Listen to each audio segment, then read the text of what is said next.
You said this place couldn't break you. That's what she said.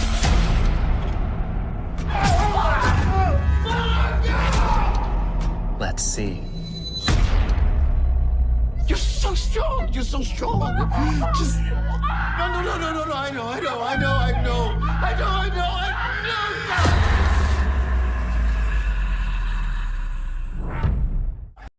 Everything's a system. Everything's connected.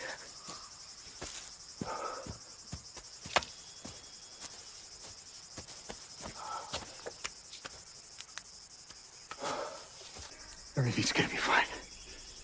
Everything's gonna be fine. Fuck my life.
What is up? What is up? Welcome, ladies and gentlemen, one and all, to another edition of the Fromville Hour.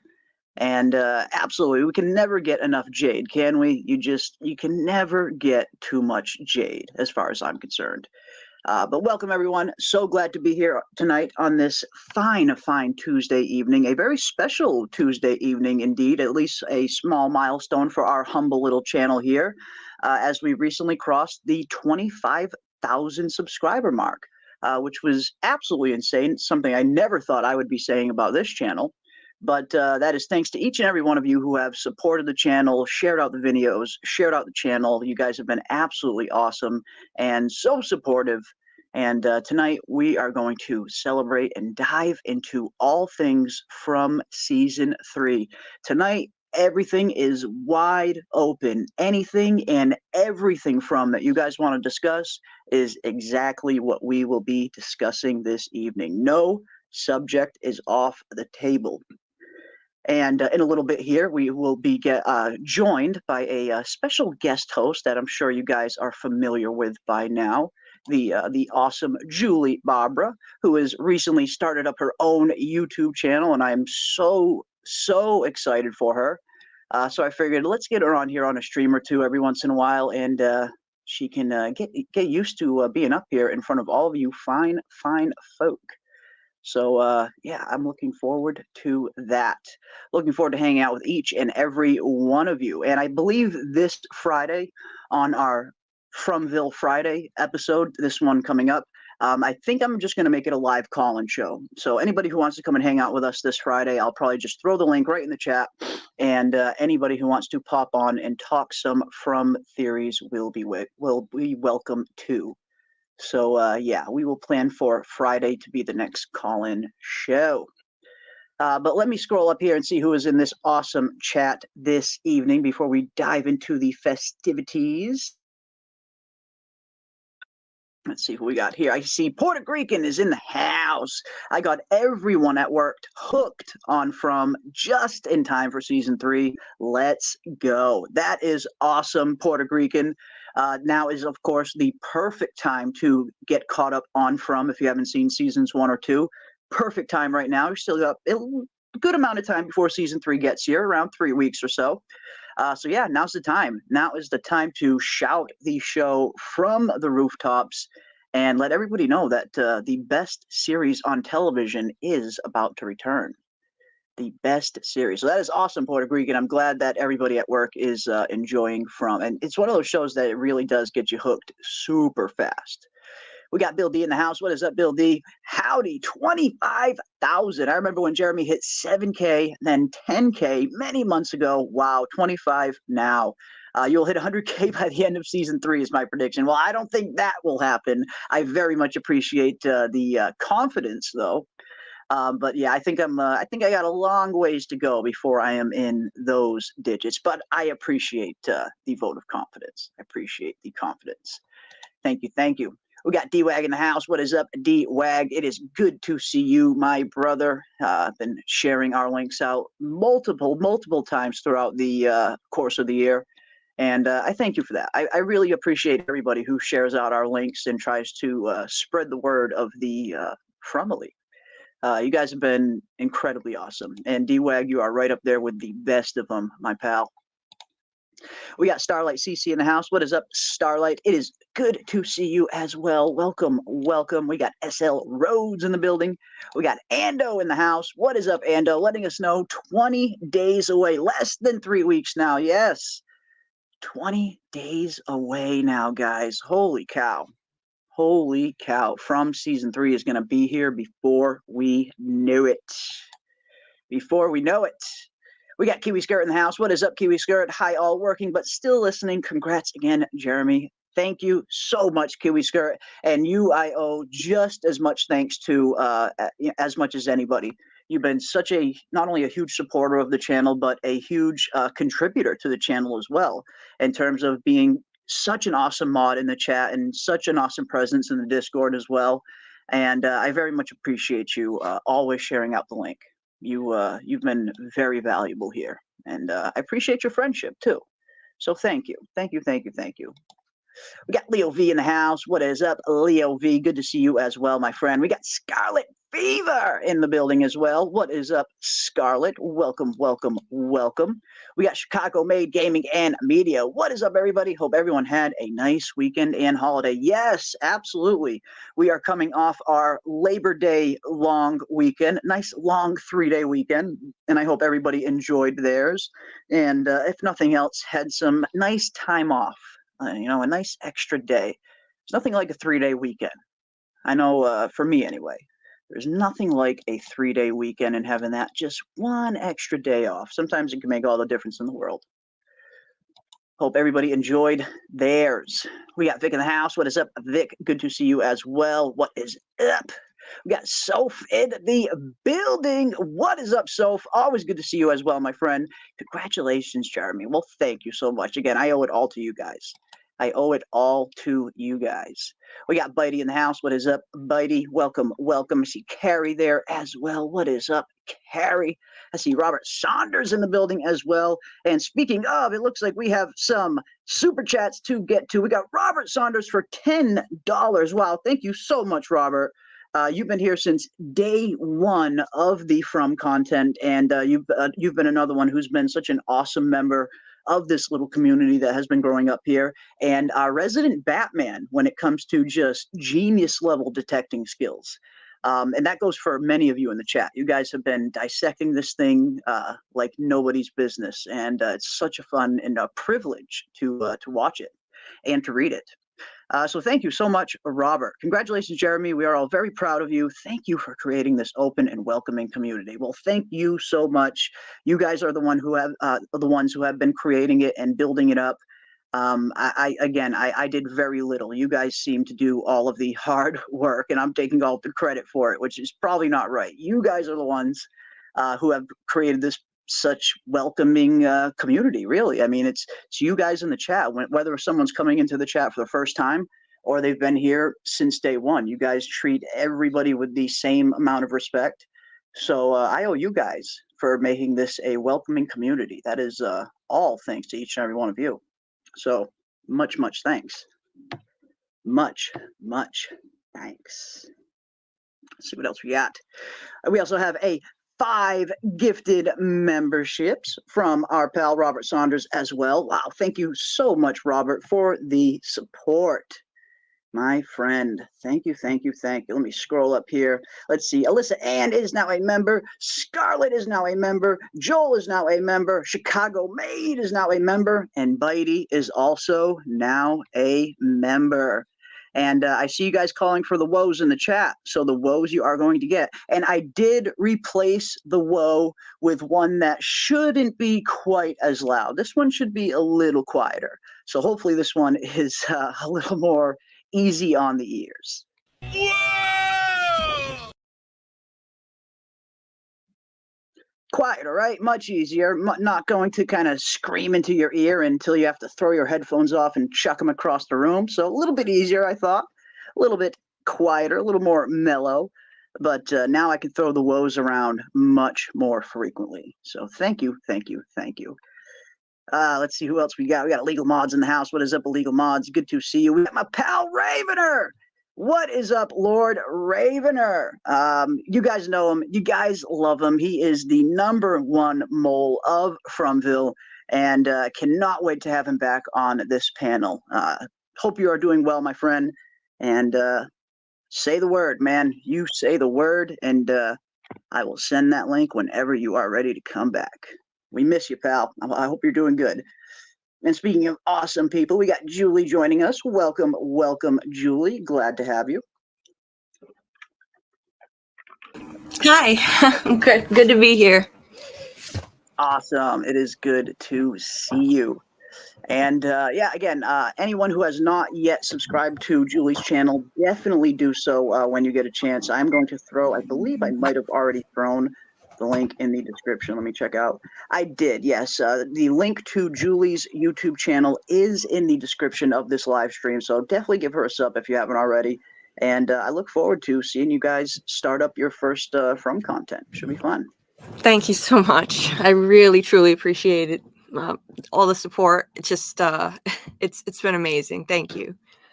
Awesome. No, it's, again, these really are some of the coolest people in the world. One of the coolest fandoms I've ever been a part of, and it's just insane how welcoming everybody is. Again, whether you've been here from day one or whether you're just coming into the chat for the first time, everybody seems to be incredibly welcoming, and that's definitely the kind of vibe we want to put out. We want everybody to have fun here, and everybody to feel free and open to discuss their opinions on the show. So yeah. And that's what we are going to do tonight. That is what we are going to do tonight. And we are definitely going to talk a little bit about some of the dreamland, some of the dream world aspects that From seems to be leaning into in some certain areas. I know it's been a hugely fascinating topic for me recently, kind of diving a little deeper into this dream state and how much of that is going to be an influence on From, especially ever since we learned about the influence of a very famous painting, the Screaming Pope, and how the design of the monsters was originally derived from that painting. And then when you start to look a little bit deeper into the artist's work, you start to see a lot of similarities with some of the dream aspects of From that we are seeing. So I've been loving the kind of dream stuff that we've been diving into. And again, I mean, I know we said this last week, but maybe the answer has been staring us right in the face the whole time, with the monster's official designation being nightmare creatures. Mm-hmm. Maybe they were literally pulled out of someone's nightmare. That's definitely my favorite theory in terms of origins for the monsters. I guess let's start out with that. Everybody in the chat, and of course, I'd love to get your take as well, Julie. When you guys think about the monsters, how do you think the monsters were created? What is your best theory for the origin of the monsters? And what about you, Julie? Do you have one particular theory that you might favor more than others as to how the monsters may have come into being? Honestly, I'm leaning more into the monsters being pulled from a dream right now, like you were just saying. Even possibly from Victor when he was a child. I think there may have been different threats in different cycles. It may not have, I mean, obviously it wasn't always a bunch of monsters who look like people from the 50s and 60s. Like, if this place has been around for, let's say hundreds of years, let's say it goes back to the first date in Tabitha's lighthouse dream, then obviously there must have been something else that was preying on people, not those things. Different types of monsters, different types of entities. So maybe this batch, maybe it came from Victor from like when he was a child, not deliberate, of course, but maybe something like, maybe he watched someone who used to be nice, like possibly Christopher, turn into, a malevolent, like threat to him. I mean, his mother told him to hide from him. So obviously he posed some kind of threat. And we know that he used to be, like Victor said himself, that he used to make everyone laugh, which wasn't easy to do back then. Right. Maybe he used that dummy and made Victor laugh and made, entertained people. And then, I think that's why Victor specifically only gets afraid when he sees that doll down in the caves. He's not afraid of the monsters. He's not really afraid of anything else around him, but he sees that doll and it sends him right into kind of fetal position mode. So I tend to agree with you. I think you're right about the whole Christopher connection with the doll and Victor. I think we're onto something with that one. Yeah. So maybe this, this batch of monsters, this entity, it could have come from, the trauma of Victor watching someone who used to be nice and smiling all the time. Like the monsters, they smile when they first see you and they seem friendly, and then they transform. So yeah, it could have come from maybe a nightmare of Victor's due to trauma from dealing with Christopher. So yeah, that's one theory. Well, could be. I know, and I like that theory that potentially they were pulled. I mean, because I love the idea that they were pulled out of someone's nightmare. But if that is the case, then the next question is obviously whose nightmare? And yes, I think Victor makes a great candidate as well. And I also think Christopher might even make a great candidate for them being pulled directly out of his nightmares, maybe even as well. Just because of the like you mentioned, we see the period correct clothing, and that gives us some kind of indication that maybe these monsters came into existence in the 50s, 60s era, around there, unless there's some other explanation for why they have period correct clothing, which I'm sure the show will explain at some point what the truth really is. But I keep seeing that, and that tells me, part of me wants to think that these monsters were here for centuries, just because you definitely get a little bit of a vibe that at least Fromville was probably around for a long time based on all of those dates and some of the other things, flashbacks to the Civil War era. So part of me wants to think that those monsters have been here the entire time, but maybe they weren't. Like you said, if things can get pulled out of people's dreams and nightmares and manifested in the forest and in the town, then that definitely opens up the door for the monsters being created really at any point after 1978. Because we see, at least canon wise, from our audience perspective, the first time we see them or hear them mentioned is in the 1978 time period. But then who exactly, whose nightmare conjured these things up? I have a feeling Christopher could be a potential candidate. We have no idea exactly how long Christopher was in Fromville, but I get the feeling he maybe even could have been there before Victor and his mother arrived. And part of me thinks timeline-wise, for them to be 50s, 60s era looking monsters, it almost seems that's a little too young for young Victor. Although maybe, Victor, right around that age, the 50s, would have only been 10, 20 years earlier. So he would have been very well aware of that time period, even as a 10-year-old kid. So it definitely still could be him. But part of me thinks maybe Christopher could be a candidate for them, just timeline wise, fitting. The 1950s, he probably would have been, in his 20s or 30s, probably, Christopher. So I feel like timeline-wise, that would fit with Christopher's. But I don't know. I mean, it's so interesting to think where these things came from. I want to kind of think that the time period correct clothing is the writer's way of giving us some sort of hint. But, part of me thinks maybe these things have been here for much longer. But it's hard to know. It is hard to know for sure. But I love theorizing about it. And I love seeing this as well. Jesse Payne, what is up, Jeremy? Love your channel. First time in your live making comments. Well, that is awesome, Jesse. Welcome, welcome, welcome. Nice. We love seeing everybody hanging out in the chat. And again, whether it's first time or 100th time, everybody is welcome here. So welcome, welcome, welcome. Love it. Yeah. And, I was going to say just real quick, another possibility is it could have been something pulled from young Victor's nightmares if he watched a lot of 50s and 60s TV.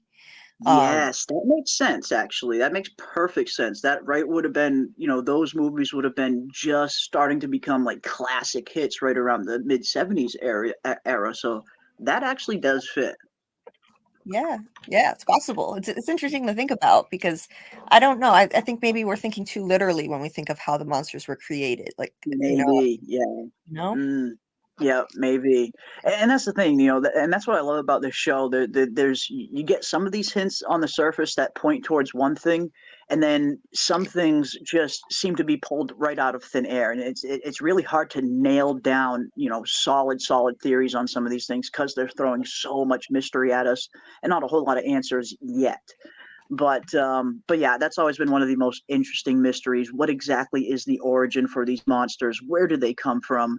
Um, I would love to know what everybody in the chat thinks. Let's see what you guys have said. Scarlett says, "Yes, I love the dream theories." Yeah, it's definitely been one of my favorite theories that I've been thinking a little bit more about recently. Because up until now, I haven't really had one set kind of theory for how the monsters were created. Like I have a few different ideas, but until I really started diving deeper into the dream thing after learning about Francis Bacon's influence on the show, that was when I really started to take a deeper look at it and think, okay, maybe there is a little something more to, again, the official designation of the monsters being quote unquote nightmare creatures. And Mhm. I'm starting to think if maybe that's a little more literal than what I originally thought, maybe. But I do like the dream areas. I do like the dream possibility. I got a Yeah. theory. I think the picture of the grown-up pic of the boy in white is Henry. People have been making some pretty interesting theories there, in terms of when this new Henry character first pops up in the trailer. Some people have theorized that he might be another avatar for the boy in white, because we know the boy in white is no boy. I mean, he appears as a little boy inside Fromville, but we know he's been around at the very least since the massacre in 1978. So he's decades, maybe even older. And yeah, I think it's an interesting theory that potentially maybe this is some other kind of avatar for the boy in white. I mean, I suppose anything's possible. There's still so much we don't know about what kind of influence the boy in white has on the real world.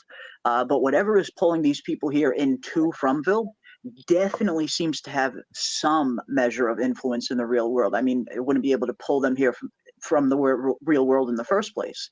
And even more than that, when we hear Father Cautry's experience in particular, with him thinking that he's hearing the word of God telling him to get Mm. back in his car and to keep driving, and then boom, he ends up here in Fromville.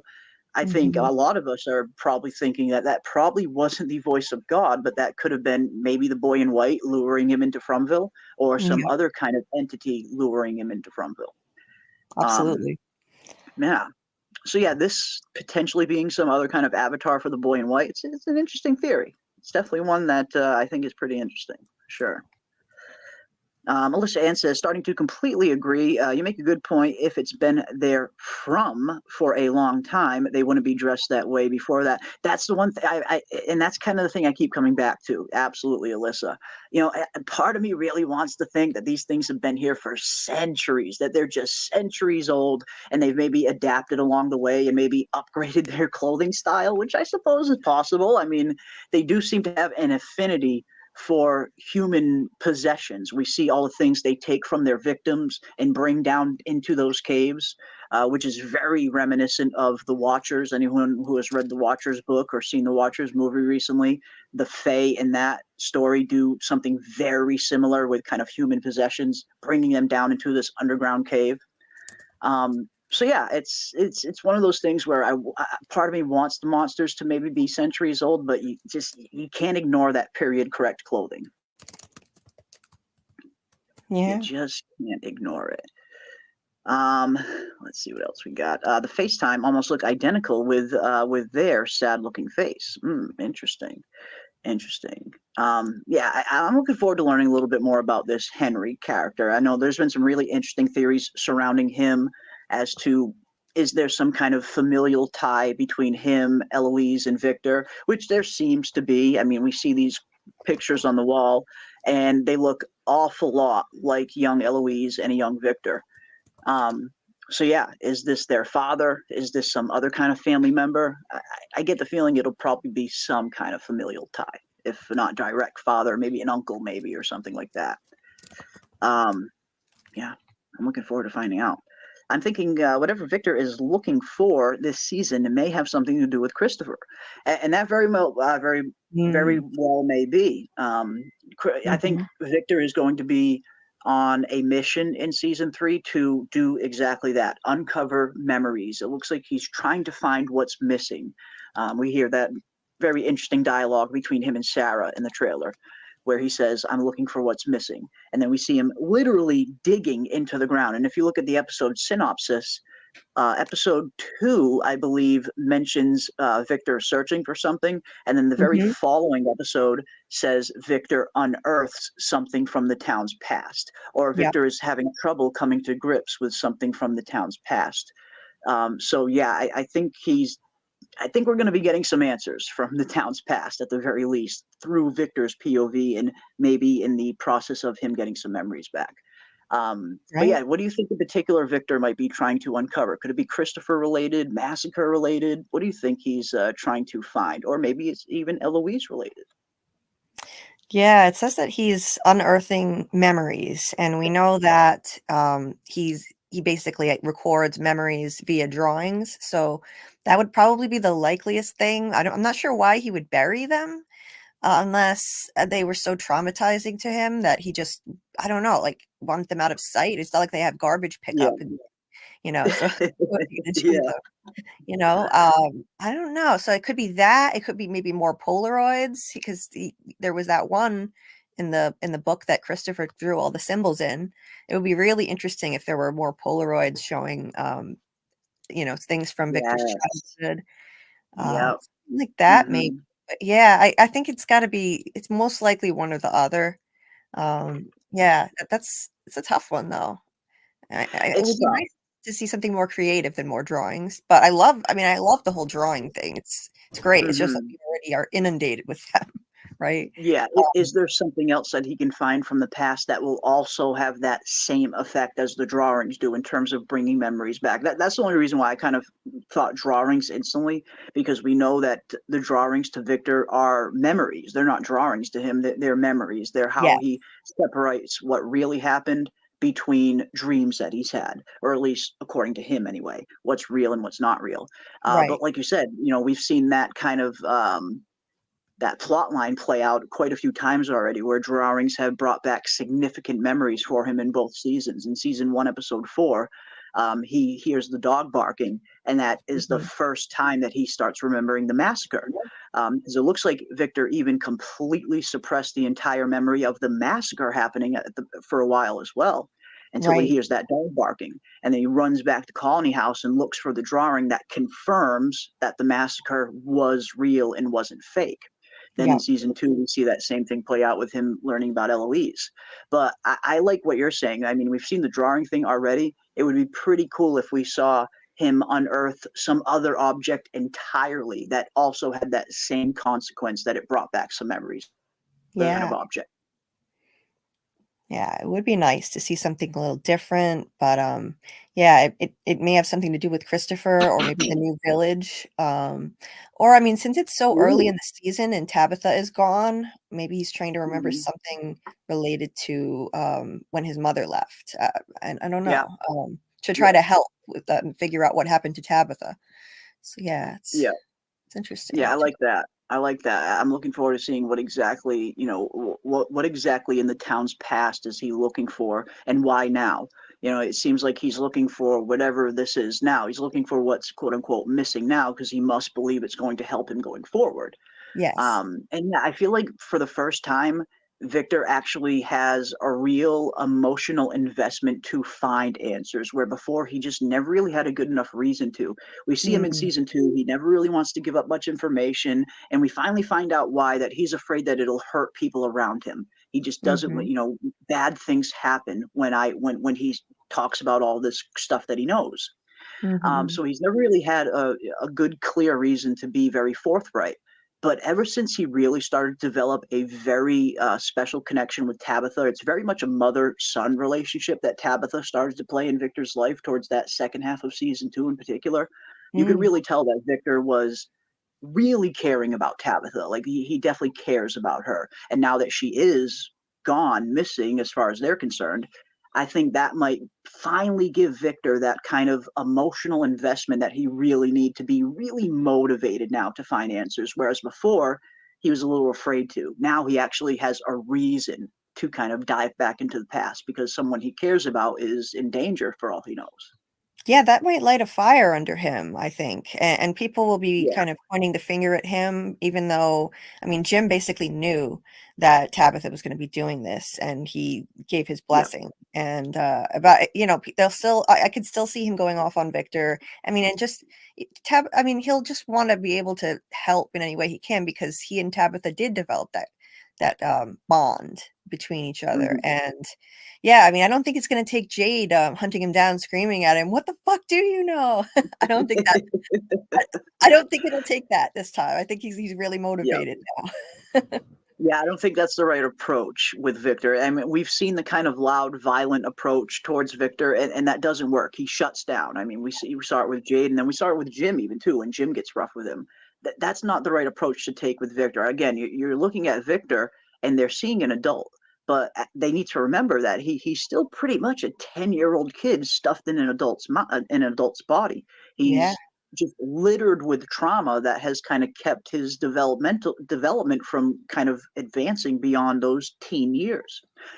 So although he might look like a strong, capable adult male when you first look at him, once you get to know Victor, it's like okay, you got to handle him with a little bit of a different approach. And I think that's why Tabitha was so successful in creating that bond with him because Tabitha did use that other approach. She did use the approach where she was coming from it from a more kind of motherly aspect, concerned about somebody, as opposed to just trying to get answers. And I think that's why she was so effective with getting close to Victor and getting him to open up like nobody had prior. You gotta approach Victor in a very special, kind of softer and gentler way, I guess. You can't right. just scream at him and hope that he's going to provide answers because, as we saw, that's just going to make him shut down. Oh, yeah. Yeah, the only way Jade was able to get any answers out of him was by playing the violin for him, like his mother used to do, Yes, you know? yes, perfect example. Jade tries to use force, doesn't quite work. Jade strikes a deal with him to strike up some kind of memory that's going to remember him of his mother in his childhood. Then he gets some answers. So yeah, you gotta lead with the carrot, not the stick, when it comes to Victor for sure. Yeah. Let's see what we got here. Oh wow, we got a $20 from Dana Wow. Marie. Wow, thank you so much, Dana Marie. Incredible member of the Fromily. Congrats on 25K from Scarlett and myself to you, as it was you who brought us together. Oh, wow, that is so awesome. And yeah, you and Scarlett have become an awesome team, an awesome pair. And I am super grateful that anytime I can bring people together, that is a reward in and of itself. So I'm so glad you guys have become really good friends. We're so proud of you and so humbled by all you've done for us. No one deserves it better. Thanks for the laughs. Thanks for the chants. And thanks for being Team Homemade. Yes. You know me, Dana. Us Italianos need to stick together. We can't let Crazy Man come between us and some good old-fashioned homemade lasagna. None of that Stouffer's stuff. So thank you so much. And you definitely get a whoa and some glitter. I know Dana likes the glitter too. Thank you, Dana. And speaking of the troublemaker, Crazy Mad himself, he is next with a $9.99. Thank you so much, Crazy, my pal, my friend, who just loves to make me uncomfortable with compliments. I love you, pal. Thank you.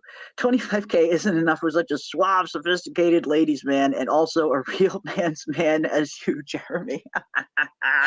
Well, thank you for that, Crazy Mad. I appreciate the compliment. friend. Thank you. But I do. I appreciate you. Crazy Mad's been here since day one, long before we even pivoted the channel into pop culture, when this was just a lowly, humble, independent comic book channel. Wow. Crazy Mad's been here from since day one, and I consider him a true friend, not just an internet friend. Crazy Mad is a true friend.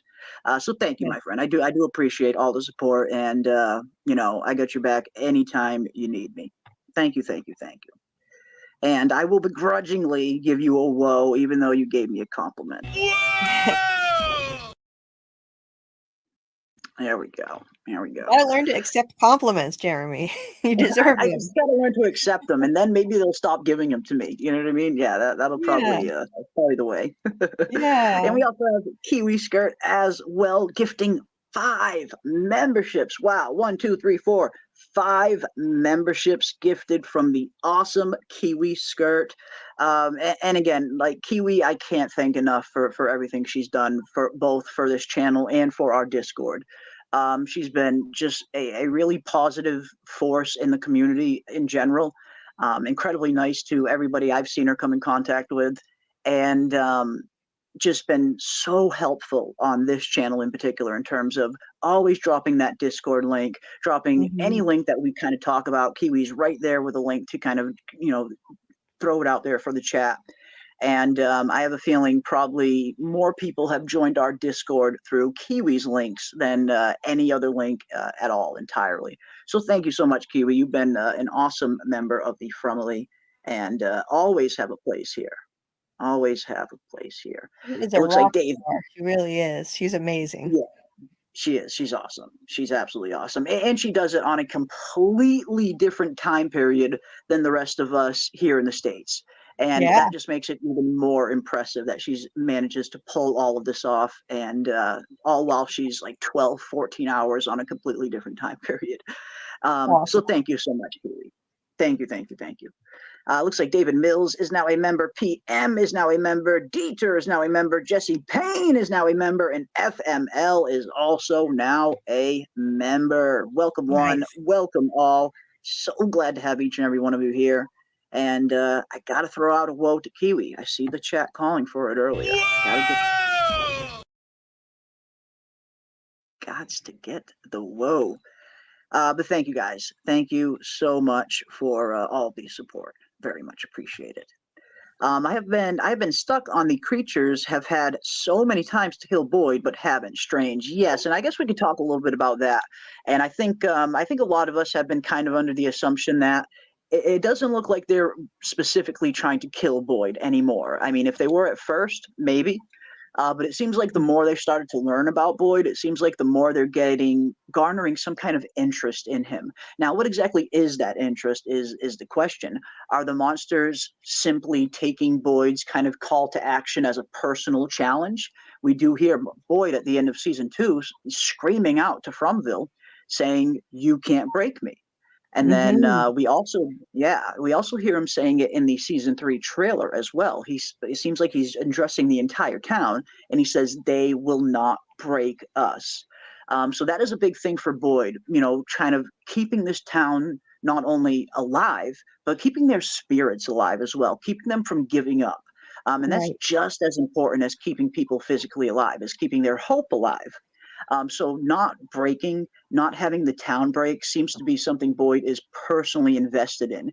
And do you think that could potentially be why the monsters are seemingly specifically trying to break him in season 3? They have a chance to easily kill him based on the trailers we've seen. I mean, they have him completely tied up to that post inside the barn. They could have taken him out in 2 seconds, but they don't.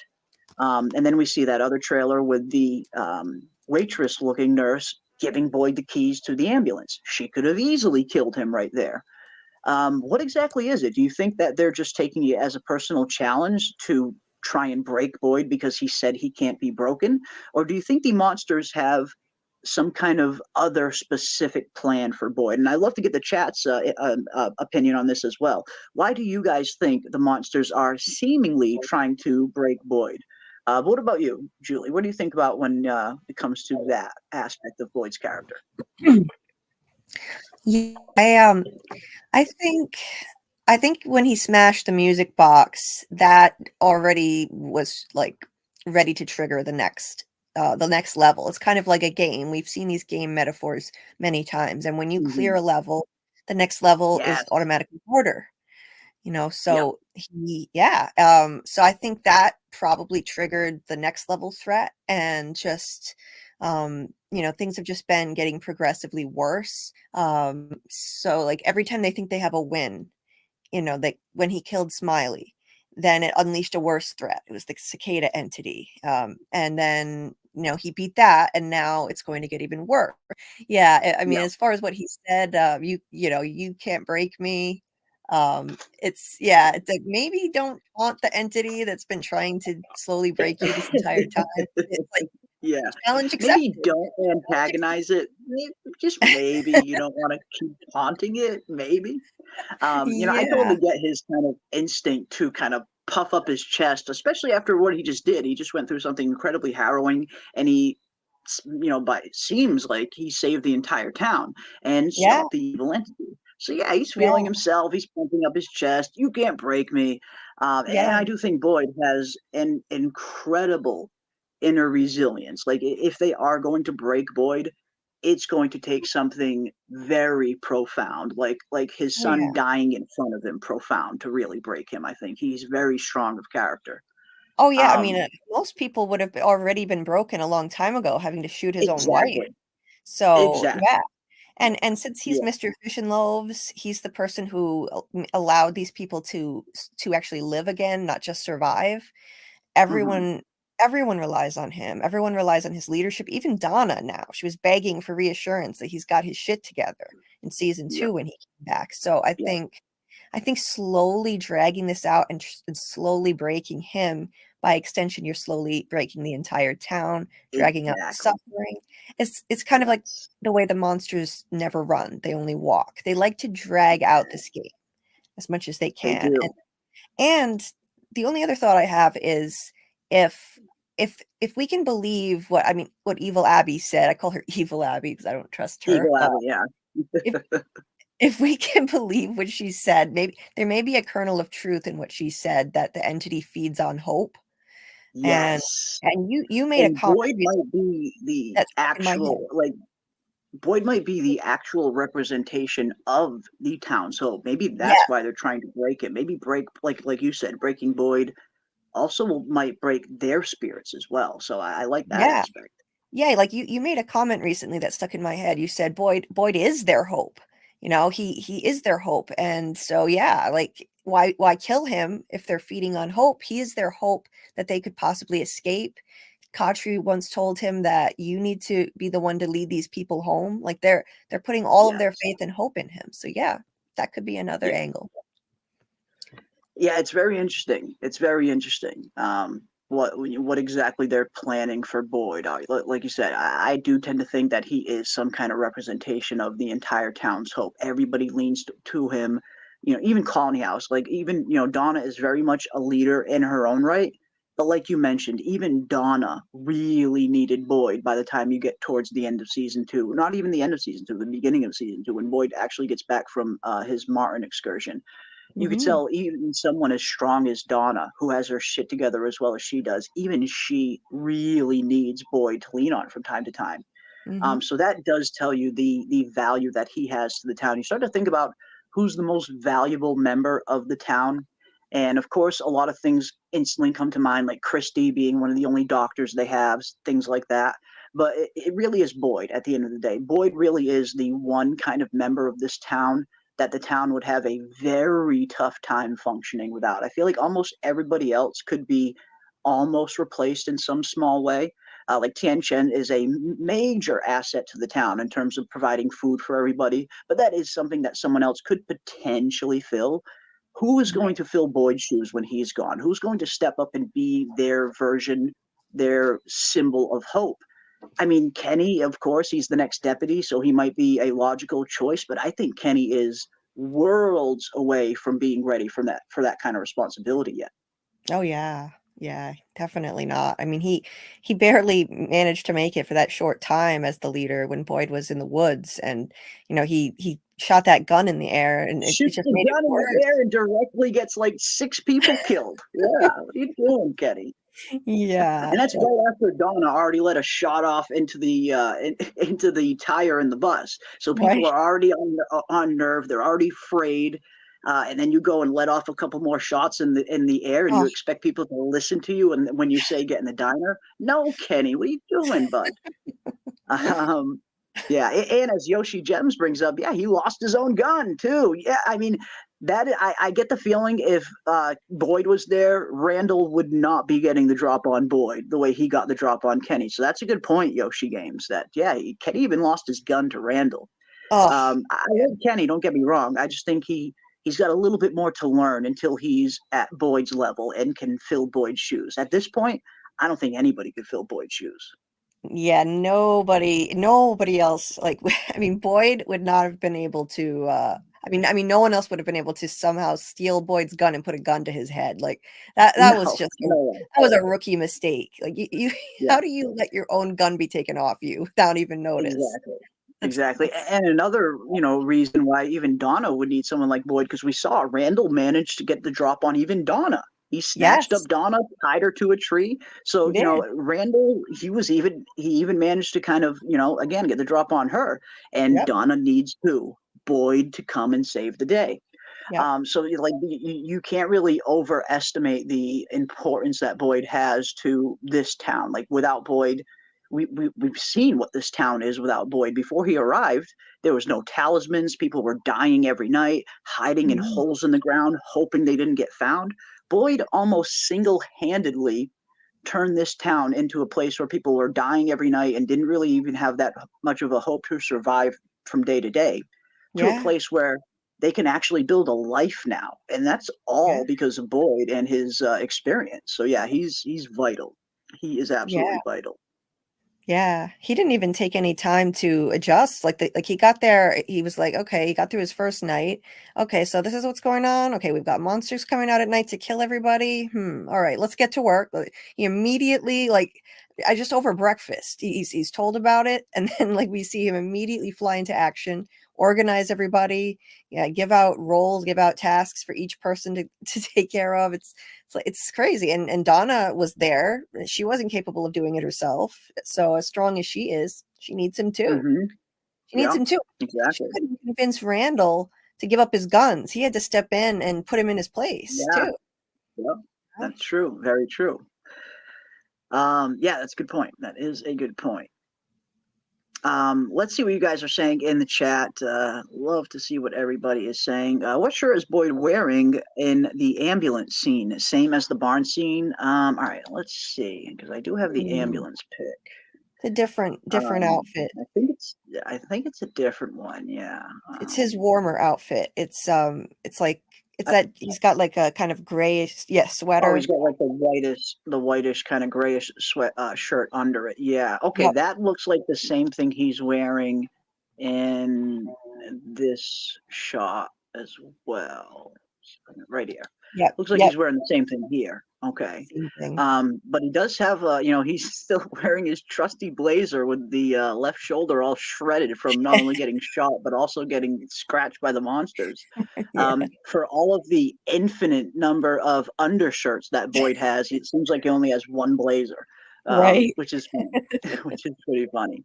That thing is just gonna Um, be rags by the end of the series. It's just gonna be it's gonna be rags. holes all over the place, scratch marks, bullet holes. Is gonna be barely on him. Yeah, like Daryl's vest. By the time you get to the end of Walking Dead and you see it when he first shows up, it's got no wings on the back anymore. It's all fucked up.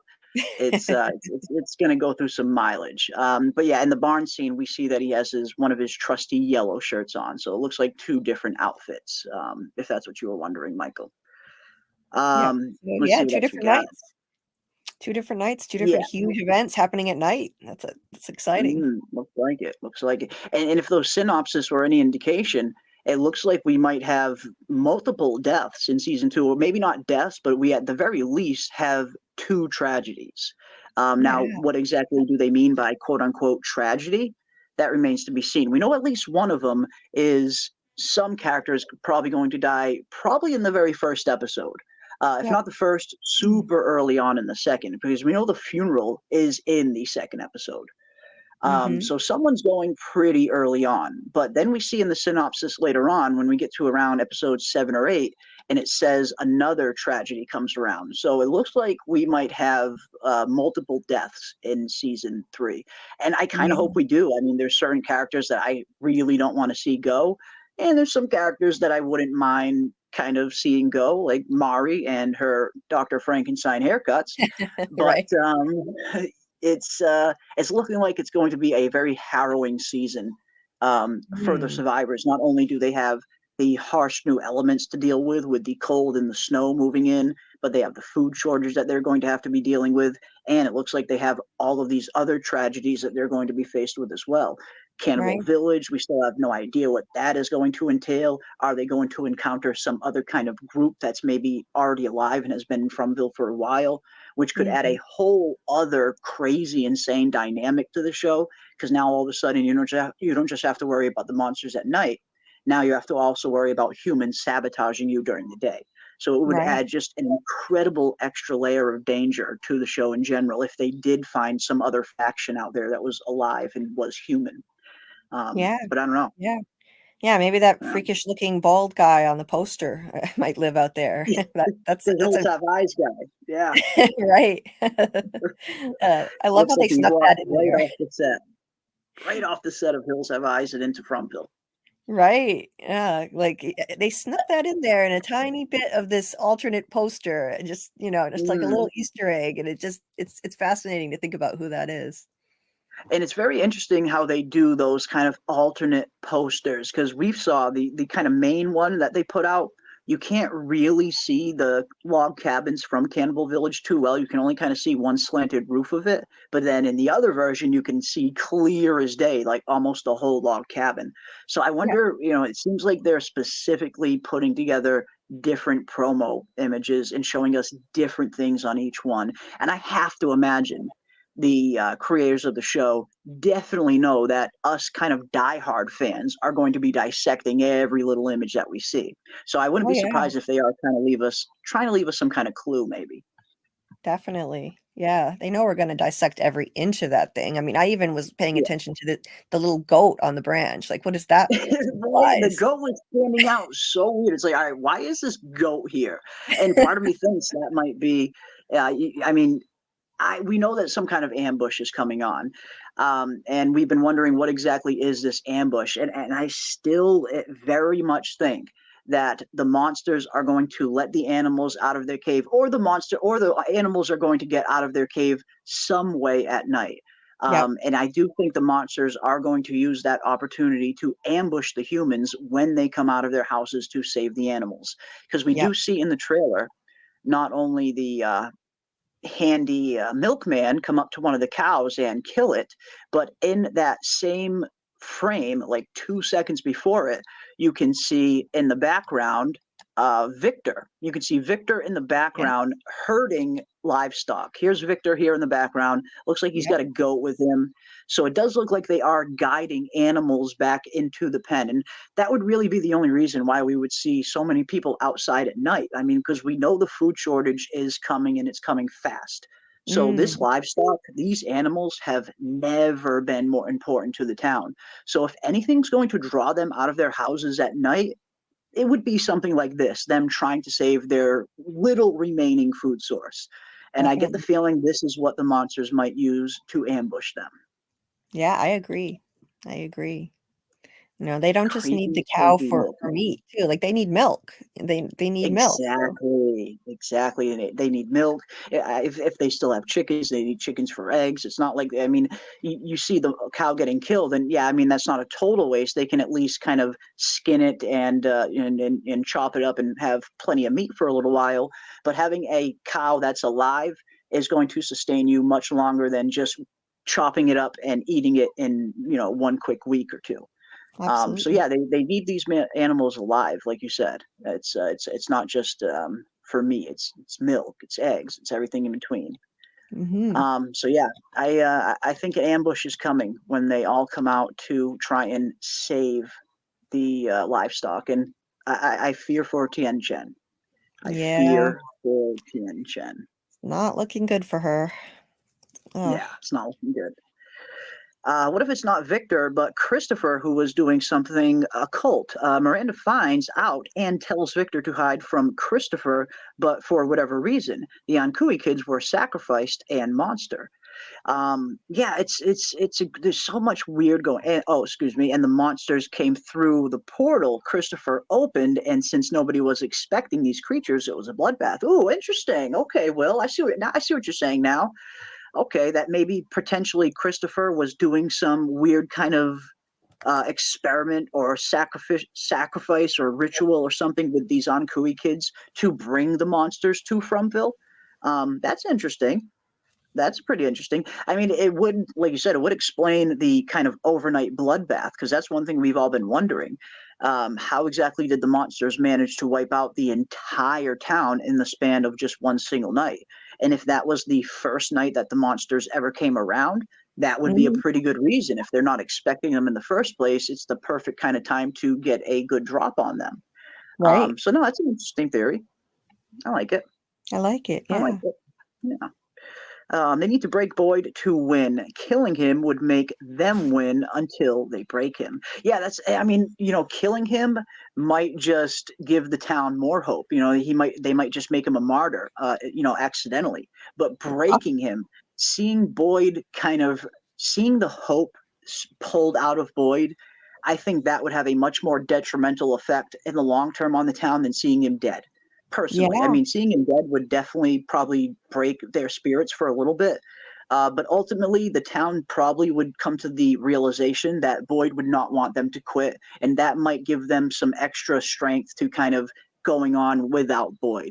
But if Yeah. they see Boyd dragged to the depths of rock bottom and see him just absolutely no hope, that I think would sap their spirits far more than seeing him dead. Right. And that actually reminds me, in multiple episode descriptions that we saw for the season 3, it sounds like they're losing their faith in him. They're not trusting his Yeah, judgment right now. So yep, that that's right. so that's I'm sure that's the intention. So like apparently he's considering some kind of dangerous plan. Donna Yep. and Alice are trying to talk him out of it. And maybe something goes sideways because then I think by episode 5, they're like questioning his judgment. They're not trusting him as much. And there's a third Mhm. episode too where it says, he's like they're not like they're losing their faith in him and he's struggling to lead. So yeah, I think that's an effective breaking him. That's part of the plan. I think you're right. I think you're absolutely right, because yeah, I mean, yeah, maybe that was their plan the whole time, to get the town to start to lose faith in Boyd, because as you mentioned, it does seem like that's going to be at least a kind of subplot at the very least that we're going to be dealing with in season 3, and who knows, maybe it'll even be a main plot thread that we're dealing with in season 3. I guess comes down to how severe is this quote unquote revolt going to be against Boyd.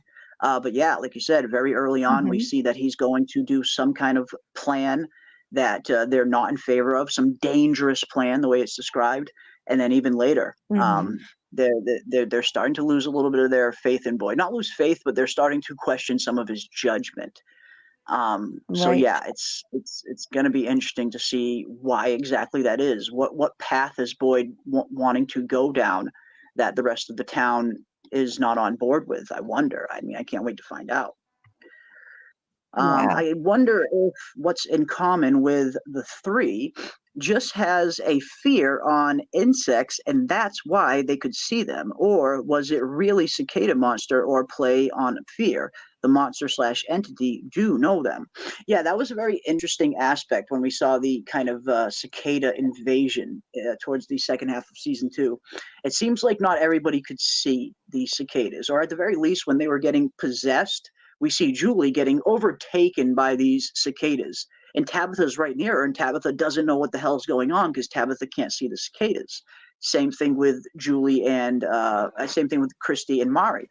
Mari's getting possessed by these cicadas, and Christy can't see any of them. It seemed like only Mari could see them in that moment. So yeah, I mean, could that potentially be a possibility as to why? Yeah, maybe Carrie has it. Maybe it's because those three characters specifically had a fear of insects. Maybe that's why they could see them. Maybe people who don't fear insects couldn't see them. I don't know, but that's a good enough guess as I've seen. Yeah, it's entirely possible. Or they could have come from Nathan's fear of cicadas, like Sarah was speculating, Yep. perhaps. Hmm. Yeah. Yeah, I just feel like the writers introduced that idea into the show for a reason, because that's like almost a big game changer. Because we're wondering where all of these kind of nightmarish creatures and entities and visions, where is it all coming from ultimately? Mm, But then when Sarah mentions that Nathan thought that the forest can literally manifest your fears, it just, for me, it added an entire new dynamic to the show, because I started looking at everything through a different lens. And mm, that's the lens I started looking through everything. Like, okay, could this be something that was pulled out of someone? Could this be something that was pulled out of someone? You start to look at the entire show through a whole new light. So yeah. that's why when we get big moments like that aren't exactly big reveals in the sense where they give us a big definitive answer, but it's big in the sense where it adds a whole new dynamic to the show. Whether it's true or false remains to be seen, but at the very least, it's a whole other dynamic for us as audience members to contemplate. Is there some truth to what Sarah is saying? Can people's nightmares be manifested in the forest physically? I mean, and I feel like we've seen a lot of evidence that that could be the case, from everything with Kenny and his burn, everything from Elgin and getting pushed underwater by the weird looking creature and waking up spitting out water, to Mm, as you mentioned, I believe you mentioned this last week, or maybe in the Discord, even the vision that Boyd has in season one of seeing his wife strapped to that tree covered in cobwebs, yes. almost like that was pulled directly out of Boyd's head. Yep. So we're seeing some evidence that maybe there might be something to Sarah and Nathan's theory. Yeah, absolutely. Now I think maybe whatever entity is in control here can just kind of pick and choose, because I mean everybody has fears. If this place were manifesting everybody's fears, I mean it would be it would be complete chaos. But yeah, maybe just select Yeah. people. It's interesting Hmm. to think about. Yeah. What are these circumstances where the forest can pull something out of someone's head? Sarah seemed to think that when you die, the forest can manifest your fear. But like we've seen, there's evidence that you can be alive and things can still be pulled out of your dream, like with Yes. Kenny and Elgin, and maybe even with Boyd. So death might not be the common denominator that creates these nightmares and brings them into the forefront, but there has to be Mm, some kind of common denominator, because like you mentioned, we'd have fucking nightmares up the wazoo running right. left and freaking right if that was the case. Right. Everybody's got some kind of thing that they're afraid of. Everyone's afraid of something deep down. So yeah, Yeah. we'd have a lot more nightmares if that was the case. So what exactly is the criteria for the forest to pull a memory or a nightmare and manifest it in Fromville? There must be some kind of underlying connection between all these things. Because, like you said, it would be a free for all otherwise. Right, and Elgin, he had this uneasiness about water from the beginning. He had this weird, Yeah. like, I don't know if it was a premonition or what, but he was like, do you have a body of water here? And he Yeah. just seemed uneasy about it. And then what happens? He has a dream that he's being drowned in a bathtub, and he almost Mm, drowns for real. And then there's Mari. I mean, she was terrified when they were doing the Smiley autopsy, and then she had a dream that Smiley was coming after her. They woke her up just in time. She would have died for real, if I'm sure, if they hadn't, because I mean, probably. I think so. Like, because Elgin also was woken up just in time. We heard about it through Yeah, exposition, coughing up water. exactly. How do we know if he wasn't woken up before that he doesn't just drown in his sleep at that point? Yeah, yeah, Yeah, I think because he would. the way they describe it, the way the actor who plays Elgin describes it, it wasn't just a little bit of water. Apparently, it was like Exorcist projectile vomit level of water that was coming out of him when he woke up. It wasn't just a little bit, the way he talks about it. Yes, And I wonder if they even filmed that scene and it kind of got left on the cutting room floor at some point. Like if that scene did yeah, get filmed, I would love to see some kind of deleted scenes, feature on one of the box sets when when all the seasons are done and they have one big box set that comes out.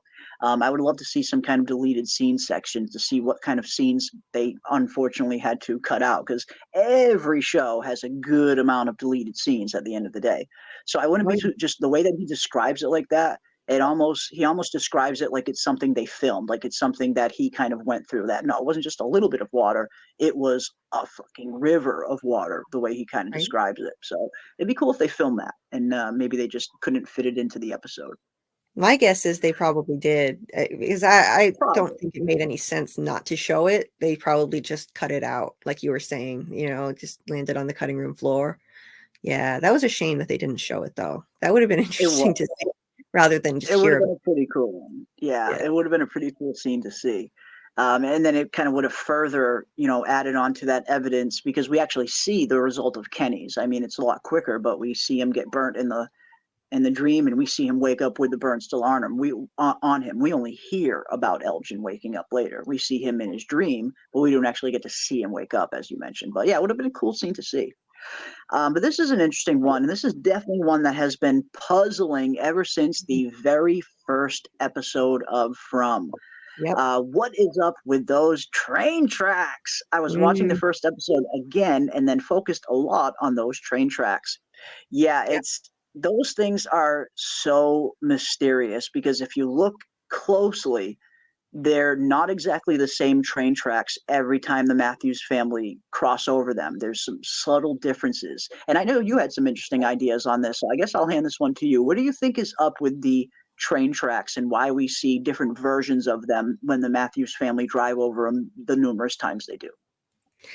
Yeah, my working theory right now is that the intersection of the road and the train tracks may represent a crossroads between dimensions. So, we see them passing over, we see an aerial view, and the first time we see it, the train tracks look a certain way, and then there are power lines in the background, and there's a railroad light, and they drive around in a circle, and then the next time they come back, the tracks look a little bit different.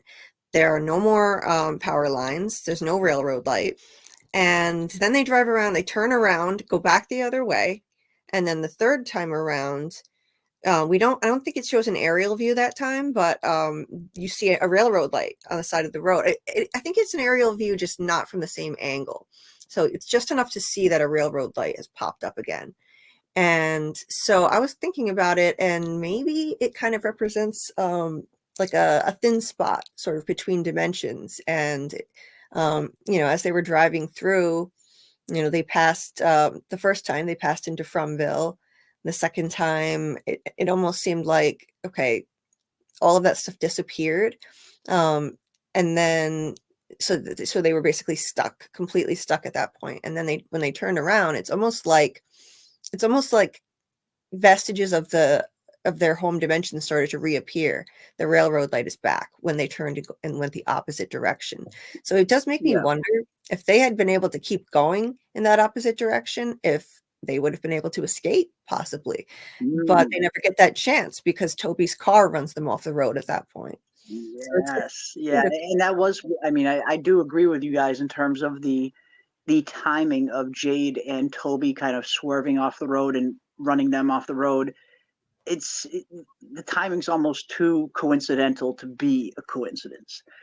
Yeah. So I think you guys are right there. I know you guys were speaking about that in the Discord, I believe, and I definitely agree with you guys there. I think there's something up with that something tried to get these two cars to crash. Yeah.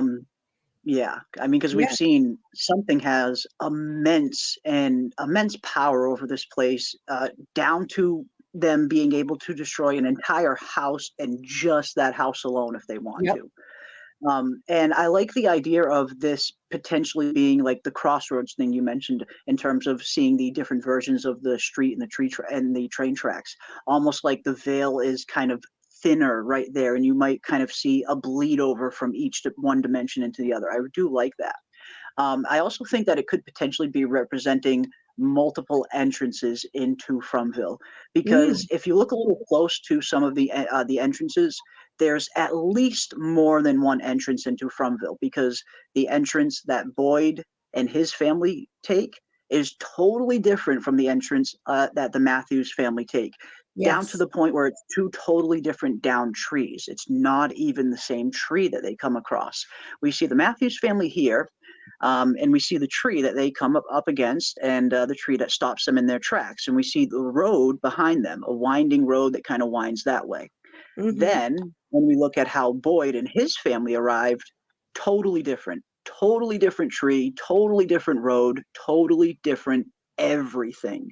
Yes. So I get the feeling there is going to be multiple entrances into this place and maybe multiple kind of quote unquote thin spots, like you mentioned, because there has to be some kind of explanation why people are getting stuck in this place from totally different spots in the United States. We see the thumbtacks are very well spread out.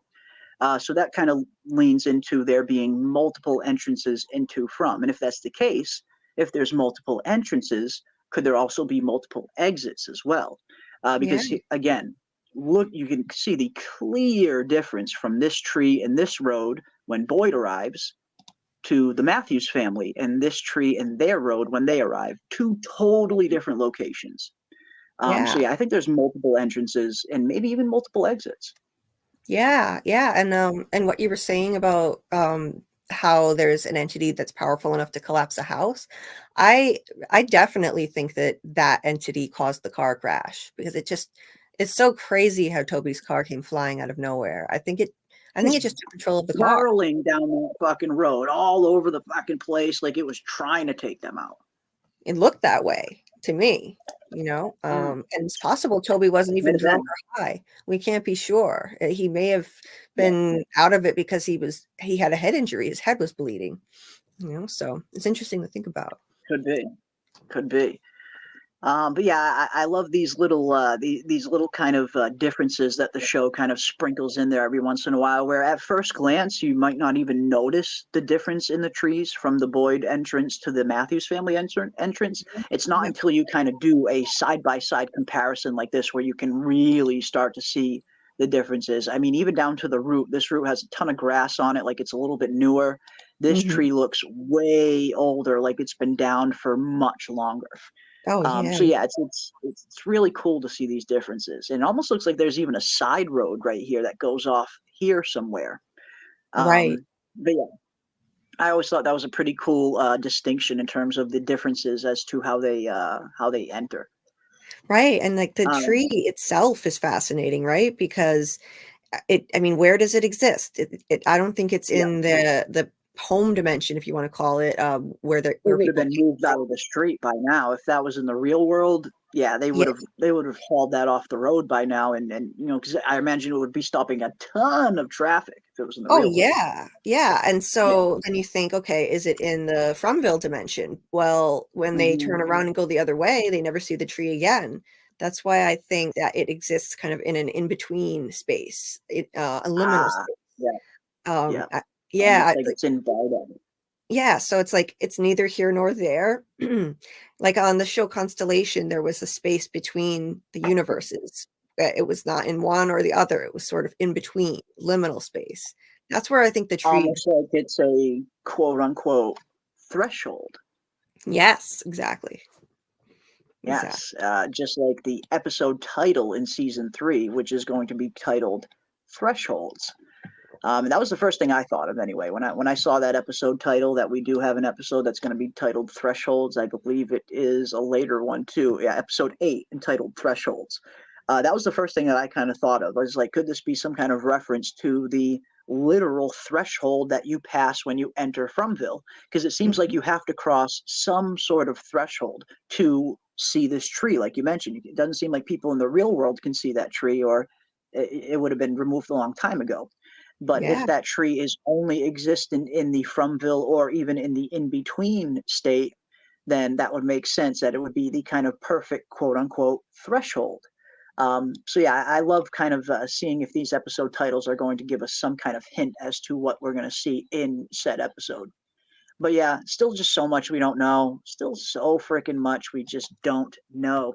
Including this, as Princess B asks, that's another answer I want in from season 3. What is up with the monsters and entity knowing everything about the abductees? again, Mhm. it's a very interesting kind of puzzle. There's some really good theories as to what could be going on there, but in terms of definitive information, there's really not much we know. Because Right. we know that Boyd specifically screams, "You can't break me." And he does it during the day when the monsters are asleep. Yet when Cowboy Monster comes around, he clearly utters the same line that Boyd says. "You said we couldn't break you. That's what you said." How exactly did the Cowboy Monster even hear that if he's asleep during the day? So yeah, how are these monsters and this entity, how exactly do they know what they know? It's I mean, is there something that is surveilling the members of Fromville, if not kind of surveillance in the technological aspect, some kind of supernatural surveillance? Some people have pointed to the crows being some sort of surveillance system for the monsters during the day, which is an interesting theory that maybe the crows are kind of keeping a watch on everything, and that's how all of these entities and monsters know everything they know. Because even the voices that Sarah was hearing seem to know things that they shouldn't know, like how Father Cautry buried that bag.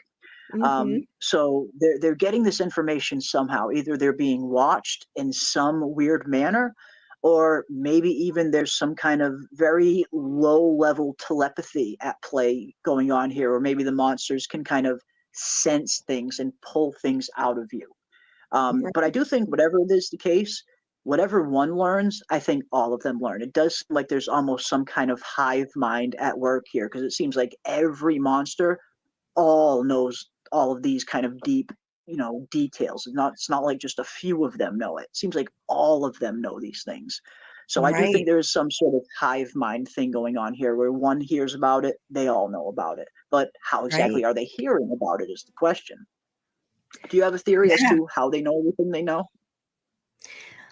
Um, I don't know. I think there is some kind of entity that can read people's minds, that can, get in their heads, and that's why they're able to kind of, um, manipulate them, like the teen monster with Julie. That may have been someone that I forget where I heard um, that he was supposed he was kind of imitating someone that she knew from high school, and like, "Hey, Julie, don't Yeah, you?" she says this.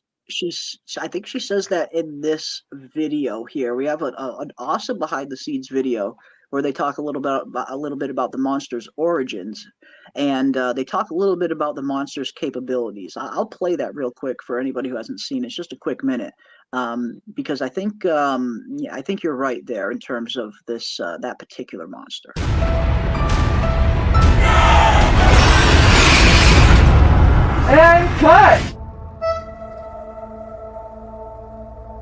We knew that we wanted our creatures very much to maintain a human quality. The creatures who look really normal at one point and then turn into monsters.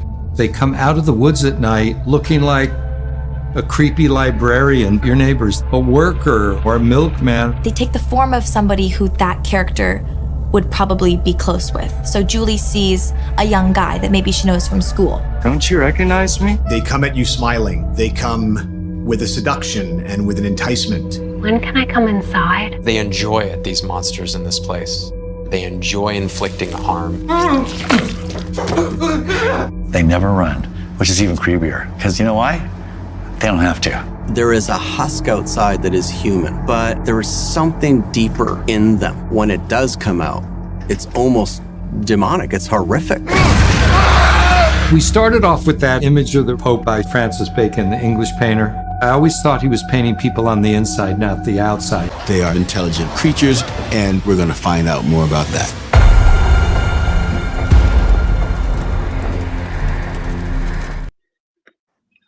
Oh, man, I love these little behind the scenes things. They offer you some interesting insights, like how they kind of came up with the whole design of the monsters in the first place in the Francis Bacon Screaming Pope painting. But we hear Julie say something very interesting, almost like the monster takes the form of someone she might have known in high school. And I'm starting to wonder, can these monsters take on other forms? We know they can shift between human and their monster form, but are they capable of doing anything else, I wonder? Because the way they specifically describe it as taking the form of, that stands to reason that they could potentially take form of other things as well. Or maybe it's just referring to their monster and human state. I don't know. Yeah, yeah. I mean, like somehow they can get in their heads, even if they don't look like they should, like the way Megan was enticed to open the window, even though she said, you don't look like my grandma, or you're not my grandma, something like that, you know? Yes. But Yeah, good she point. opened the window anyway. So it's like, yeah, it's some kind of weird telepathy going on here, I think. It's, I mean, that's on the surface, it does seem like there almost might be some kind of low level telepathic feel that the monsters all kind of share and can tap into, and like you said, pull things out of their memory. Details like that, their names, things like that. But yeah, it's huge, still a huge mystery as to how these monsters know everything they know. But hopefully we'll find out. Even the Hopefully voices, we will find out. like even the voices know so much. I mean, the voices that whoever was talking to Sarah in her head, they knew that Cautry buried that bag when he was all alone. They knew that there was a candy bar with an alien on it, so it's interesting. Like, whatever entity is speaking to Sarah also knew, is also watching. Yep. So Yep. someone is watching and listening to them at all times, even if they're in the middle of the woods, they're completely alone. It's not just like, well, their houses are bugged and there are video cameras. Like whoever is watching them or whatever is watching them, it's everywhere. It's fascinating. Yeah, and it starts to think that, is it even potentially the same thing that destroyed the Matthews house? Like, could this be the big bad? Could there be this one kind of main presence, main entity out there that is in control of all of this? Or maybe even not like one entity. I suppose you could call it an entity, or maybe just Fromville itself. Fromville, the forest, the town, it seems like it has its own kind of consciousness, its own sentience, like it is a being in and of itself. Call it a deity, a god, whatever you want to call it. Maybe that is the thing that is, surveilling these things and keeping an eye on them 24/7 and relaying that information to the monsters and to these other lower entities like the cicadas and the worms and things like that. But because even Martin knew things he shouldn't know in terms of turning to Boyd and talking about Abby of all things. So yeah, in terms of how these darker things know what they know, very mysterious. Extreme. Very mysterious. Let's see what else we got. Julie had cell phone reception at the tree. It was moments before entering the town, before she lost reception. Oh, I wonder, that's interesting. I wonder if she would have potentially tried to make a call if it would have went through. And if that is the case, could that be maybe even more evidence of what you were pointing to, Julie, in terms of before you're fully on in Fromville, you're maybe in this kind of in-between state before you're fully stuck, and maybe that's why the service was still there before they were fully in the town. So that's interesting, Bitey. Yeah, that makes sense to me. That does fit. That's really cool. I like it. Yeah, observation. Yeah, I like it. Did Toby start walking to town without checking on the Matthews? Yes, it looks like he did. Just off the top of my head, it looks like Toby gets out of the car, kind of stumbles a little bit, throws up, and then just starts walking towards town. I don't think he even checks on the RV. No, he doesn't. He doesn't even mention Jade. He doesn't say, "Oh, my friend is back." Check on Jade. Yeah, he doesn't even check out the back seat to see if Jade's okay. No. Yeah, some friend, Toby. Some friend, some Right? guy you are. Swell guy. Let's see what else we got. A pocket dimension, says Quan Solar. And again, I mean, part of me thinks that maybe could be what is going on here, that this is some sort of weird pocket dimension that is just beyond our reality. Again, I mean, Dale mentions it super early on in season 1, and everyone kind of just shrugs him off like he's the town drunk. But just like the name of the quote unquote nightmare creatures, maybe there's a little bit more to these things. Because again, when it comes to these mystery box style of storytelling, 9 times out of 10, shows like this will give you, if not all, at least a lot of the tools that you need to solve this thing very early on. You just don't get all of the context to fill in the in-between until a little bit later. And that is potentially the perfect kind of idea of something like that. A quick throwaway line about a pocket dimension where people don't really take too seriously turns out to be exactly what this whole thing is. Because they do like to sprinkle very early on, when mystery box storytelling is done right anyway. And that's the thing about this type of storytelling. If you're setting up all these mysteries, you need to at the very least know where it's going and where it's going to end, because then you can do things like that where you can sprinkle some subtle things early on in the story that might not seem like a whole lot until you get more context for it later and you find out, holy shit, they were trying to tell us right from the beginning what this place was. Right. And clever writers will do that. Yeah, like we entered that scene right in the middle of a conversation. We didn't even hear the whole thing. So Dale was just talking to somebody, and we hear him talking about different, I think, string theory or something, and then he mentions no, this is a pocket dimension.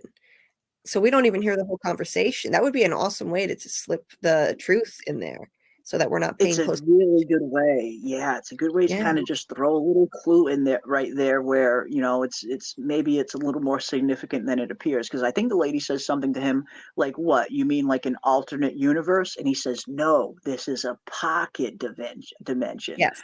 He was very specific about it not being an alternate universe, but it being a pocket dimension. So I wonder if there's a little bit more to that. I wonder if that was them trying to sprinkle a little something in early on to see if we pick up on it, maybe. But who knows? It could just be nothing. Could just be one big red herring at the same time as well. Mystery box storytelling has tons of red herring storylines that they throw in, and red herring characters that they throw in from time to time as well. Yeah, and I think they threw in different suggestions, like different questions in the main characters' lines that I rule out whatever it is they say. An experiment. We had a few different things because that's too obvious. If any character were going to say the truth about it, it would be someone like Dale, who we don't take seriously. The characters don't take seriously, and we didn't even hear the whole conversation. So yeah, I'm leaning into that. I think it is a pocket dimension. Yeah. There definitely seems to be some interesting surrounding evidence that points to it, that maybe being the case. Again, there's all of the entrances. You see people getting stuck here from all over the United States. And that could potentially explain why, because people aren't physically traveling somewhere on their map. They're pulling into some other pocket dimension, and that could explain again, the multiple entrances theory and why people are being pulled in here from all over the map. Right. But yeah, and even Dale, very interesting. Even Dale himself complains, like no one will listen to me. Like it's no one takes me serious. Damn it, I could help around here. Right. Poor Dale. Dan Reese says, first, I think the lighthouse was the original fallen tree pulling people in by boat. Then I think the tracks pulled people in by train, and now the trees pull them in by car. Fromville evolves. And I love this idea as well. And I do think there is some evidence that kind of supports this when we look at the cave paintings in particular. Let me see if I can pull these cave paintings up. I know I have them here somewhere. Oh, they're down a little bit more. But the cave paintings are incredibly interesting. Obviously, they're still full of mystery, but there is a few things we can look at in these cave painting drawings that give us, some kind of idea of what maybe could have happened. And in particular, as Dana mentioned, people arriving in Fromville via boat. Because if we see the very first thing in the cave painting drawings is what looks to be a little river and people inside boats arriving into Fromville. So I do think that could be the case where maybe the mode of transportation or the mode of how people got stuck here changed over time. And like you mentioned, Dana, that could potentially explain the lighthouse, because the lighthouse is another huge question mark, and more particularly, its location. We look at the lighthouse, and when Tabitha gets to the top of it, I know we can't fully see a full 360-degree view when she's up there, but we do get a good amount of it. We see a decent amount of the surrounding landscape, and it doesn't look like there is a body of water anywhere near that lighthouse. And that could potentially start to explain that aspect of it as well. Yeah, check this out, and let me know if you guys see any body of water up there when Tabitha is at the top. I'm cooling.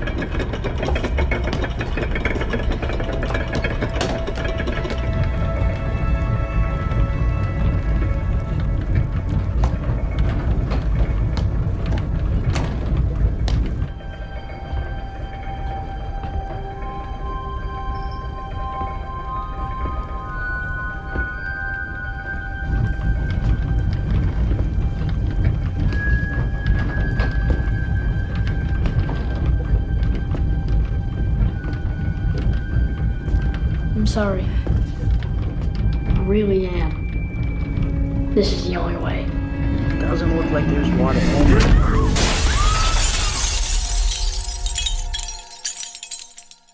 Just nothing but mountain and forest for as far as we can see. And again, we don't get a full 360-degree view of everything up there, but we do see a decent amount of it. And yeah, I didn't see any water anywhere. I couldn't see Right. any body of water up there. You know what's interesting about that too? I've been thinking about this. So there's a lighthouse and we see mountains, and we've pretty much come to agreement that Tabitha is in Camden, Maine. And Camden, Maine, that area, coastal Maine, is one of the few places in the US that has mountains on the coast. So it would be interesting. It would be interesting if this Fromville area, this Fromland, was kind of mirroring that area, like a lighthouse that's in that location, mountains that are in that location. So it makes me think, it's interesting. Interesting. Yeah, because I mean, there's just so much about this place that we still don't know. I mean, we're pretty much been located for the most part to the town. The forest seems to be absolutely vast around them, incredibly vast based on those views right there. It looks like it almost goes on forever until you see those mountains. Who knows what's on the other end of those mountains? That would be an interesting trek. But yeah, it seems like this place is absolutely vast. And if that is the case, where did this forest come from, and what is this forest taking, where was it modeled after, for lack of a better term? And like you said, maybe there's something to that in terms of seeing the mountains on the coastal on a coast, which is pretty rare geographically anyway. It is. Yeah, it's just so many questions, guys, so many questions. I think the Ankui kids were being used like batteries for the town. Ooh, okay. Like they were being kind of drawn, like maybe their life force was being drawn and used as energy to power or create Fromville. That's interesting. That's an interesting theory. Yeah, Okay. that's interesting. Sophie L and I have talked about that too, like the possibility that maybe children are what powers Fromville, child victims. Yeah. It's interesting. Interesting. I like that. I definitely think something is powering Fromville, and part of me wouldn't be too surprised if the lighthouse itself is serving a similar function that Boyd's torch did inside the place where he finds Martin. Like maybe if you put that fire out at the top of the lighthouse, it will unveil Fromville to the rest of the world. It will actually be physically being able to be seen at that point. Maybe this flame, maybe this big lighthouse, because you look at the lighthouse, it strikingly looks an awful lot like Boyd's torch, just a giant version of Boyd's torch. Very similar. So part of me thinks that maybe if you put this flame out at the top of the lighthouse, it could potentially unveil or drop the veil that is around Fromville, that is hiding it from the real world. Just a tinfoil theory. Just a tinfoil theory, because something about the glass being broken up there in the lighthouse. It seems like at some point someone tried putting that flame out. We see a lot of broken glass in the interior of that lighthouse, particularly the glass that is encasing the flame. So it looks like someone might have tried to put this flame out at some point, and if they did, why? Why are they trying to put out this flame? What will it do? Is that flame powering something like the veil that is kind of hiding Fromville, the glamour that is hiding Fromville, maybe? I don't know. Very tinfoily, I know, but something about that, something about the shape of the lighthouse is incredibly similar to the torch that Boyd had, just on a bigger scale. But who knows? Who knows what's going on with these damn Ankui kids too? Could they be powering the whole thing?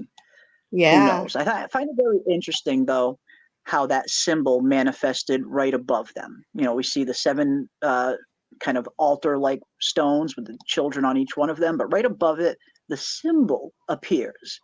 So I'm wondering exactly why that is. What exactly was that symbol, and how come it's closed now when Jade goes down there? So again, just so many freaking questions. So many questions.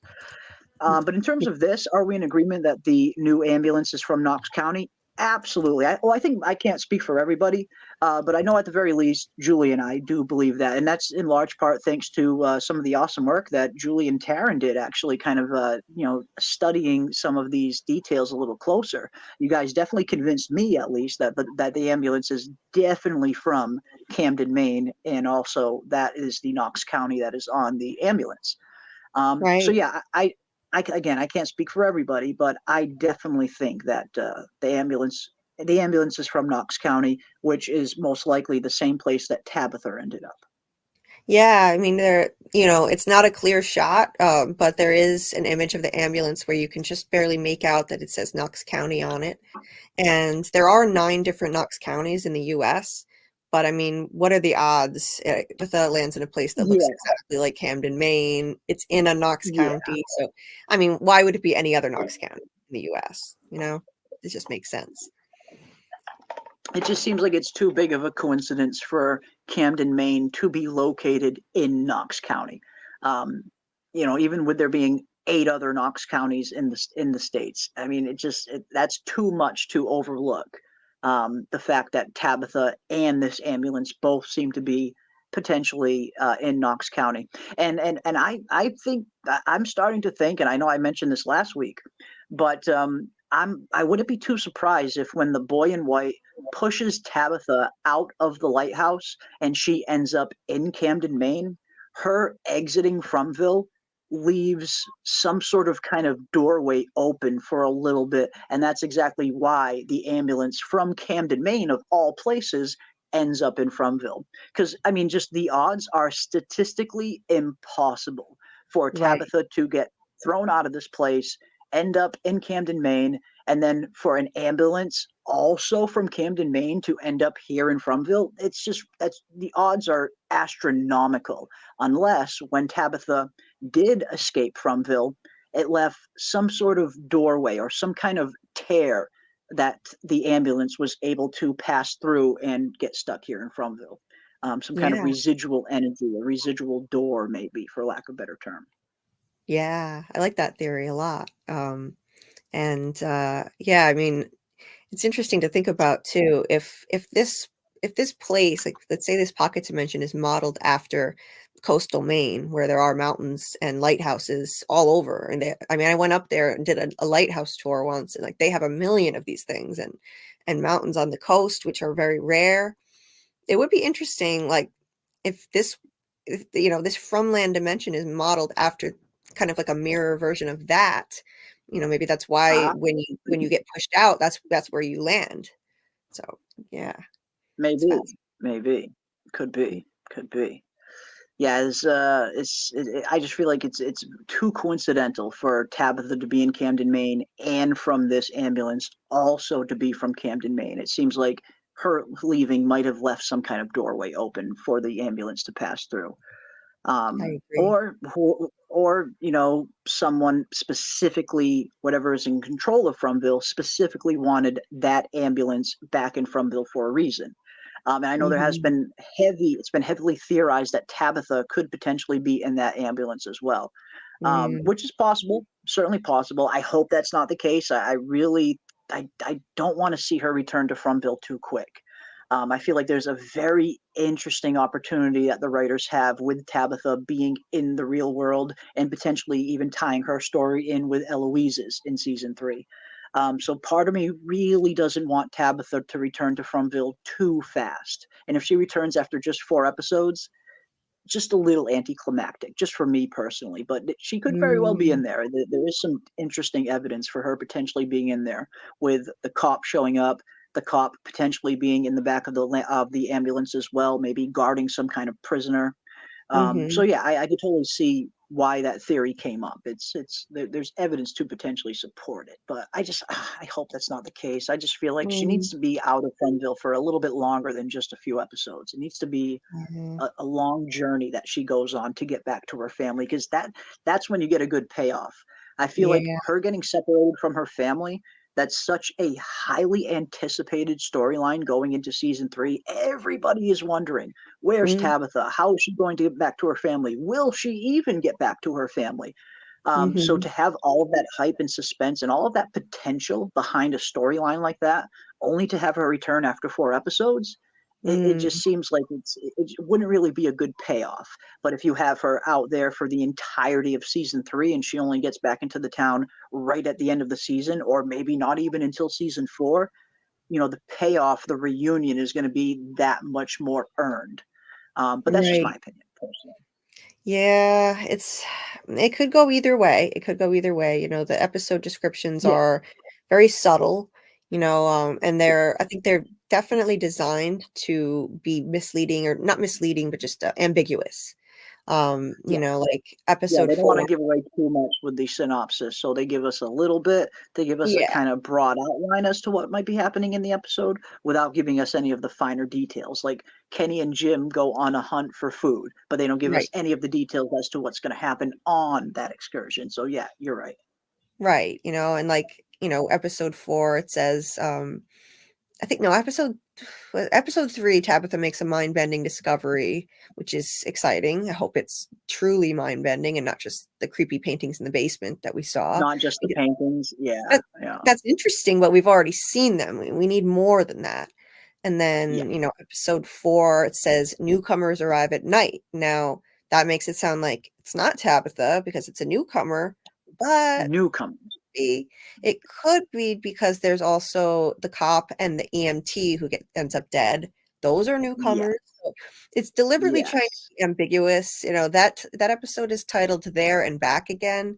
That title implies that maybe she was there and back again, Yep. like applying to her.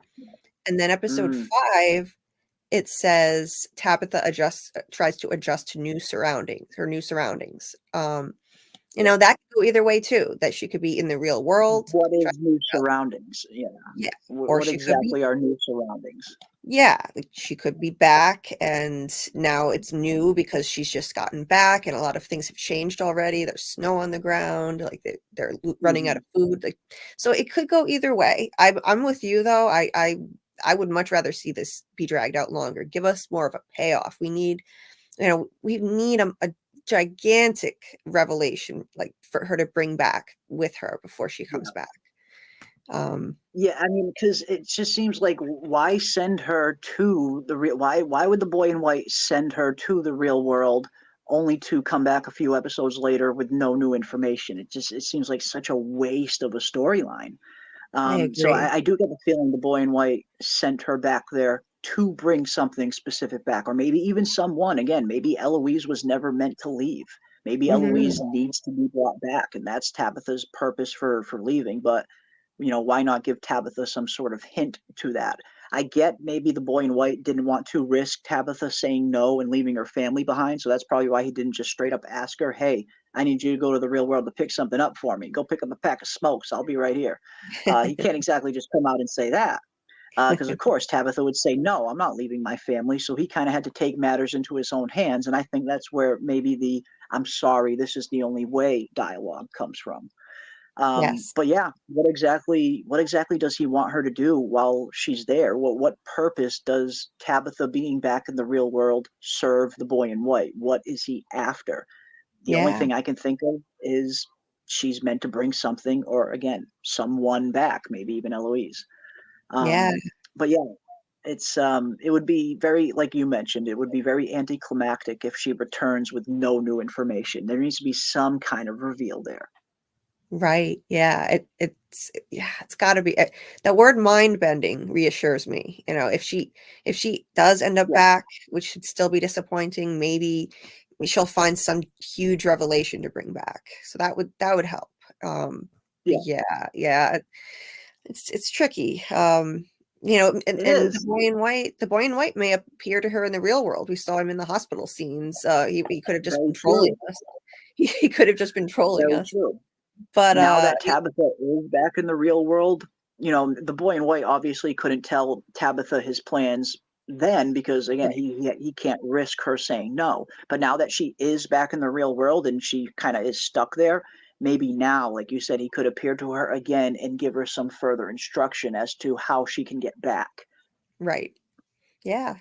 Could be. I think it's possible for him to appear to people in the real world, or use his voice like with Father Khatri, possibly. Maybe it was his voice calling him in. So yeah, interested to see that.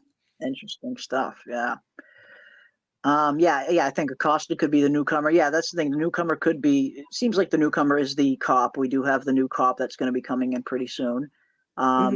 Yep. All right, yeah. Let me catch up with you guys. Awesome stuff. She had injuries, so she must have hurt when she fell from that tower. She might have died from the fall and woke up, and she might turn into Boyd's wife. Ooh, what do you guys think? Ooh, interesting. That's interesting. Yeah, we do see her. She does have some some kind of visible injuries when she wakes up in the hospital bed. She's got cuts all over her forehead and stuff, and that's the reason that I think she probably just sustained them when she went through the glass. Because I have to imagine if a human body fell from that high up, the damage to the face and the body would be much more extensive than just a few scratches like this. Oh, So yeah. part of me thinks that these came from when the boy in white actually pushed her through the glass. Like she got cut on some of the glass when she got pushed through. But that's a very interesting theory, Ant, that you meant, because I know it's been a very popular theory that potentially Tabitha went out of that window in the lighthouse and died, and her body is maybe even down there, and now that's how she got back to the real world. That has been a pretty popular theory, and I suppose we can't really discount it because we don't know. That certainly could be possible. A lot of people have been thinking ever since season 1 that dying in Fromville is how you escape. Abby thought that. She was very convinced of that, to the point where she went on a rampage, killing everybody, thinking she was saving everybody. But part of me thinks the only reason that I think that theory might not be as true is the message that Abby seems to give Boyd at the end of season 1, when she specifically says to Sarah, "I was wrong. There's worse things out here in the forest than the monsters." And the whole "I was wrong" part has me believing that that is what Abby was referring to. I was wrong. Dying in Fromville doesn't bring you back to the real world, because obviously she would know that. She died in Fromville, and now she seems to be stuck here as a disembodied voice. So she would know firsthand that dying doesn't bring you home. So I think that's what she's referring to when she says I was wrong. But again, maybe she was referring to something else. But no, that's an interesting theory. That is, I love interesting theories. That is for sure. What if we have a show with a Schroeder tabby cat? Schrodinger's tabby cat. Yeah. Yeah, and that's the thing. I think when we hear references to, string theory and Schrodinger's cat and stuff like that, I get the feeling the writers are putting that in there for, some kind of metaphor for something that we're going to see in the show at some point. I love the Schrodinger's cat thing because Tom, the bartender, breaks it down so beautifully, and he's 100% right. If the cat turns on the radio, at the very least, the people outside the box will know it's still alive. Yes. So I do think that is, a metaphor for them potentially, and maybe even Tabitha is that quote unquote radio. I mean, Tabitha escaping into the real world, she can confirm that all of these missing people, because everybody that's in Fromville has been missing for months to years. Tabby could potentially, have an answer for that and let everybody know where these missing people are. But then again, how the hell do you convince anybody of what you've been through? And I think that might be what she's wrestling with in season 3. In the trailer, she goes to see the priest, and she says to the priest, "What I've been through is impossible."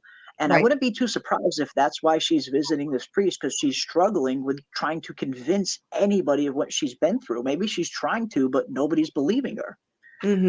Yes. And I think when an episode description describes, I think it's episode 2, it said that she receives help from an unlikely ally.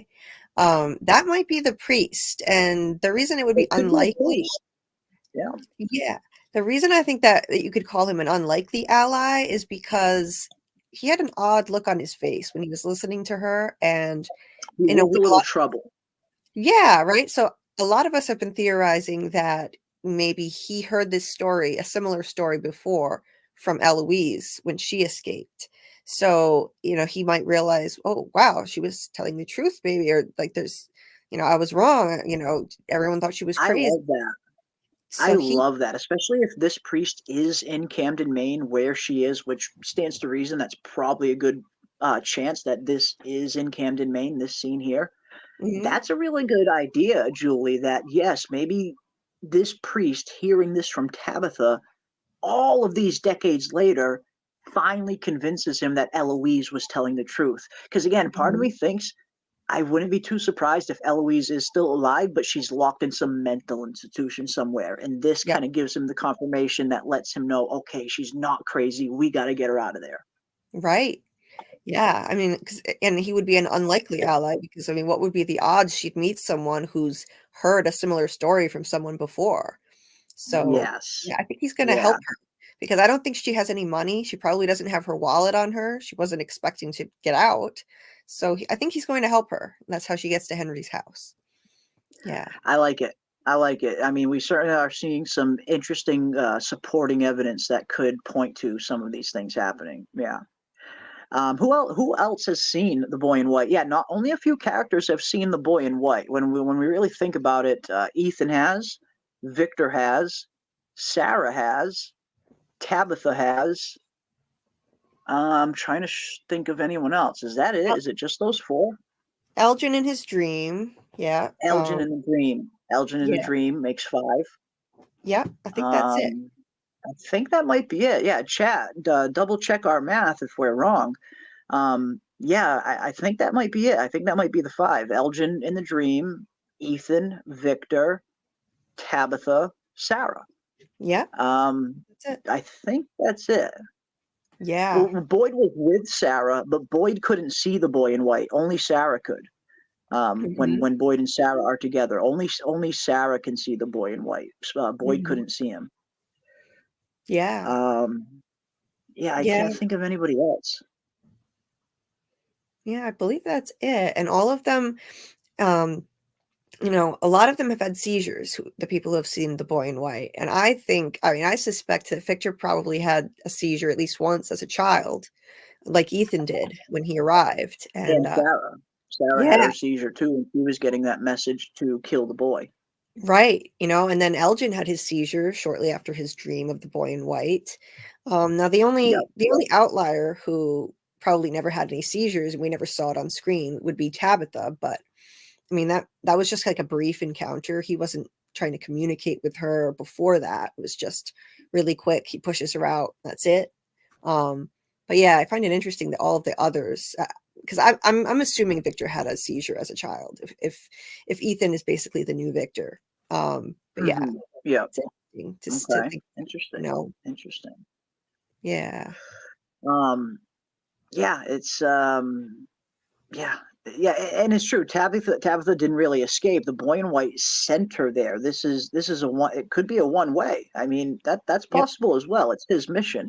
I mean, I think a lot of us are expecting Tabitha to return to Fromville at some point, but what if she doesn't? I mean, what if she never returns? That is a possibility, Quan. You're absolutely right to at least bring that up. There is a possibility there for sure. On the phone, and probably will be Tabitha, I think. Yeah, Jim gets that incredible call in the trailer, and I'm hoping that it's going to be the same voice that he hears at the end of season one when he's yes, first told that Tabitha shouldn't be digging that hole, Jim. I'm really hoping that just the symmetry to it, if it's that same voice saying, "Your wife shouldn't have left, Jim," it would just be, I mean, I would laugh at this point because I think it would just be kind of funny to hear that. But yes. yeah, I hope the voice says, "Sorry, wrong number, Jim." That could be pretty funny. That'd be very anticlimactic. Talk about subverting expectations there, Jen. Good stuff. I'd love Gary to see you guys on says, the radio. That would be awesome. I would love that too. that would be pretty cool. That would be pretty cool. Let's see what else we got. Yeah, I can't wait to hear the voice on the telephone with Jim. Yeah, me too, Woodrow. That's one of the scenes I am looking forward to the most in season 3. I've been waiting since the end of season 1 for them to continue that storyline. We got such a tease for it in season 2, and we just get that one conversation between Jim and Donna, and it's never brought up again. I'm very much looking forward to seeing the show continue that storyline. I want to learn a little bit more about that. Gary says, I think there are different levels to Fromville. You think you escaped when you wake in the hospital like Tabitha, only you're not out. You're in a different area. And that definitely is a possibility as well. And those have been kind of the two most popular theories, I guess you could say, coming out of season 2. And I mean, I can't speak for the entire fandom. I can only speak for our comment sections that we get here.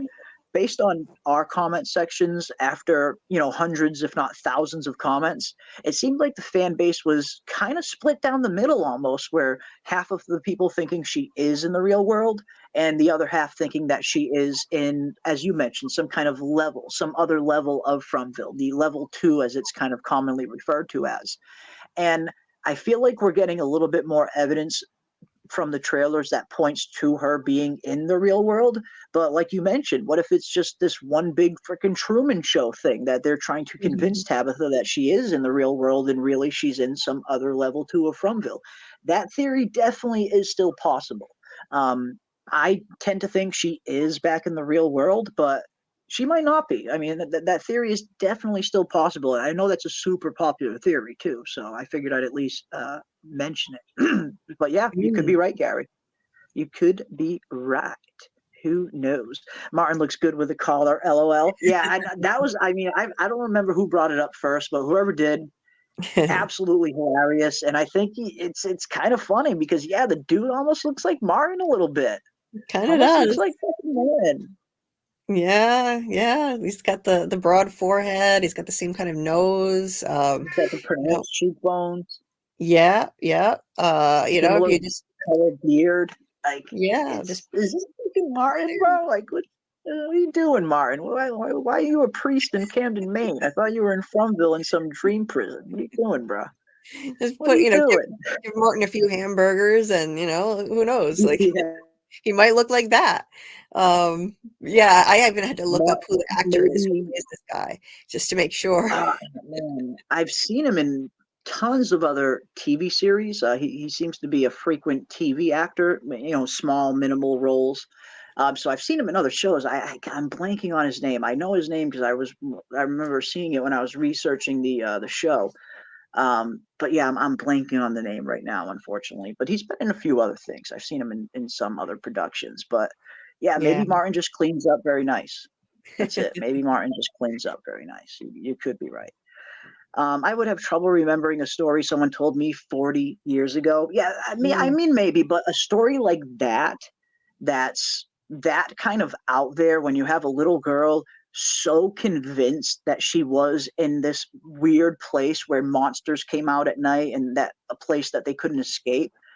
Yes, I mean, it stands to reason that you might not remember everything from 40 years ago, but a story like that coming from a traumatized little girl like that is something that I could definitely see sticking with you. I wouldn't be too surprised if he does still remember if Eloise told him something like that, because that's not kind of your average run-of-the-mill everyday story. It seems like something that would probably stick with somebody a little bit more than just your average forgettable story, maybe. Yeah, I agree. Definitely. Yeah. I like Scarlett's idea of the 2 different voices on the radio. I actually really like that idea as well. And I mean, we tried to watch those scenes together multiple times to kind of slow it down and listen to it. And there might be something there, because when you first hear that voice that picks up on the radio saying, hello, who's this? And then you hear the voice saying, whoa, slow down. Who's this? Is this Jim? Your wife shouldn't be digging that hole, Jim. It almost sounds like the voice almost ends with a little bit of a southern drawl, but it doesn't seem like it really starts with that sound. So there might be something to that. I mean, I think the best theory is maybe that Jim actually did penetrate whatever barrier is keeping Fromville from the outer world. Because again, when you think of radio signals operate and travel in ways that we could never fathom. Radio signals can literally bounce off the ionosphere. They can bounce through space over years. Radio waves travel in very weird and strange pathways. So if anything has the potential to get out of Fromville, any kind of signal, it would be something like a radio signal. I could definitely see that happening. And again, they bounce off space, for crying out loud, some of these radio waves. So yeah, part of me thinks that maybe the first voice that we hear was Jim successfully reaching out to the outside world, and then something came in and cut it off, and that's the second voice we hear. Your wife shouldn't be digging that hole, Jim. But again, tinfoil theory, but it is a theory that I definitely do agree with as well, or I do think there's some merit to it at least. I don't know how if it's 100%, but I do think there's at least something there to at least kind of at least discuss it, or at least kind of dig a little bit deeper, because the voices do almost sound a little bit different from when it starts to when it ends. Right. So yeah, could be. I like that. Yeah. She could run into the father that died in Fromville, or runs into someone else. Ooh, yeah. Imagine if she just sees Father Cautry. I mean, we do know Cautry. Well, we don't know, but it does look like Father Cautry will most likely be making an appearance in season 3. They've not only put him on the promotional material, but there was a leaked photo, not a leaked photo, but a post photo on Instagram of the season 3 filming. It was the set of From, and Sean Majumder was there taking a picture with Boyd, and both of them were in costume. They were in their character's costume. Father Cautry had the priest collar on and everything. So it didn't look like he was just in plain clothes, maybe visiting the set. Again, this set is all the way up in Nova Scotia too. At the end of the day, it's not a set in Hollywood that you can kind of just stumble upon where it's across the way a little bit. Coming to this set, you would only come there for a reason. So yeah, I do think Father Cautry will most likely have a cameo in season 3, just like Tom the bartender might have a cameo in season 3, because he was also up in Nova Scotia when From season 3 was filming as well.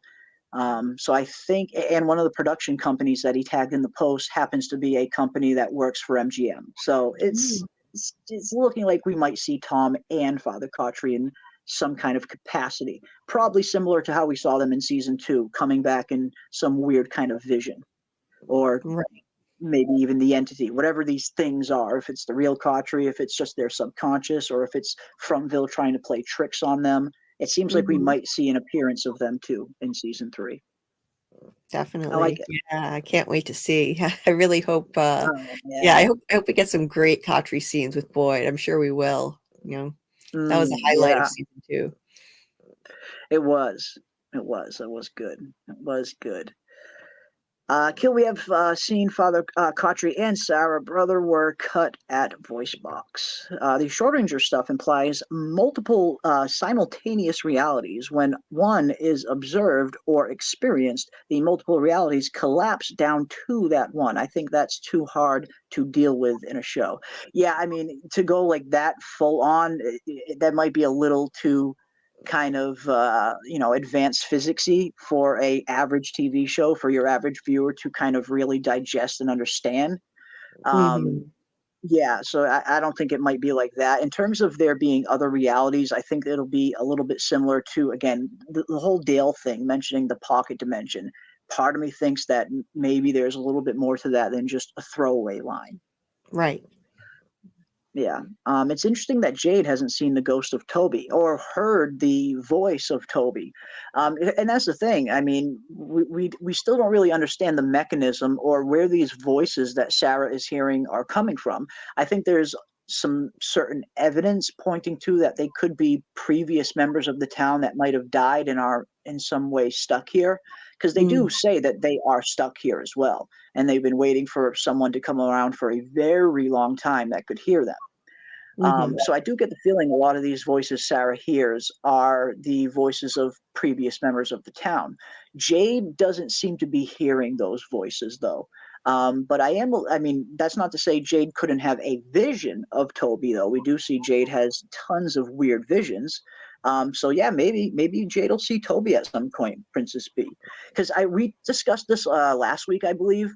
We know that Kenny finally finds out Sarah's hand in his father's death, but when is Jade going to find out what Sarah did to Toby? Like, it seems like that's something that, it's a very interesting kind of reveal that they could throw onto Jade at some point. But, yeah, like, will Jade ever find out that Sarah was really the one that killed Toby? And as you mentioned, Princess B, could Toby come back to Jade in a vision and maybe even tell him? I don't know, maybe. Yeah, that would be interesting. That would be interesting. I think Sophielle has mentioned something interesting about that. Like maybe stabbing Toby through the neck into his tongue. Maybe that specific way of killing him prevented whatever entity is Prevented him manifesting. from talking in Yeah, the afterlife. I like yeah, that. I really like that. yeah, yeah. It's interesting to think I about. I actually really like that because yeah, I mean, a lot of us were wondering. I mean, it's one thing for Sarah to kind of hack him up to make him look like he was just killed by one of the monsters, but why cut Mhm. his tongue out? Right? Why specifically cut his tongue out? She could have easily passed his body off as just another monster kill with doing just what she did. She didn't have to cut that tongue out too. No. But and that's the first thing she does. Like after she kills Toby, the voices that are speaking to her, that's literally the first thing they tell her to do is cut out the tongue. That's the Yep. first thing she does. So yeah, maybe there's a reason to that. Maybe cutting out the tongue goes beyond just passing him off as another monster victim. Maybe it specifically keeps him from talking or becoming one of those voices in the after death. It's an interesting theory. I like it. I Yeah. do like it. Bus driver as she drove in. Did the bus driver see the boy in white as she drove in? Did she? Interesting. I don't remember that personally. You could be right. I could just be misremembering. I'll have to go back and rewatch that scene. Okay, because yeah, if the bus driver did see him, then that would make 6 total that have seen the boy in white.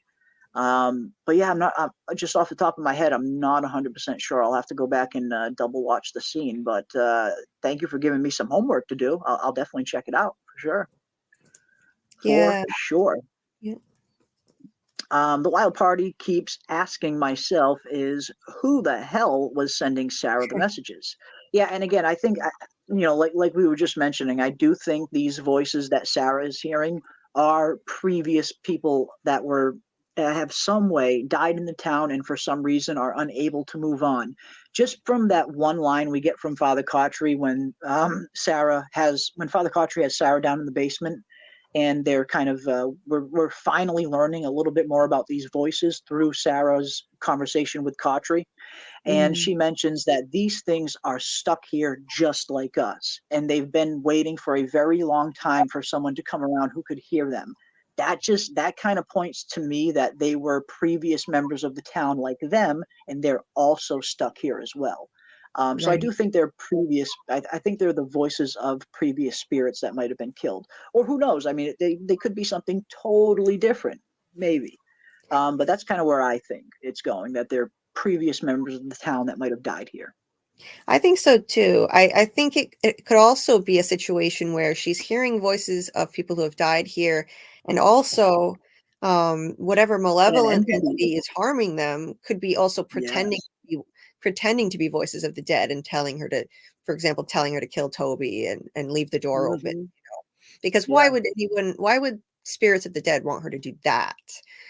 So yeah, I think Exactly. They're having her do some dark ass things. Kill right, people, kill a boy, a young boy like Ethan. Like they were manipulating her into doing some very heinous things.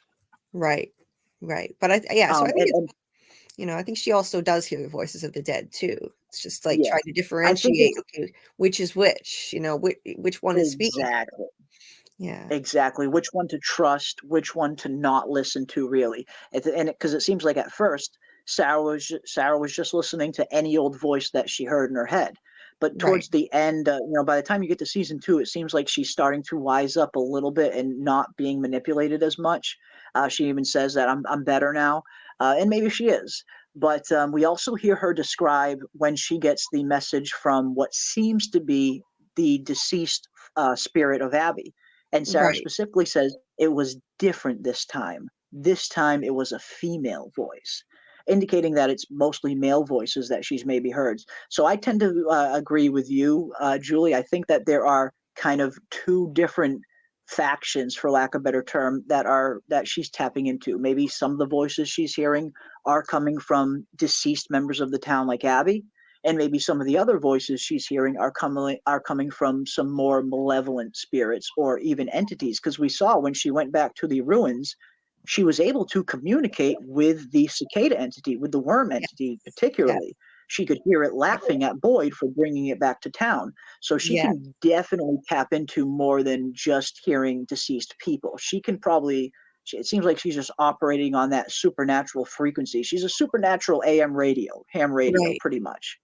Right. And I think she's able to tap into multiple different things, not just specifically only dead people, but also entities as well. Definitely. I agree. Yeah, it's interesting stuff. Interesting stuff.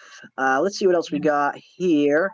What do you guys feel about the Lonely Dragon story, and how does it tie into the show? That's one that I've tried to go back to it numerous times, and I haven't seen a whole lot in the show yet that is pointing to the Lonely Dragon thing, other than the one line we get in season 1 when Trudy is talking to Jade and says, it's too bad you left Colony House. I would have rid you like an alabaster dragon. That's pretty much the only reference we get to dragons in the whole show, apart from seeing them in a few drawings.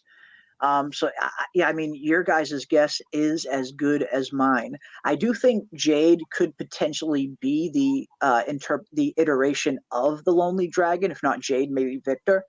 Right. Because it does seem like these characters that Ethan is talking about, almost it seems like they're allegories for characters in the actual show. Like many of us, myself included, maybe think that Tabitha might be the Chromonocle, Right. and maybe the Lonely Dragon could be Jade or Victor. Maybe, I don't know. But what do you think when you think about the whole Lonely Dragon and stuff like that? Anything come to mind for you? I think there actually may be a clue to this in the show. In the scene where Jim and Tabitha were entertaining Ethan early in season 1, they were both pretending to be Chromonocles and saying 2 Chromonocles for the cave. So I think that might be a clue that there are 2. One of them could be Jade, and the storage room in the diner could be the cavern of the Lonely Dragon. Tien Chen fit that description because she lost her husband. And then, she gives Jade the book full of symbols. That could be like the piece of treasure that can give him some kind of clue as to what's going on. And then Tabitha could be the other one. She enters, she enters that storage room. Ethan says, well, maybe we'll find some treasure in here. And then she finds this bracelet in there. And then another interpretation too could be, Tabitha's exit from Fromville could be like the flight of the Chromonocle, if she's one of the Chromonocles. She literally fled, and that's her flight back to the real world. Yeah, and even the basement full of Eloise's stuff could be another sort of cavern of the Lonely Dragon. So, ooh, okay, I like that. Where she could find something useful there. Ethan says, the Lonely Dragon gives her a map, and then she's not lost anymore. So maybe she'll find something in that basement that. Oh man, maybe she's going to find maybe not an exactly map in the sense that we know, but something that will act as some sort of map as to why she can find her way back to Fromville. Maybe she'll find something like that in that basement. Yes, I like that. I like that a lot. That's a good one. Lonely Dragon. Who is the Lonely Dragon? Xavier Anders says, I believe there are 2 lighthouse/towers. Eloise and Victor drawings are different. I think it's a whole other tower with the kids in it. May need a torch to reveal the structure.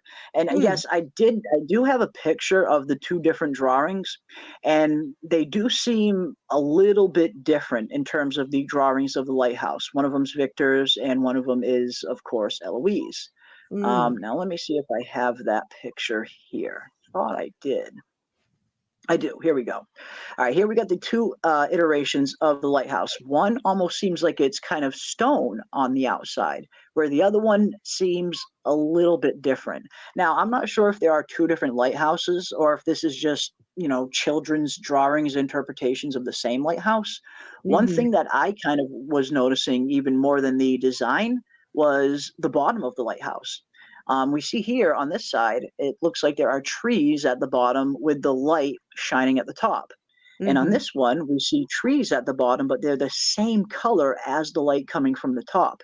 Did someone at some point attempt to burn the lighthouse down, could these be a representation of these trees being on fire? They're the exact same Mm. color of fire. Could Mhm. someone at some point have burned down the trees around the lighthouse trying to destroy it maybe? I Yeah. always wondered that because it's very clearly seem to be trees, just like these are trees, but obviously these ones are green and these ones seem to be yellow, almost like they're maybe on fire. So I was Right. always wondering what the heck's going on with the differences in these two lighthouses. Yeah. It's an interesting point, that it's possible. Someone could have tried to burn it. Yeah. Maybe. I don't know. We have seen evidence that people have tried to burn certain objects in the show in the past. I mean, we see the music box for starters, the ballerina music box. Anytime you Mhm. get a close up of it, you can see scorch marks all over it, like someone tried to destroy it at some other point in the past, but Mm. just didn't manage to fully destroy it. Because Right. yeah, the box is charred full, not charred full, but you can really see char marks on the music box as well. But, Yeah. yeah, I don't know. I don't know. I don't know indeed. Yeah, that music box Um, is interesting. Boyd stomped it into a million pieces now, but I mean, who knows? In a future yeah. cycle, it could resurrect itself and just look burnt, Oh god, I know, imagine it just comes back. That'd be, gnarly. That right? would be gnarly. But yeah, I don't know. Your guys' guess is as good as mine. Your guess is as good as mine.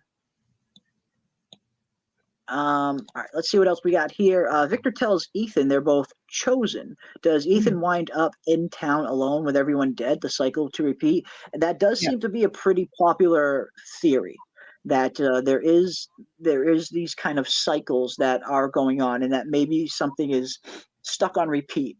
And we are seeing some evidence that supports that a little bit in terms of certain characters that were around in the 1978 time period that are filling similar roles to characters right now, like Christopher and Jade. They're both seeing the symbol.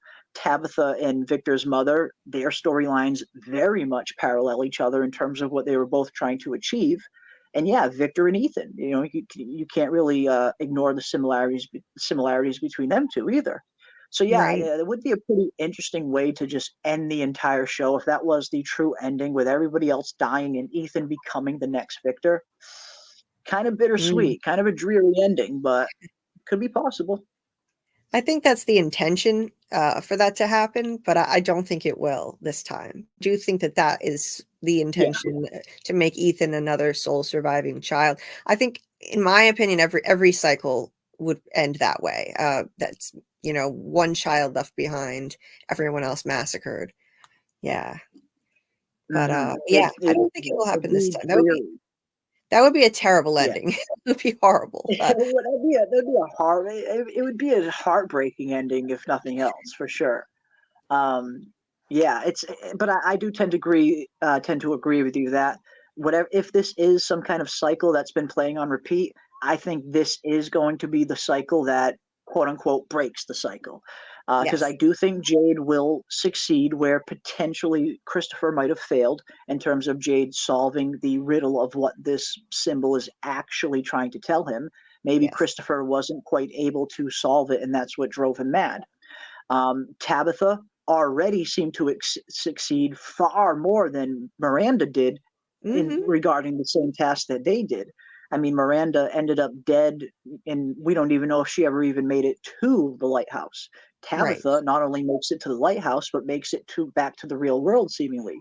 So it seems like these characters are mirroring their predecessors, but it seems like this group is having much more success. Again, I do think Jade will be successful in finding out whatever this symbol means, and Tabitha is clearly having much more success than Miranda. So I do Absolutely. think there could be something to the whole cycle thing happening here. It's possible. It is Absolutely. possible. Yeah, Victor does not want to leave, so I could bet he would hold back information to stop them from leaving from Fromville, because he will have to go, because he would have to go also, and what kind of life would he have? Yeah, and I mean, I really enjoy that scene, actually. That's actually one of my it's actually one of my favorite Scott McCord Victor scenes. the one where he finally kind of just says it. He says straight up to Jade, Jade says, "Don't you want to go home? This is my home." And I thought it was such a profound and very fitting answer when I started to think about it on a deeper level. Because this is all Victor has. This is the only place he's ever known. It doesn't seem like, if he does have family back in the real world, he certainly doesn't seem to acknowledge that or doesn't care about it too much. I mean, he's been here for so long that this place is normal to him. This place is his home, as nightmarish as it is to everybody else. This is the only thing that's familiar to him. This is the only place he knows. So what would he even be back in the real world? So when I started to look at it from that point of view, I started to totally understand why Victor doesn't want to leave at all. This is, again, this might be a nightmarish place, but it's the only home he's ever known. This is everything he has. Right. So yeah, I do think that is playing a factor into why he was so reluctant to give out answers. But I do think that might start to change now, though. And I do think Tabitha potentially escaping could maybe be a catalyst for Victor becoming a little bit more motivated to find answers. Because before, like you said, he didn't have a reason to want to escape. This was his home. But ever since he and Tabitha have become much closer, or she's kind of become his surrogate mother, for lack of better terms, it does seem like Victor would have some kind of, emotional investment to actually look for answers now because he wants to save Tabitha. Right. So I do agree that maybe there's still part of him that probably doesn't want to leave, but I think Victor might be a little bit more open to finding answers now after everything that happened with Tabitha. Right. And I think that he's, yes, he's buried a lot of memories, so there's a lot that he doesn't remember, but also even the things that he does remember, he's so reluctant to give answers to anyone because he's constantly telling people you shouldn't be asking these questions, and people who go looking for answers don't come back. So he's trying to protect people. He's in his his intentions are, I think, are good. They he just doesn't want to see anyone end up dead like his mother. So yeah, I agree. I do agree. It's because he says bad things happen when people ask questions. He doesn't want more bad things to happen. And especially now, because it seems like Victor has been seeing these omens of bad things to come right from the very beginning when 2 cars arrived again, which Victor very much points out as being special. And it seems like that was maybe even some kind of harbinger of bad things to come, because right after the 2 cars arrive, Victor not instantly, but 2 episodes later, he starts digging all of those graves outside Colony House. So it's almost like he knows something bad is coming after the 2 cars arrive. So that would probably make him even more reluctant to share because he knows things are already going off the rails. So yeah, it's going to be interesting to see what he tries to uncover in season 3. And not only what he tries to uncover, but what is he going to share after he uncovers it? That's what I'm wondering. We see in that synopsis, it looks like Victor is trying to uncover something about the town's past. And it looks like he does uncover it based on the following synopsis. But is he going to share that with anybody is the big question. Whatever big revelation Victor does find, will he tell the rest of the town about it, is what I'm wondering. Or will he keep it to himself? I think he probably will. I think conditions are getting so desperate now, with people running out of food and with winter coming. I think whether or not Tabitha comes back this season, I think he'll have more motivation to speak up and share what he knows. Like, I mean, he's actively telling Sarah, I need to remember what's missing. So yeah, I think we'll see a different side of Victor. Not deliberately holding back answers anymore. Yeah, maybe. Yeah, it's going to be interesting to see. It's going to be interesting to see. Yeah, you can't be in the real world when you go through something called a bottle tree. Well, technically, she didn't go through the bottle tree to end up home. She went out of the lighthouse to end up home. So there is a bit of a difference there. But no, I do catch your meaning. I mean, how did she go from one to the other? So I haven't completely discounted the theory that she is still stuck in Fromville somewhere else. I just tend to think she's probably more in the real world. But no, that is still possible. That is definitely still possible. It's a very weird mechanism to end up in the real world falling out of a dang lighthouse. Right. Unless she fell through some damn portal on the way down, what the hell happened? How did she get from A to B? Yeah, still a Yeah. lot of questions. Still a lot Yeah. of questions there. And most people would die falling from, normally you would die falling from a height that high. So I Yeah. tend to think that she went through a portal that kind of dropped her from a lower height when she landed on the hiking trail, if we're to believe that story that she hears in the hospital. So, because otherwise she would be Yeah, dead. If she fell from a yeah. height like that, she would be dead. But yeah, Yeah. So if there was kind of portal, it stands to reason that it was probably higher up than closer to the ground, just based on the velocity of her impact. Like you said, it probably would have smashed her to smithereens. So she would have been pancaked. But right. all she has is a few cuts and scrapes. So yeah, good point. That's a good point. Yeah, that was the only thing I could think of. I mean, I know it's a little matrixy. That's kind of how you that's kind of how you exit the matrix. You kind of have to take a leap of faith off a building and you fall through a freaking portal. It's kind of matrixy, but it could be what happened. It could be what happened. Who knows? Who knows? Let's see what else we got. Yeah, trailer shows the priest a lot of camera time. They want you to think about him. Yeah, maybe that's the thing with these freaking trailers, man. It's like they show you a lot of something sometimes, and then when you get to the actual episode, what they're showing you in the trailer had no bearing on the actual scene, or sometimes the complete opposite. These trailers are so deceptive. They're cleverly deceptive. And I like that they do it that way. I don't want a trailer that's going to give me too much reveal. I want the reveals to come while I'm watching the show. That's how it's best. So you don't want trailers to show you too much. So I do appreciate the way they put together their trailers. They are definitely showing us some interesting things, but I think there's a ton of misdirection in there as well, in terms of a lot of these scenes being played out of sequential order, a lot of thinking one thing's happening when something totally different might really be happening. I like the way they play it. They don't give us too much. Right. And I mean, look, we don't know if anything that we're seeing in the trailers with all of the dreams and the visions that people are having, there could be something that appears to be real in the trailer. It could actually be a dream sequence. Like, for example, the barn scene in the teaser that has such a surreal look to it. And it's possible, like, I'm starting to think that might be a dream that Boyd has, because that was an interesting theory at the beginning, that Boyd the whole barn thing was just one big dream sequence, and yeah, it's possible. You can't discount it, I guess. Right. And what may think that is the synopses, that not only the fact that it's a very surreal scene, but also the synopses for the episodes. We see a common theme. Okay, they're losing trust in Boyd. Boyd struggles to keep the town safe. It's in multiple episode descriptions that Boyd is struggling and losing their trust. And we know that tragedies are happening this season. Mrs. Lou dies. So it's possible that he could have a dream sequence like that represents his fear of not being able to keep everyone safe. It's just kind of okay. It's possible. Okay. So it could be. No, I actually like that what this whole scene, like you said, is just one giant manifestation of one of his biggest fears, not being able to keep his loved ones safe. And more than that, not just not being able to keep them safe, but seeing them die helplessly right in front of him while he can do nothing about it.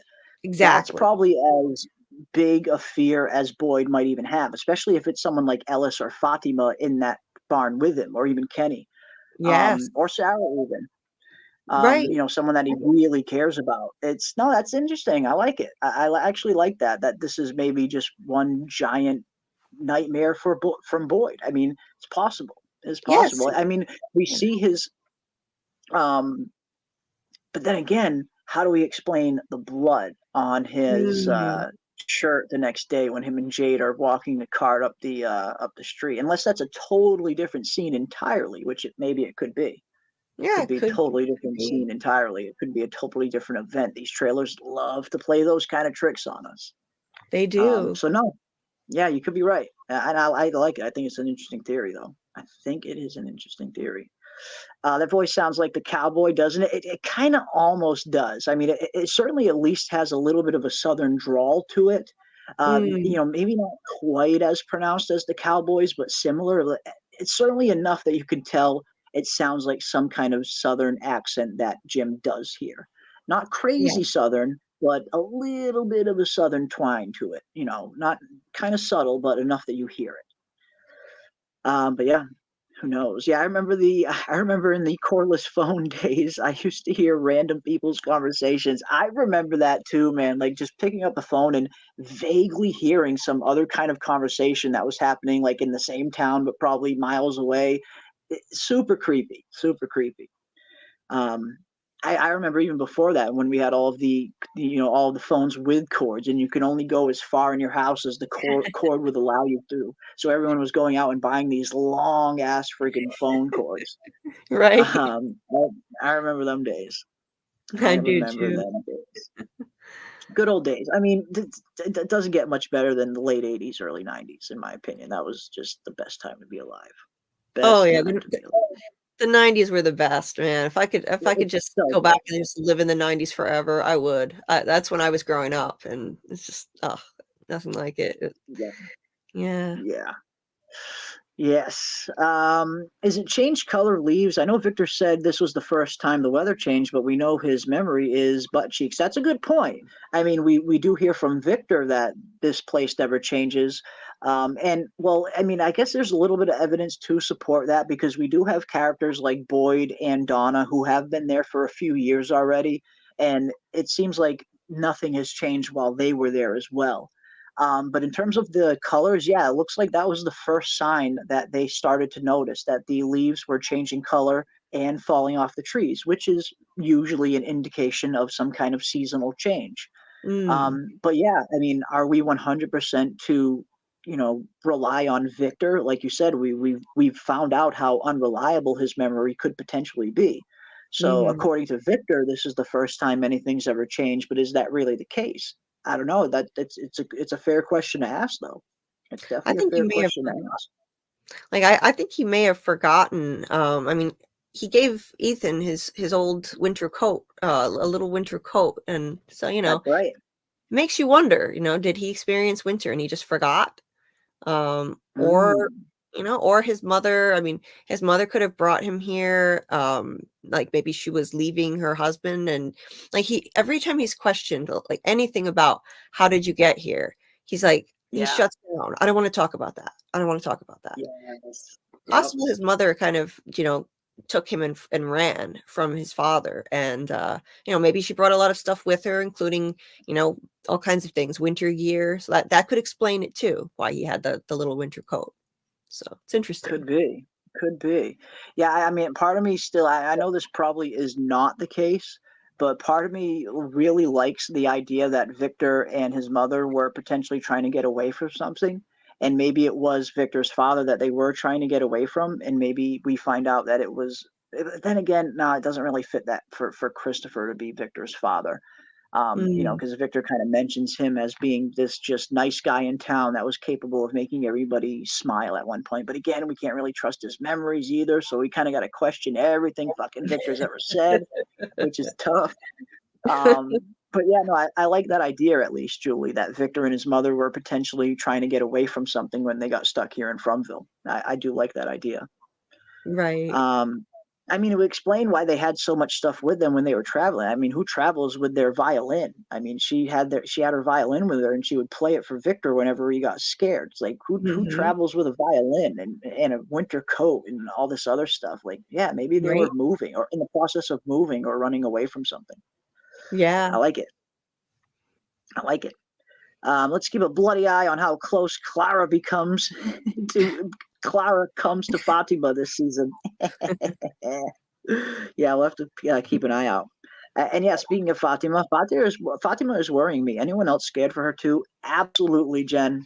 I am. Mhm. Even before we got the season 3 trailer, as soon as I heard about this whole pregnancy thing, part of me going into season 3, Fatima was always number one on my list in terms of characters that I feel are on the thinnest ice.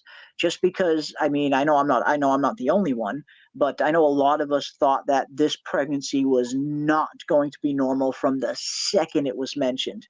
Oh yeah. There's just too many weird surrounding circumstances. There's just too many things around it to be coincidence for it to just be a normal pregnancy. From Fatima believing she couldn't get pregnant, adamantly believing she could not get pregnant, and then seemingly being worried when she finds out she is pregnant. She did not look happy about it when she was talking with Donna. And then the whole foreshadowing from Ellis, with him having these thoughts of the baby being born with fangs and claws. It just seemed like they were trying to hint very early on that this was not going to be a normal pregnancy. Yeah. And I think we have even more, evidence of that seeing her in the trailer. Now, yes, this definitely could just be normal pregnancy things that females go through in terms of the fetus kind of taking too much calcium from her. That's why maybe she could be losing teeth. That is something I hear does actually happen in pregnancy sometimes. But I think there's a little bit more going on here than just your average pregnancy. And maybe this fetus, whatever is inside of her, is maybe its metabolism is working 2-3 times as fast as a normal one. And that's why she's being drained faster and faster and faster. And part of me really starts to think that that image that pushes Elgin under the water in his dream, a lot of us kind of instantly saw these similarities between that thing and Fatima. The hair is exactly the same. The Chinese or Japanese looking kimono that creature was wearing looks an awful lot like the kimonos that Fatima wears. So part of me was starting to wonder if that is what this baby is turning Fatima into. That is a future look at what Fatima might become if this baby makes it to full term. I don't know. Just again, Yeah. very tinfoily theory on my part, but it's kind of hard to not at least notice these similarities in appearance between this thing and Fatima. But yeah, who Right. knows? Or maybe this is even Fatima's baby born, all grown up. Maybe this is what Fatima's baby will even turn into. Who knows? But yeah, the Yeah. connection to Fatima just seems the appearance seems too coincidental. I mean, between the hair and the kimono and the cheekbones, it all looks very similar to her. It I really don't know. does. I Yeah. don't know. I mean, very early in the season from the episode descriptions, in episode 3, it already says Fatima questions the welfare of her unborn baby. That's early for this to already become an issue, right? So, yeah, it's concerning. And then like they say, Fatima and Ellis come to a decision regarding her pregnancy, and a few episodes Yes, later. a tough decision that they have to make. Yeah, what is that? I wonder. Like, are they faced with some kind of question at some point to potentially abort the baby or keep it going? I mean, that would be a very tough.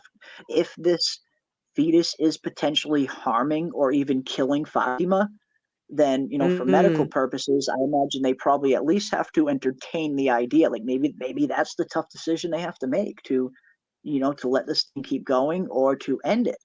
I don't know. Yeah, it seems like they're going to have some kind of tough choice. Because another thing that someone pointed out in the chat when we were looking at this image last time is the teeth.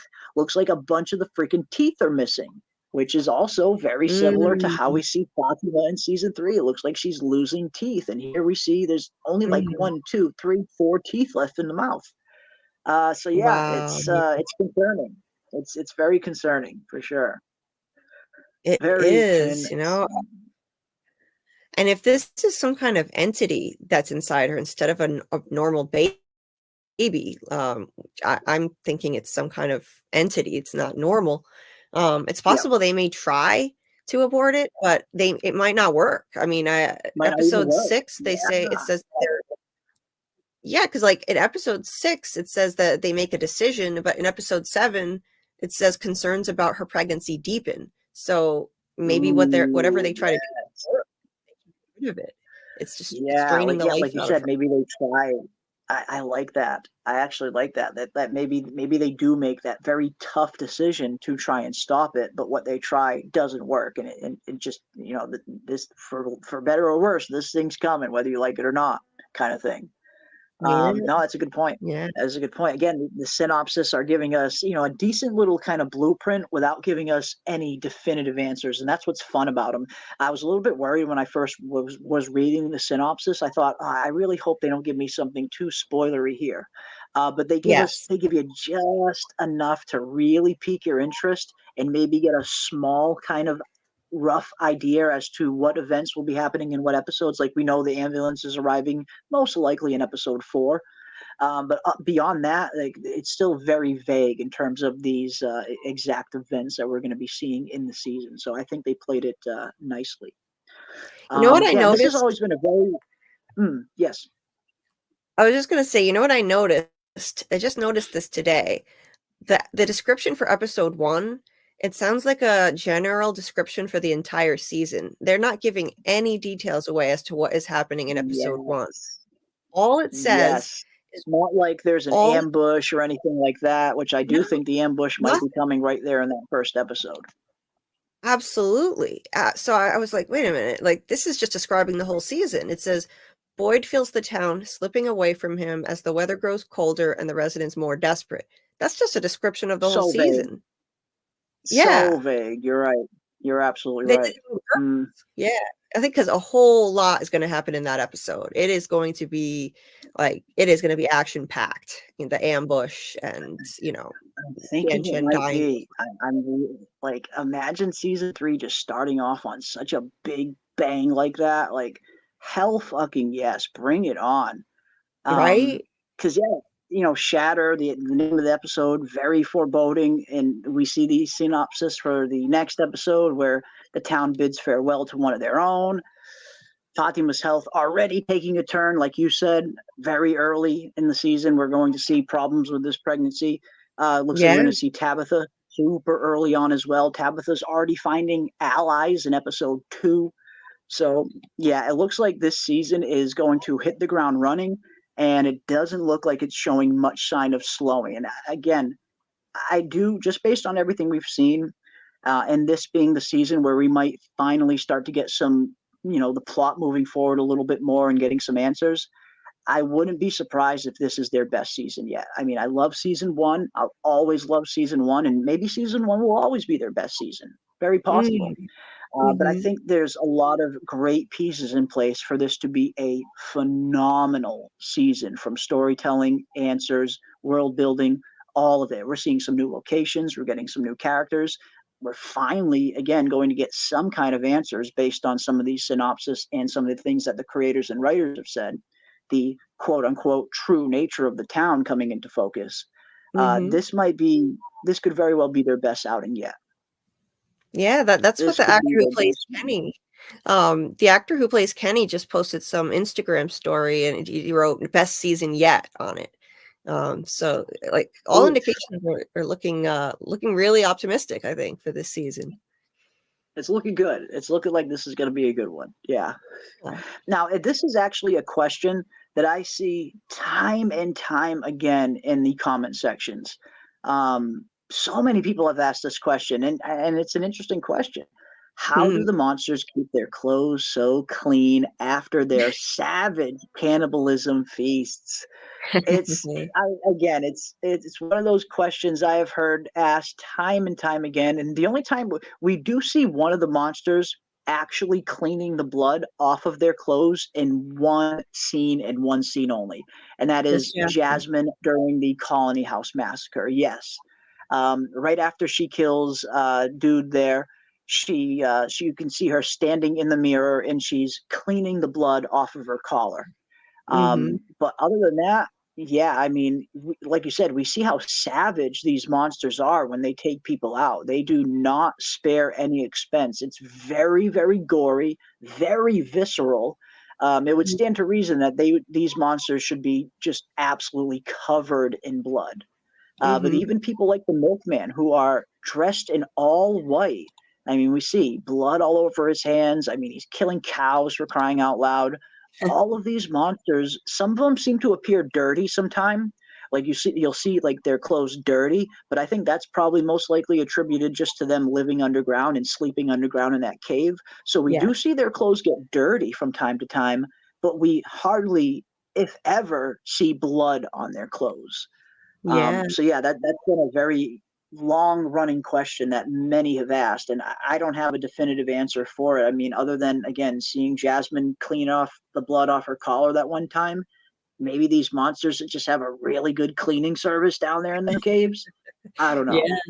Great laundry service they have there. But yeah, what's interesting is Jasmine tries to get the spot off, and you can see it doesn't come off. But not all the way off. Yeah. Mm-hmm. No, so I mean, I think there's some kind of glamour that they have, like they, That's it's Ravener's theory as well. That yeah, Ravener has been he's been very adamant about he's been a big proponent of the quote unquote glamour theory that when they're in their human form, that it's just a glamour, that their monster form is their real nature, their real form. And we do have some evidence of that. When Smiley dies, he reverts to his monster form and he doesn't turn back into human form or anything like that. When Smiley's dead, he's straight up full on monster form mode. Yep. So I think you guys might be onto something. I think there might be some kind of glamour effect maybe going on. Right. Because the bullet holes, a lot of the bullet holes seem to disappear. We see the kid in episode 2 of season 1, the one that comes up to Julie and says, "Hey, don't you recognize me?" Kenny shoots him. Then the next time we see that same monster coming to the bar when Kelly and Brian open the door, no bullet hole on his shirt. And I guess we'll have to look out for Cowboy Monster and Creepy Nurse Monster as well. Those were 2 of the monsters that Boyd put tons of bullets in at the end of season 2 when he was trying to use those bile bullets when they were monsters in the woods. Cowboy Monster and the Nurse Monster were 2 of those monsters that Boyd shot in the chest a few times. So I guess we'll have to see in season 3 if there are any bullet holes in Cowboy or the Nurse. Actually, we can probably see the Cowboy. We do have pictures of him. Because it looks like even the bullet holes in their clothes seem to fucking disappear, which is a little nutty. Yeah. Yeah. Here we go. Do we see any bullet holes? We see some dark marks, some scorch marks, but I don't really see any bullet holes though. I don't either. No. I don't really see any bullet holes. Yeah, it's not pristine looking, but I don't see bullet holes. Yeah. Yeah, it looks again that kind of normal dirty wear and tear that they probably get just from living underground and sleeping in the dirt. But yeah, you don't see any bullet holes, and Boyd definitely shot the Cowboy Monster directly in the chest. I distinctly went back and watched it to see because I wanted to find out a little bit more about these bullet holes. And Boyd hits the Cowboy at least 2 or 3 times center mass right in the chest. And no bullet holes here. And it's very interesting. Very interesting. But again, that's what's so fun about these shows, about a show like this is, it's little things like that you probably only end up catching when you're on your second or third rewatch. Like when I was watching that episode for the first time, I wasn't thinking about the bullet holes in Cowboy's freaking shirt and whether or not they would appear again. But on the rewatch, the first time I actually noticed it was actually the kid that Julie sees, the younger monster, the one with the kind of high school varsity kind of Letterman sweater. Kenny puts that bullet right in his shoulder, and then the next time we see that monster, no bullet hole in any of the clothes. That was the first one that piqued my interest. So yeah, I don't know what's going on there, but maybe you guys are right. Maybe there's some sort of glamour that they are employing. Yeah, for lack of better terms. Yeah, as someone who came into the fandom, 2 years after a lot of people, I would, I bring up lots of things that lots of people have come up with before. It's interesting. Great minds think alike. Great minds think alike. That's what I say. Great minds think, and that's why I always try to stay away from saying, or anyone else owns any one theory, because so many people are going to come to very similar conclusions. That's why I always try to not own any one theory. These theories are everybody's to share. Yes. That's just how I approach it. I don't claim any kind of one theory as my own, except for the ambush theory with the animals. That one I really am very confident in.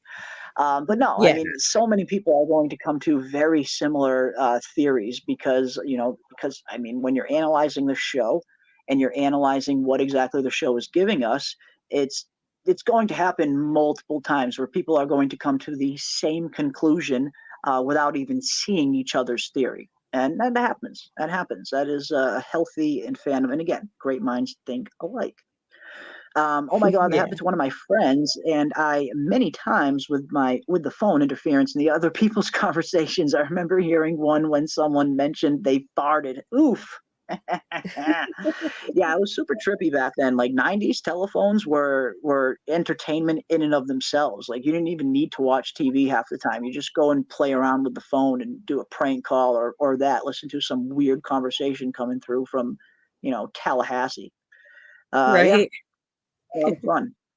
Yeah, mid '80s was a blast. I mean, for me, late '80s and early '90s, and all of the '90s really, and most of the '80s too. It's just those are like the two best decades. I mean, when you look back at all of the art and the music and the film, everything that was created in those time periods that has very much stood the test of time.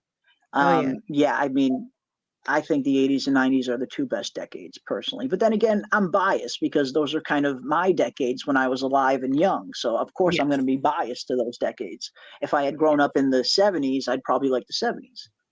Right. But no, I'm not that old yet. Fortunately, I'm not that old. Yeah. Being that I think the Smite scenes are at the end of the season, Fatima will still have flat stomach at the end of this season. She will be all right. This is distraction. Ooh, interesting, Carrie. And you could be right. This could be one giant misdirect. I mean, they're laying those kind of breadcrumbs to probably make us think that something heinous is going to happen with this pregnancy.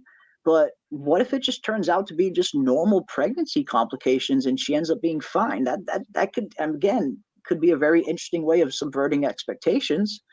But Definitely. no, you could be right. You could be right, Carrie. You very well could be right. I do think since winter is coming, a story will be told in a subtle way that hints heavily towards the origin of this place. I really hope so.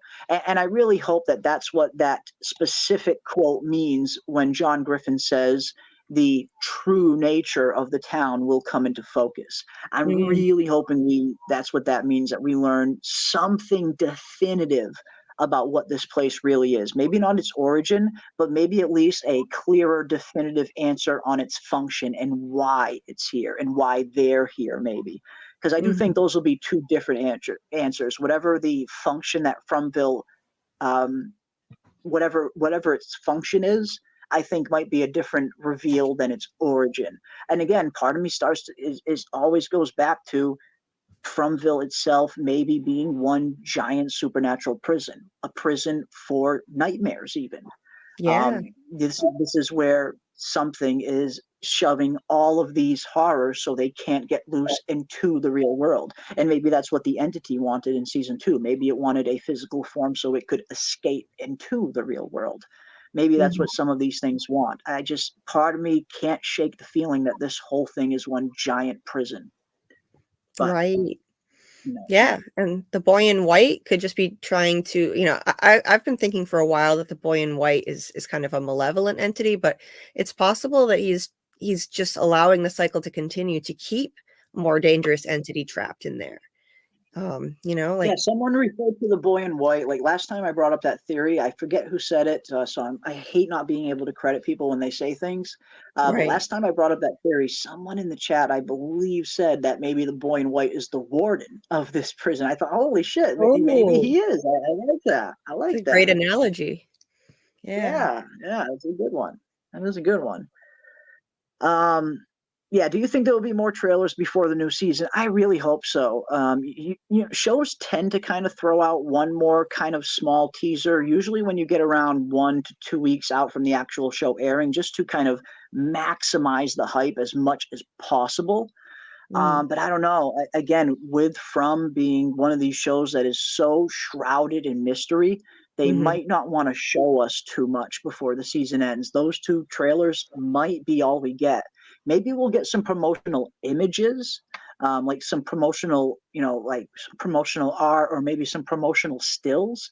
But in terms of full trailers, will we get any more? I don't know. At this point, it's 50-50. Right. It's hard to tell. It is hard to tell. I would like to see another teaser as long as it doesn't give away too much. But if they don't give us any more trailers, I'm totally fine with that too. Yeah. Yeah. I guess we'll find out.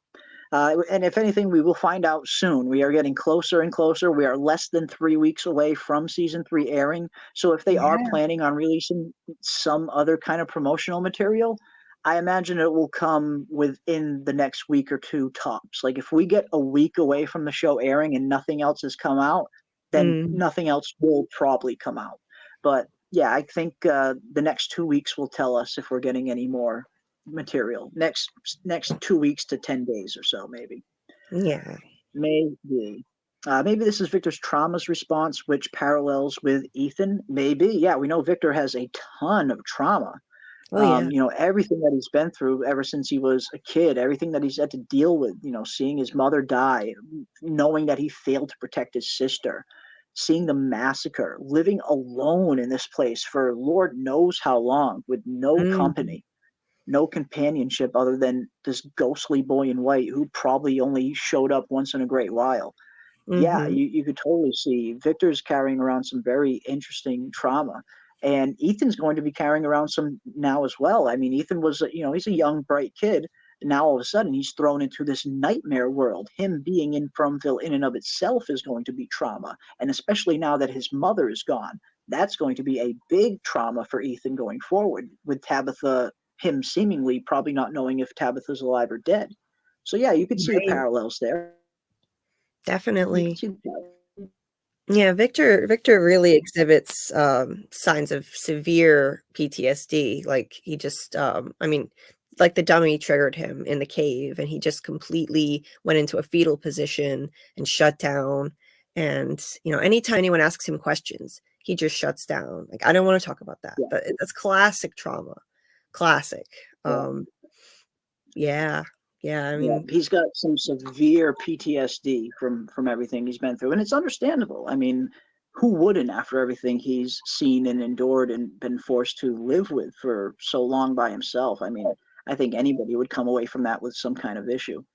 Yeah, the actor Scott McCord even said that when he was sitting down to discuss the role, I think with John Griffin, he said that he was told Victor was alone for many, many years, which it's fascinating to think about. And he said the boy in white's friendship helped him survive. So yeah, many, many years alone. I mean, it's no wonder he's a man-child. Yeah, especially in this place. Yeah, he's completely stunted. Especially in this place. It's exactly. He is emotionally stunted. His whole development had been halted from the moment that massacre happened in 78. Yes. He just has not moved past it. He's advanced in some areas, but for the most part, he seems to still be that kind of scared 10-year-old kid. Definitely. And I gotta say, Scott McCord, the guy is a fucking master actor. Like, he is so good. Like, you hear him talking in interviews, or if you see him in some of the other roles that he's been in, the guy has so much range as an actor. It is incredibly impressive. The fact that he has managed to create this Victor character and bring it to life in such a profound way where you genuinely feel for this character. You really feel for this guy. And how he's able to portray that kind of 10-year-old Victor that never grew up, that is stuck in this adult body. Not every actor can pull something like that off as well as he's doing it. So he is, in terms of just pure acting performance, he might be the best actor on the show. He is incredible. Not only is he managing to pull off this aura of a child in a man's body, but in season 2, I mean, he demonstrated his acting chops even more with the violin scene, just that look on his face of just pure No. serenity. This is the first time he'd heard this song that comforted him when he was a child, when his mom played for him. And when when they unearthed Eloise's drawings from the trunk of the car, and he remembered Love her, that scene. the way he broke down, oh my God, that's masterclass acting. Incredible. It is. The guy is just next level, and that's why I love when we see other characters that I really enjoy share some screen time with him. Like him and Tabitha had some really good scenes. Like you mentioned with him and Jade, the violin scene, one of the best scenes of the season, hands down. And Hell just yeah. seeing that raw emotion on Victor's face in both of those scenes, whether it's Jade playing the violin, or whether it's him, looking at this drawing for the first time and having that memory come back to him that he failed to protect his sister, and just the pain and heartbreak that comes with that memory coming back. He plays it so well. The guy is so phenomenal. I do think he might be the best actor on the show. But that's the thing. This whole cast is phenomenal. They're all so good at what they do, and they're Yeah. bringing these characters to life in so many ways. There's not a single two-dimensional character on the show. Every character is layered upon layered upon layered upon layered of depth. And we're starting to see those layers get peeled back more and more each season. And I'm loving what we're seeing underneath. This cast is one of the better casts out there working in television, I would say. Absolutely. And yeah, I do. I want to hear Jade play some more violin as well, Jen Hack, especially knowing that really is David Alpay playing that violin. The actor who plays Jade, for anyone who maybe didn't know, I know I've said it a million times from the span of season 2 to now, but the actor who plays Jade is a world-class violinist. He is, like, when we see him playing that violin for Victor, that's really him. That's really him playing. He is a master violin player. Amazing. And I believe he even did something similar in his role on The Tudors, where he played a violin player and was really playing as well. I think someone mentioned that recently. Yeah, that was me. Yeah, he That was you? Okay. Yeah. A lot of people don't remember because I think it wasn't a very big part and it didn't last for long. But yeah, he played a violinist, and I think he got executed on the show, which is pretty brutal. Like, I don't want to see that. I love David and Jade. I don't want to see him in that position. Oh my God. But yeah, he's a world-class violinist. Yeah, he's it's pretty awesome to see the talent, and I love how the show kind of. It'd be interesting to know if the show worked that violin into the script because he's a good violinist, or if that was just already in the script and he just happened to be a good violin player. I don't know which came first, but it works very well. Whatever came first, however they came to that decision. It was a good scene, and I imagine David's probably having a blast being able to do what he loves on set. Oh yeah. So yeah, good stuff indeed. Let's see what else we got. I had been talking real that I believe the core was used. As the ambush, but yes, great minds think alike. All love, fun, and theories. Absolutely, Carrie. Hell yes, that's what it's all about. It's about just us as an entire fandom, all of these awesome From channels that are putting out content, solving these giant mysteries together. That is what it's all about. It shouldn't be a competition. At least it's not from my perspective anyway. I'm not trying to compete with anybody. I'm just trying to have fun, and enjoy this show that we all love together, and hopefully solve some of these mysteries together as a whole. For me, it's not about whether any of my theories are right or wrong. It's about whether or not I'm having fun or not. It's about having fun, and I am having fun. When my theory turns out to be right, great. When my theories turn out to be wrong, which happens all the time as well, great. Yes. As long as I'm having fun crafting them and discussing them, that is all that matters to me. It's not about being right or wrong. It's about having fun and sharing the awesome discussion with everybody in the chat and all of you guys on panel as well. So again, I don't care if all of my theories are wrong. If I'm having some fun with it, that is what this show is for. Have some fun. Right. Yeah, have some fun with it. Like, I don't get upset. You know, I had a theory when I saw the teaser that it was going to be Fatima in the barn and they were, you know, taking out the baby, but I don't see evidence for that in the episode descriptions, and so I'm okay with that. You know, I'm not like, oh no, I Yeah. hate this now. I hate the show. I'm like, no, I don't care if I'm right or wrong. I don't. I try not to get too married to any one theory. Like I certainly have multiple ideas based on what I see, so I'll certainly try to guess what's going to happen next. But in terms of like having like one set theory that I am 100% behind and I know this is going to happen, I'm not really 100% married to any one particular theory. And that's just my approach for the show. Anyone, of course, is welcome to approach the show any way they want. I know some people get very passionate about their theories, and I love that. I love seeing the passion. Oh yeah. Because again, it's about having fun, and if that is what you're passionate about, then hell yeah, you know what I say: throw on that tinfoil hat, dive into that rabbit hole. That's what you're supposed to do with shows like this.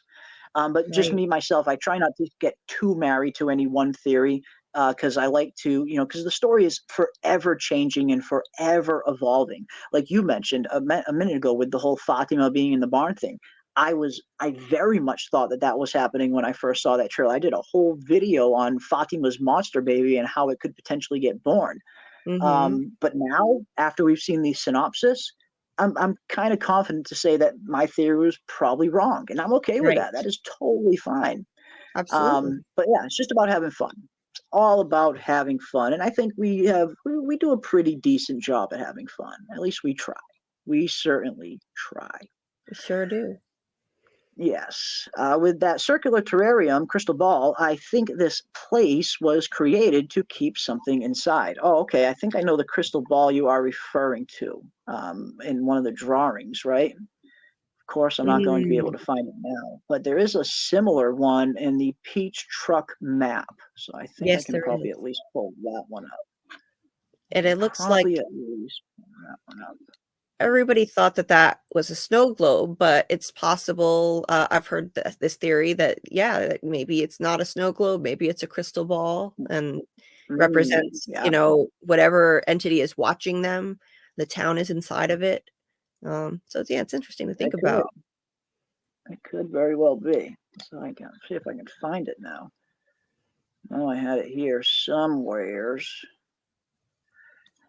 Because yeah, I mean, when you look at Fromville, it almost does seem like this is like this. Everything's trapped in one giant bubble or snow globe, whatever you want to call it. It does seem like everything is just trapped in one giant circle over and over and over again, repeating. Or at least where the road is concerned, we know that's not true. If you try to walk out into the woods on foot, it doesn't Mm-hmm. seem like it's much of a circle or a dome. Then it seems like you can actually get outside, but where the Right. road is concerned and trying to leave this place, yeah, it's one giant circle over and over and over again.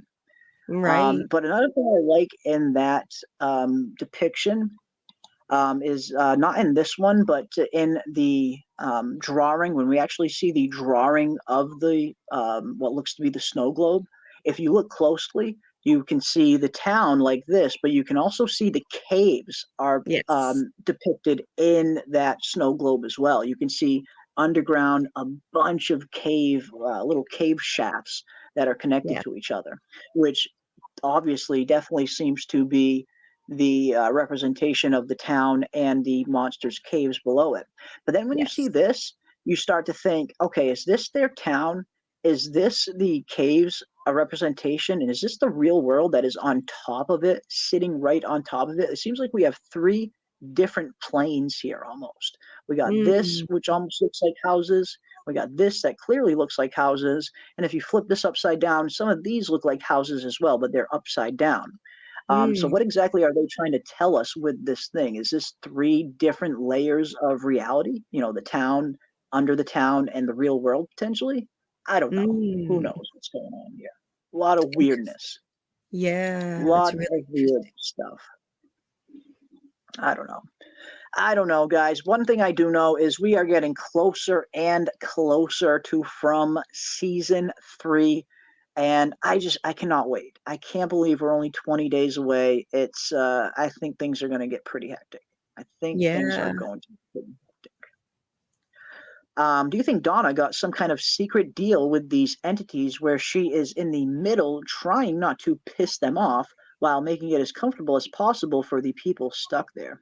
Interesting. Um, Mm, I don't know. I mean, there's some interesting theories surrounding Donna and who she might potentially be. But mhm. for me, I don't know. I think Donna's just Donna. I think what you see is what you get with her. I don't think she has this hidden identity personally. I could be wrong. Again, I've been wrong in the past many times. Nothing wrong with that. But for Mhm. me, I haven't seen a whole lot of evidence pointing to Donna being this nefarious kind of being or being anything more than what she says she is. Yeah. I guess I would need some more concrete evidence within the actual show that points to her being a little more sus, other than her kind of just popping up in some random places in season two, which it was fun, kind of calling her sus every time she popped up. Yeah. But that was more of a meme than an actual real theory, at least on my part, anyway. Same thing with Yeah, calling yeah. Fanny Pat Granny sus. Like Tilly. She's Right. Fanny Pat Granny, and I call her sus all the time because she is sus. She's popping up in all these weird places. But on my part, that's more a meme than an actual theory that I think she's really sus. More of a meme, just a joke. Yeah. But for Donna, I think Donna just is Donna. Yeah, the whole, what's in Donna's pockets thing, she's always going around with her hands in her pockets. Yeah, It looks yeah. kinda Maybe she sus, just likes a little sus, or she really likes pocket pool. Who knows? Who knows? Yeah, I don't know. I don't know. I mean, I feel like if Donna does turn out to be something else, that could easily be possible. But just based on everything I've seen, just up until this point, I haven't seen a whole lot that makes me think Donna is anything other than just plain old Donna. But who Yeah. knows? Who knows? Yeah. Let's see what else we got. I would be shooting those crows if I was in Fromville and eating crow. LOL. I mean, it's a food source. A bird Mhm. is a food source. I mean, if you're getting that desperate and the food situation is getting that dire, hell yeah, break out the gun and start taking some birds down and have some nice nice roasted crow on a spit. Why not? Yeah, Why not? those crows, man, I don't think I don't believe that they're actually, I know there was a theory that, oh, maybe the monsters are the crows during the day, and they're, like, watching everyone, that's how they I know did everything. hear that one too. Yeah. Yeah. I think personally that the crows are more of a metaphor for whatever Mhm. entity is watching them. And, like just from the beginning, we see a crow up on a branch looking down at the RV and, the Matthews RV. And we see it kind of from the crow's perspective looking down. And I think that's kind of meant to put that in our head, that they're being watched. That they're I watching them, yeah. think it's Mhm. more of a metaphor, it's like when we see the rat eating the crow down in the cave. I think the rat Yeah. represents them because Jade referred to them as all rats in a maze. The cave is a maze Exactly. of tunnels. Mousetrap. Yep. Yeah, so, I think Mousetrap. yeah, so, I think that's a metaphor, and I think it's foreshadowing. The rat eating the crow, I think that means, like, the people here are going to triumph this time, and a lot of people will still die by the end, but I think the cycle will be broken, and they'll defeat whatever's Mhm. watching them, Okay. fully. Interesting. Interesting. Yeah, I mean, I feel like that scene was way too deliberate and the camera focused on it for way too long for it to just be a passerby scene in terms of the rat eating the crow. Like that was symbolic of something. That was not just thrown in there on a whim. I get the feeling. Definitely. So yeah, I guess we'll see. Yeah, and theories are fun. Absolutely, Jen. It's fun kind of diving into these theories. Hell yeah. Why the hell not, right? Why Sure. the hell not? It will only bother me if, like, when I called my buddy channel and mentioned the doll be possessed, and he absolutely didn't think so. Now I heard him mention it in a recent live. That's why it's important not to laugh at other people's theories. That's why I really. Oh well, thank you. I very much appreciate that. Thank you, Carrie. Yeah, I mean, Mhm. it's just it's not something I do. I mean, I love hearing theories, especially if it's a theory I never heard of before, or even hearing a theory that I maybe potentially don't necessarily agree with. Yeah, you're never going to see me putting anyone's theory down because all theories are welcome here. And you know me, throw on that tinfoil hat, have fun with the fucking thing. That's what I say. Sure. That is what I say.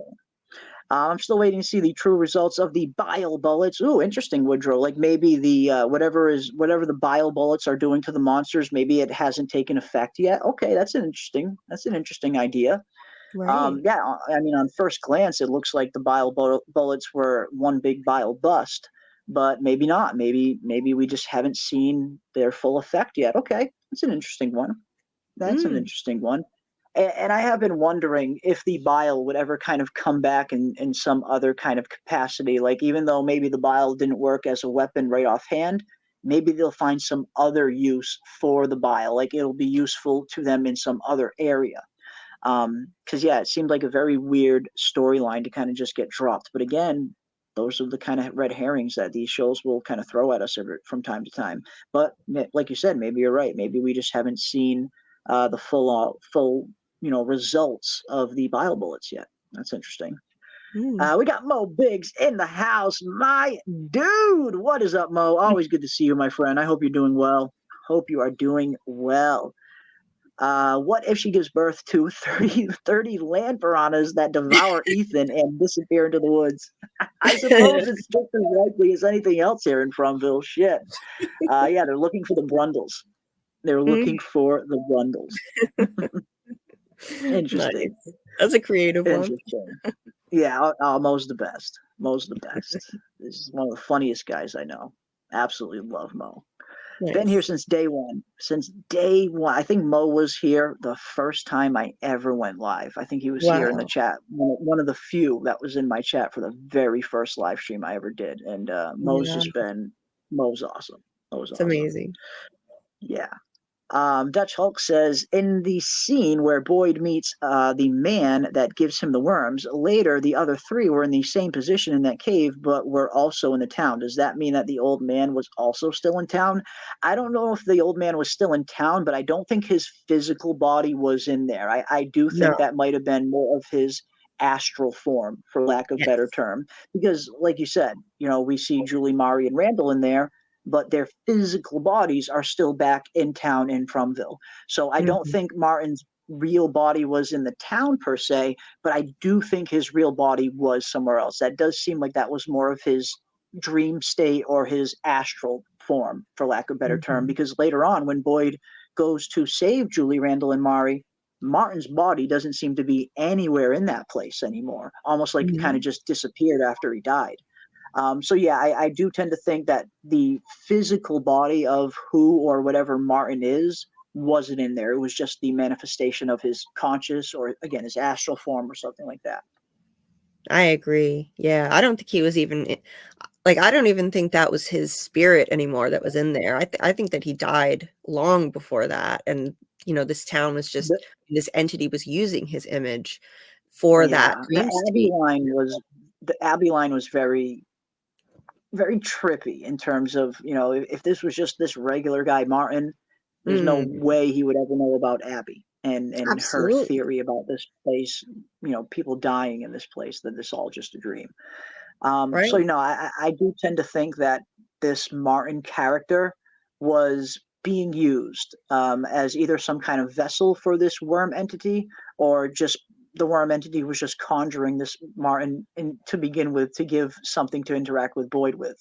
But the only thing that gives me a little bit of pause is whatever this entity was, it seems like it was legitimately trapped in that place. Like it physically did need Boyd to travel there to free it. So whatever Martin was, whatever this worm entity was, someone or something did trap it and lock it in that place. Yes. Now that's who I want to meet. That is who I want to meet. Who the hell trapped this entity to begin with?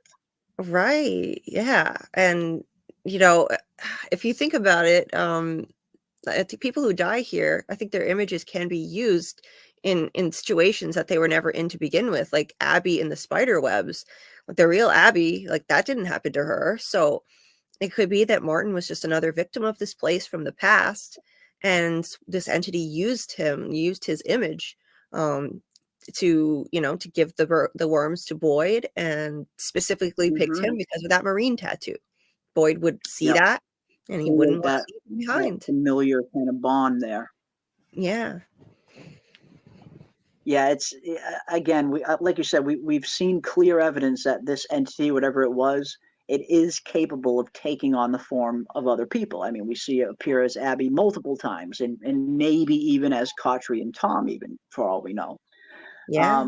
So yeah, I think that's probably more likely that maybe Martin himself, this Martin character that Boyd meets, maybe he was a member of the town at some point, maybe during Victor's 1978 timeline, or maybe even long before that. The Civil War tattoo on his arm, or the Marine tattoo on his arm, I'm told does date back almost to the Civil War era, Civil War era in terms of that style of Marine tattoo, because the style of the official Marine tattoo has evolved a lot over the years.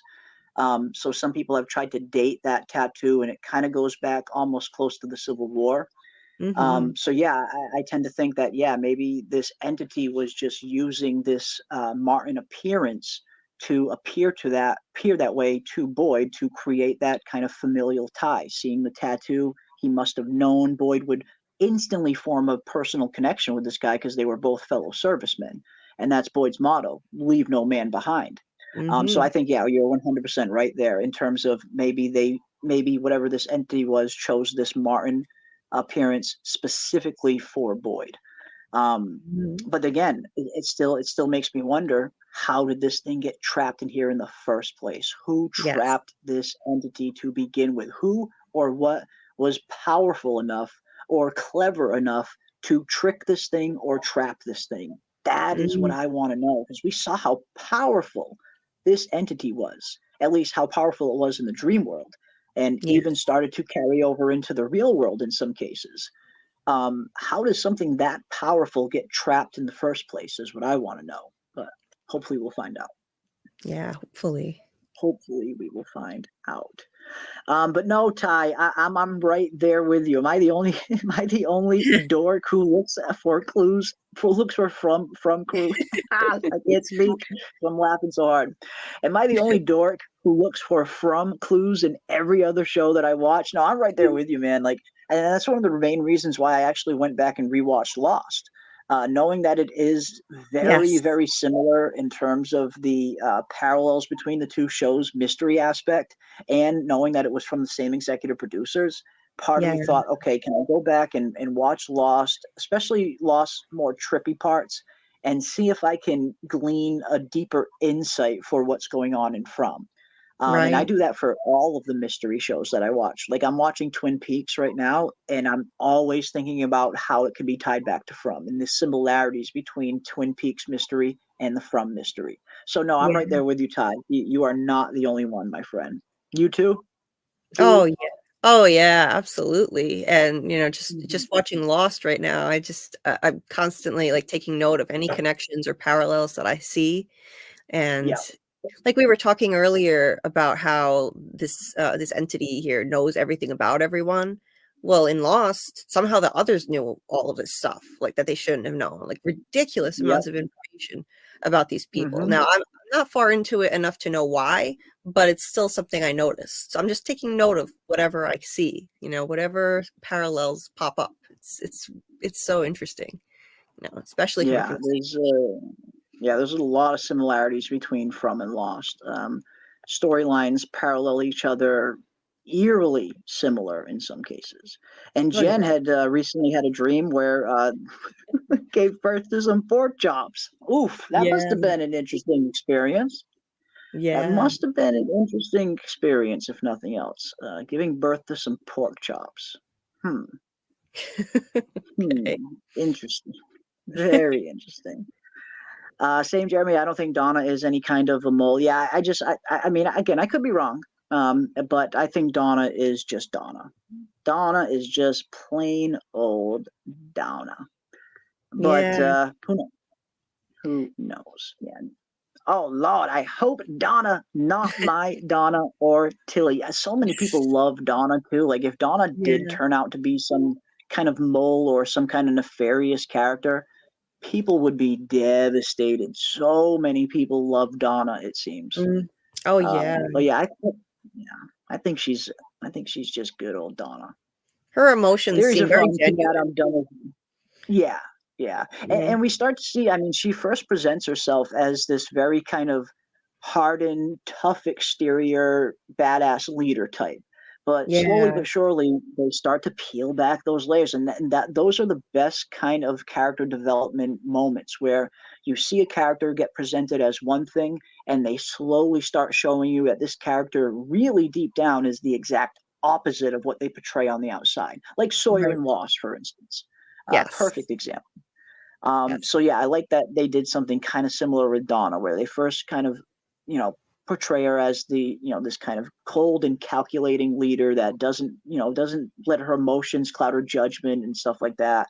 But slowly but surely, we start to realize that she is a little more human than we thought, and we get a really good sense of that when. At the end of season 1, when she is down in the Matthews basement with Ethan, and Right. she's having a conversation with Ethan, and she specifically talks about how people can only be brave when they are afraid, that fear is a part of being brave, and she's trying to impart that lesson on him, because at that point in time, Ethan was kind of starting to realize that this place was scary, and he didn't want to be there anymore. At first, when he first arrived, he looked at it like it was some big epic quest to go on, but towards Yeah. the end of season 1, he really started to get scared, and he really started to not want to be in this place anymore. And that's when Donna kind of hits him with that really good idea that, people can only ever be brave if they are afraid. It's not Yeah. bravery if you're not afraid. So that, from that point on, they slowly started peeling back those layers on Donna's character, where you see there's a lot more than just that hardened exterior. Oh, absolutely. And we see in the new trailer, I mean, her breaking down to an extent that we've never seen before, where Boyd is comforting her and she says, "Why can't they just leave us alone?" And like she's sobbing, absolutely sobbing. So I do feel that her emotions and the way that she cares for her people, it's genuine. I believe Yeah, that, you know. yeah, And it's like Jade, he comes off as an entitled asshole. exactly. You find out how Yeah. much depth he has. It's Hmm. amazing, It peeling is. It back is, and the layer. I do feel like Jade has, he went through the best character development in terms of his season 1, episode 1 persona, and who he is coming into the beginning of season 3. He has kind of had the most character development, or at least has evolved the most in terms of the kind of arrogant asshole he started off as, which was hilarious. I loved Jade in those first few episodes. I know not everybody did. I fucking loved him from day 1. I knew Same. this dude was going to be one of my favorites.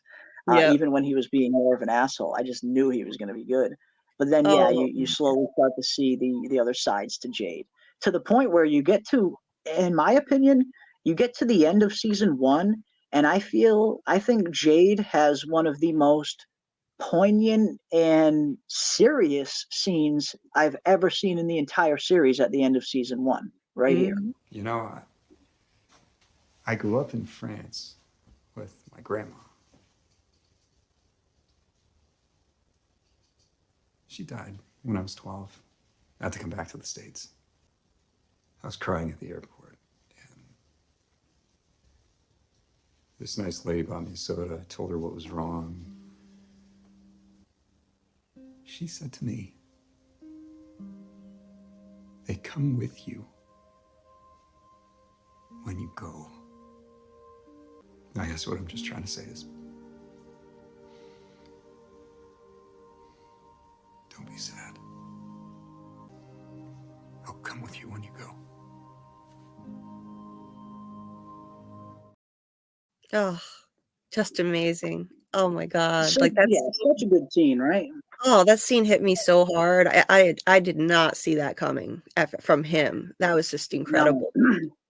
And that's what makes that scene so good, is because not only does it just completely come out of nowhere, but it happens so organically.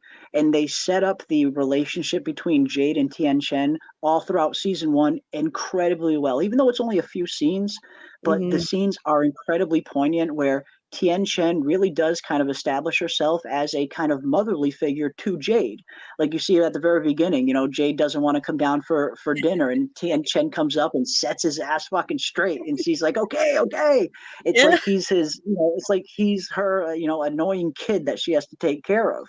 Mhm. So they really set that moment up very well in terms of the payoff you get in that scene where Jade is talking to Tien Chen and he's kind of, you know, trying to reassure her that it's okay to leave this place. He'll come with you when you go.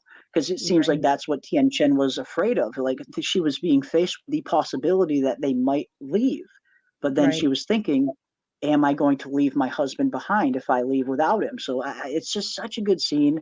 And it's set up so well to the point where when you finally get to that scene, the payoff is earned. The payoff is real. It's not like Jade just kind of comes out of left field with this kind of philosophical answer for her. It's set up very well, and the payoff is very well.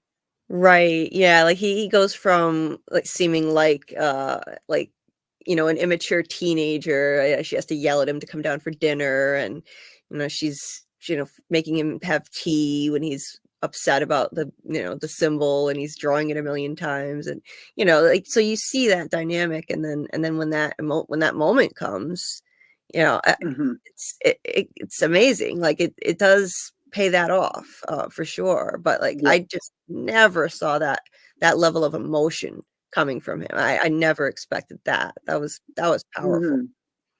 It was, yeah. It's a powerful scene. It's a very poignant scene, and it's like you said, it's very interesting and kind of surprising coming from Jade.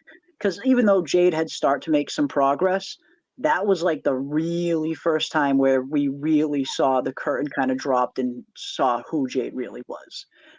Because even up to the point in that episode, you know, he's still calling Jim Cupcake. He's still making jokes. Hell, it's actually in that very same episode where we get this famous line. All right, ding dongs. It's almost go time. Anybody fucks this up, you spend a night in the box. Right after, yeah, that was his next scene after that. It was like the next scene, right? Yeah, I fucking love it.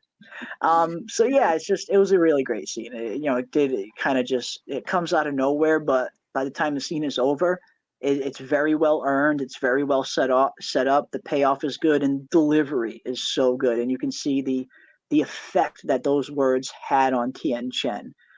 To the point where she kind of brings Jade over and has him start praying with her. It was a good scene. It was a good scene. I don't usually get choked up watching shows, but that was a really good scene.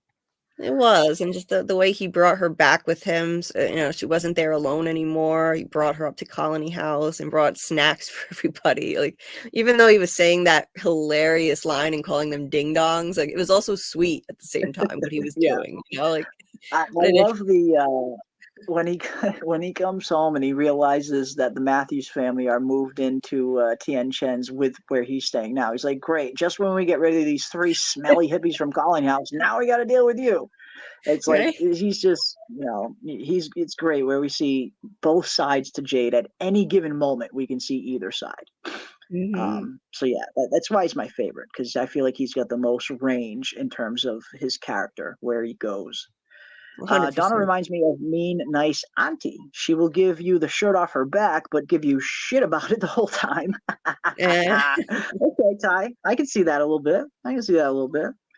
As soon as he got back to the States, that interaction happened. I'm suspicious of the lady that gave him the soda now. Ooh, did she cause him to end up here? Interesting. Well, no, I think that interaction happened a little while back. I believe he mentioned that he was 12 when Right. his grandmother died and he had to go back to the States. So that did happen quite a few years back. But it's still not to say that maybe the lady giving him the soda wasn't a little bit sus. Who knows? Maybe she was. Maybe she was. Maybe she cursed him. Yeah, maybe she cursed him to end up there all those years later. That's possible, I suppose. I suppose that is possible. With a show like this, you got to Um, question every little thing, right? Every You detail you have to do. think You about. gotta you gotta just you gotta question everything, because nothing is ever truly the way it appears just right on the surface. You know, it's always there's a little bit more that meets the eye with shows Mhm. like this in particular, shows that rely very heavily on mystery and misdirection and sleight of hand in storytelling. It's you're gonna be faced with a lot of that, I think, as the show progresses.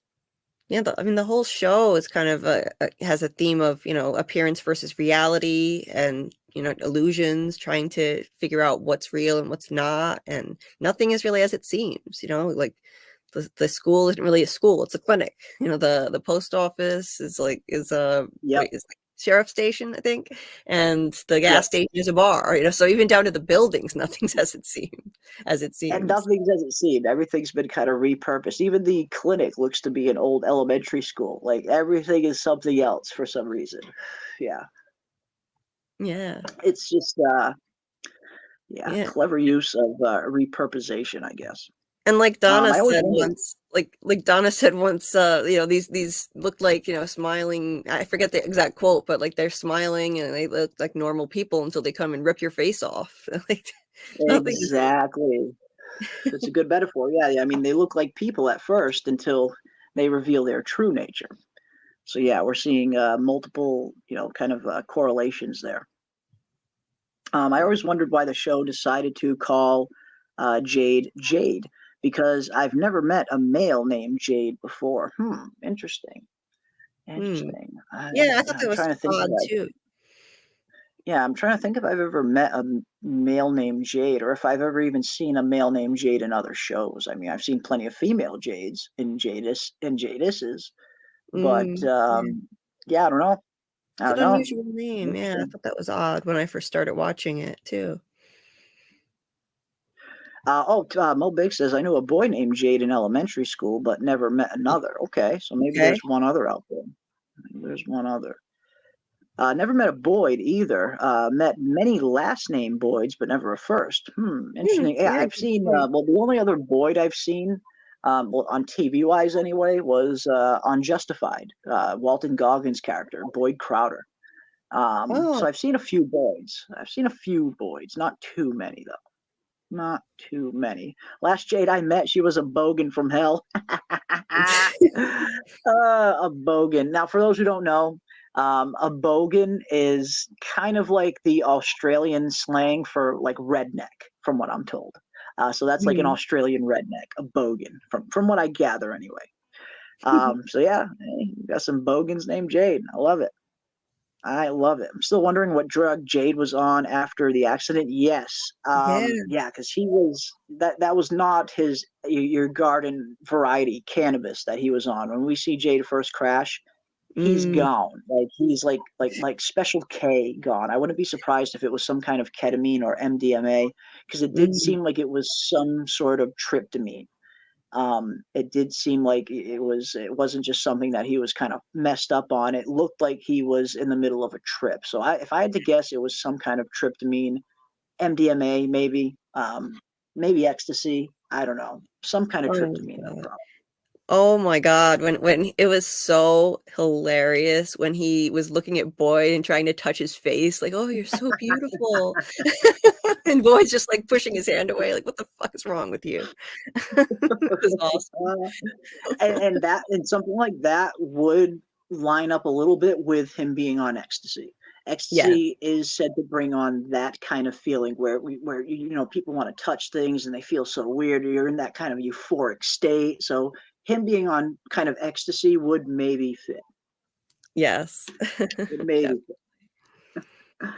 But yeah, that's a good question though. What exactly was he on?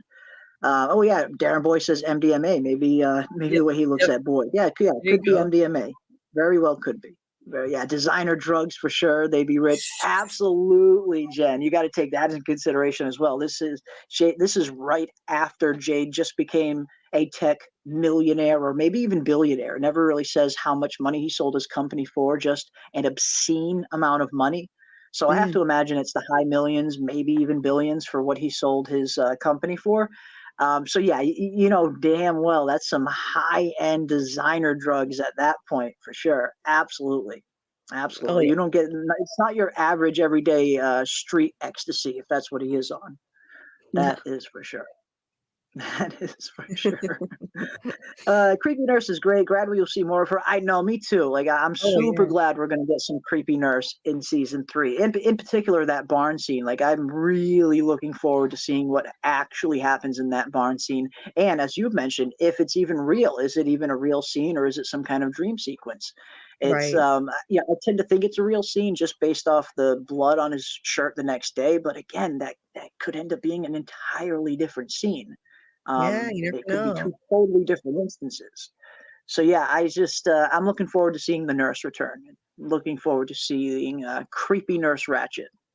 Right? Look at Creepy that face. Nurse Ratchet. Look at that Just face. Like oh, just oh, look at that face. so Yeah. unsettling. So unsettling. And that's why I was really bummed when they killed off Smiley, because Smiley really filled that role where every single scene he was in, he just created that unsettling feel when he was on screen. Just Oh my so god. unsettling when you see him on screen. Um, so I was worried that the show might not be able to capture that unsettling feeling that I got when seeing Smiley. And then the nurse came around. And then the nurse came around, She's and good. yeah, Yeah. she's great. She's great. I Yeah. hope the nurse stays on the show for a while. Yeah. Yeah. I miss All Smiley though. right, Can't yeah, can't she's beat the new him. Smiley. Yeah, Yeah. she's the new Smiley now. And I guess we'll see who fills those Smiley shoes. It's probably going to be between maybe her or maybe the Cowboy Monster. The Cowboy Monster seems that he has risen in prominence. He Yes. seems to be the only monster, actually one of only 2 monsters that have actual dialogue in the trailer. In terms of all of the dialogue the Cowboy Monster says in the barn, and we also get some dialogue from the waitress monster at the end of the trailer as well, in terms of telling Boyd that he can't save them all. Right. So yeah, we don't see a whole lot of monsters getting dialogue like that. So it'll be Yeah. interesting to see what roles they play and how prominent, if one monster will rise in prominence and become the next Smiley. Because Smiley was clearly, I don't know if the monsters had in hierarchy, if Smiley was in fact the leader and they kind of took their cues from him. It's really hard to say if they have a chain of command, for lack of a better term. But Right. Smiley did seem like he was the most prominent one. He was in probably the most amount of scenes. He was in a ton of promotional material for season 1 and 2. They definitely propped Smiley up to be like that main monster. And then boom, they took him from us. So I wonder who's going to become that next main monster. I think it's going to be between Nurse, Cowboy Monster, and the old lady. I think Oh yeah, those are the the old 3 lady. candidates. Granny Monster is awesome. She is amazing. I gotta Granny say. Monster is super fucking creepy. Granny Monster, Oh, and she's again the first monster we ever even see on the show is Granny Monster. yeah. God, what a The memorable very scene. first one. I Like, know. talk about a scene to hook you in. Like, that is just phenomenal. Yeah, don't curse the nurse. They were out for your favorite monsters. Yeah, and R.I.P. Smiley as well. Yes, Smiley's Oh, the and go. yes, yes, Smiley. Oh Yeah, God. But I gotta say, like, if they give Granny more scenes, I'll be happy with that. Just the way that she's at the door and she's like, "Hello." It's just hello. creepy as fuck. Oh my God. Yeah, we need more of her for sure. Yeah, let's get some more Granny Monster. And again, she's one of the most recognizable ones, I would say. Her being in that very first scene, the very first monster we ever see, and she's in a few other scenes after that as well, like you mentioned, in the trailer for season 3 and in season 2. Yes, So it'd be nice to see her, rise to prominence. Because yeah, she probably is at this point. She's probably at least among the most recognizable monsters from in the fandom, I would imagine. for sure. Yeah. I would imagine. I wish Creepy Nurse met Tabitha in the hospital. Ooh, that'd be interesting. Tabitha's in the hospital and she sees Creepy Nurse. That'd be something. It'll be like a That'd be Twilight something. Zone kind of twist, She thinks she's out, and then the creepy nurse comes in. Yes.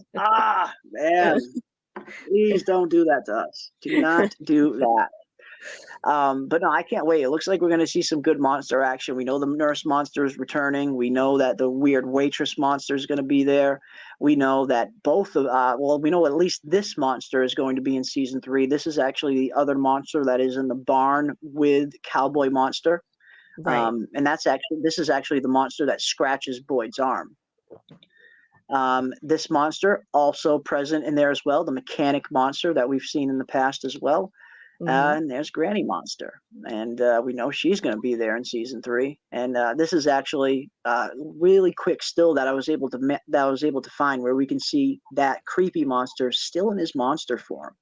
If you look at his face right here, he's still actually in his monster form. So this must be right before or right after he scratches Boyd. And you can see Boyd's eyes are focusing on something in the corner of the room, and it looks like he's looking down towards the ground. So yeah, there's something going on there. I think I have a better shot of it. Yeah, here. Here, this is where the monster's face is still in kind of monster form. And Boyd, you can see here, they're all holding him back, and he's looking at something on the ground that seems to be horrifying him, maybe. But he's clearly looking to the left and down. So something is off here in this corner. Something. Definitely. Yeah. Something horrific. That's a good point. Yeah, I hadn't Something noticed. horrific. Yeah. It was one of the earlier things that I saw when I'm trying to figure out what exactly is happening here. What are they doing to Boyd in this barn exactly, and what are they forcing him to watch? And I tried to get as many stills as I can, and even here you can sort of see the nurse monster's hat right there in the background. But it's just so hard to make out everything that's going on. We see that at this point, Boyd already has the scratch mark on his arm. The blood is already coming down. And here they're tying him up to the actual post. Monster is still kind of in monster form a little bit, but it looks like he's very fixated on this corner over here. Like he's looking down here. He's not looking up. Doesn't seem like he's been looking parallel. It looks like he's looking down and over here. Right. But I don't know. I guess we shall find out in 19 days? Yeah. 19 days. Amazing. And it's interesting. If it is a dream sequence, I could see that, because there's an episode description where it says he fears for the future of his family. I mean, like, it would be really interesting if, like, the theory that a lot of us independently kind of came up with, I did when I saw the teaser, I know you did, like, that it could be Fatima in the barn. Imagine if it's a dream sequence where he's having a nightmare that Fatima's giving birth to his grandchild and they're ripping the baby out.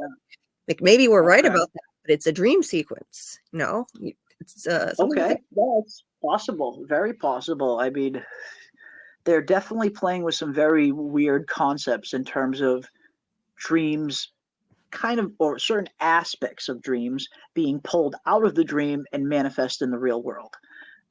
So yeah, if this is one giant dream sequence that Boyd is having, who's to say that it's not going to have some real consequence to the real Fatima even? But yeah, I don't know. I don't know what's happening in this scene. I don't know if it's a dream sequence or if it's real. I tend to lean a little bit more towards real, but it could very well be something else entirely. But what the heck is going on in this barn? What are they forcing Boyd to watch? They are clearly torturing the heck out of Boyd and watching him. They're hoping to break him. Ultimately, obviously, we hear the Cowboy Monster say to him, "You said this place couldn't break you."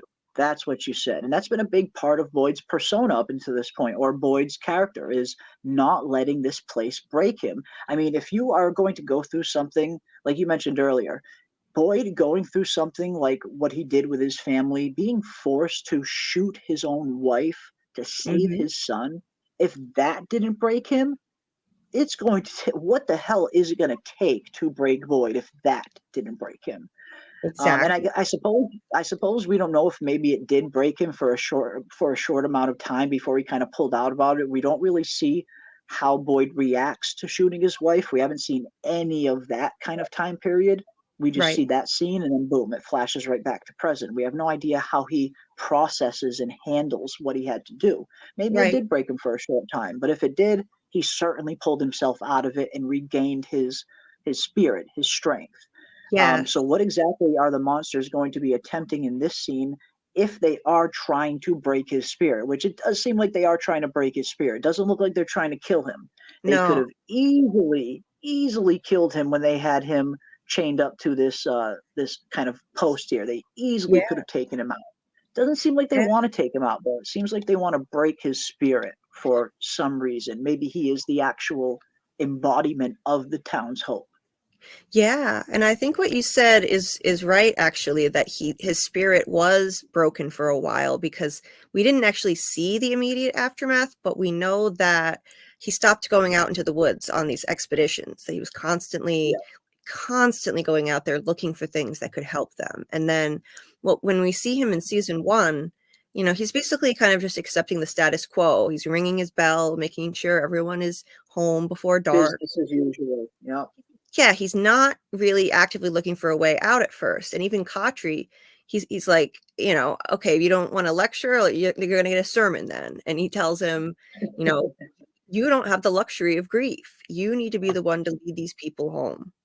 And Boyd doesn't want to hear it at the time, but eventually, you know, he takes that advice. He goes out into the woods, and, you know, so he's actively fighting back again. So yeah, like I think I think his spirit was broken for a while, but, you know, now they're trying to, you know, break him again permanently this time, for sure.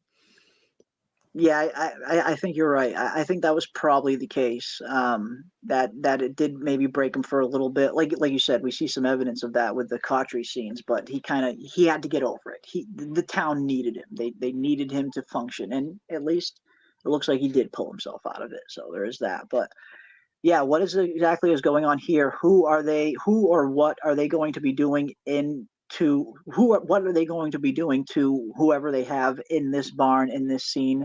And will it successfully break Boyd is the question. We know that something horrific is going to happen, but will it break Boyd? Mm-hmm. Based on some of the other things we've seen, I don't think it will. You know, especially we see some of that other dialogue from Boyd in the trailer, later in the longer trailer, not this one, but the longer trailer, saying they will not break us. So it seems like maybe whatever happens in this barn might only strengthen Boyd's reserve. It doesn't look like it's going to break him. Right. I think what may happen is it could lead him down a path of doing something too risky. You know, like that. Maybe that's what leads to the dangerous choice that we see. Yeah. Yeah, like he's you know, Donna and Ellis were trying to talk him out of something dangerous, and then over the course of the season, it says people are losing trust in him. They're, you know, he's struggling to keep them safe because they're losing trust in him. So, you know, it's you know, it definitely, I think, is going to have some effect on him that affects his ability to lead.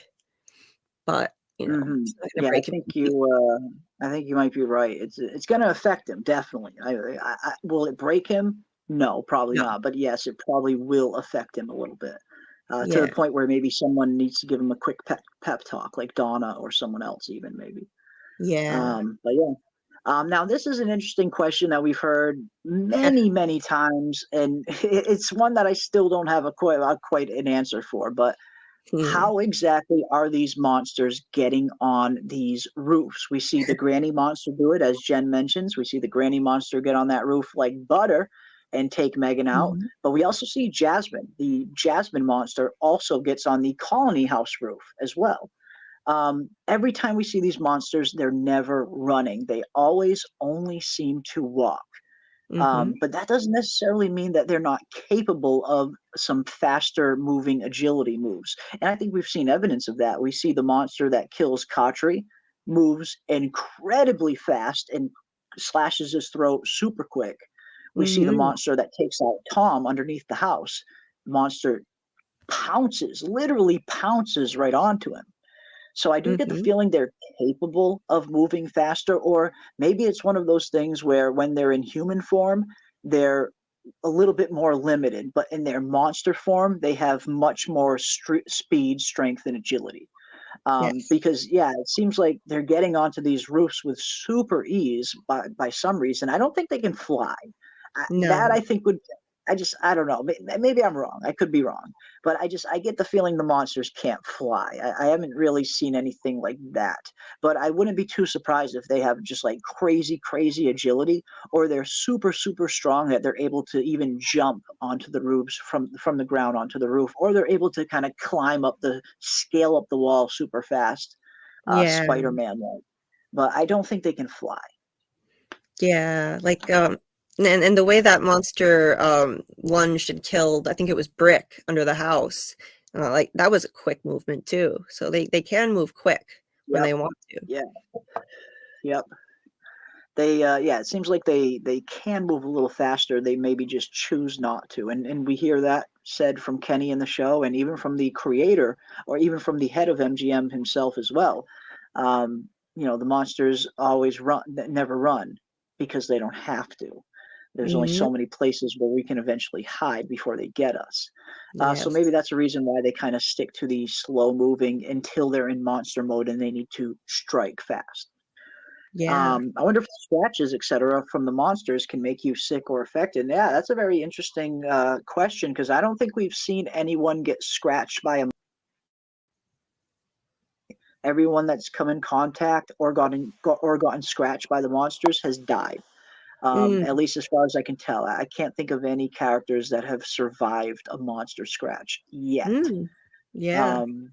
But no, that's a very interesting question. I mean, will getting scratched by one of these monsters have some other kind of adverse side effect? Maybe. I don't know. I don't know. That's It's a an good interesting. question, though. Yeah, that's an interesting question. Yeah, that's a good Maybe. question. It's a very good question. Let's see what else we got. So maybe the people they make watch aren't carrying enough fear, much like creepier monster only like the smell of certain fearful people. And it does seem like fear is playing some sort of aspect in this show. It doesn't seem like the monsters just want to kill people. They want you afraid. They want you to they want to torture you. And knowing what we know about the human body does exude certain chemicals when we are in fear mode, when we're in fight or flight mode, fear. Our bodies do give off certain chemicals. And maybe that has something to do with the monsters. Some people seem to think that the monsters are feeding on actual fear. And maybe that's the case. Maybe the monsters don't just want to eat their flesh. Maybe they want to, consume their fear. I don't know. But it does seem like fear does play some sort of aspect. It does look like they at least want their victims afraid. Maybe making their victims afraid makes them taste better, for all we know, because of the chemicals our body excretes in fear. I don't know. Who knows what's going on there? Like a But little fear seems to flavoring. be, yeah, a little flavoring, a little seasoning, a little fear seasoning. No, I don't know. Honestly, I have no idea. You guys' guess would be just as good as mine, but just seeing all the themes of fear that are laced throughout it seems like fear is definitely some sort of factor. Yeah, I But yeah, mean, remember that scene with Randall on the bus, and like he wasn't afraid, he was screaming at the wasn't monsters, afraid. and they all Yep, just and they turned and turn walked around and away. walk. Yes.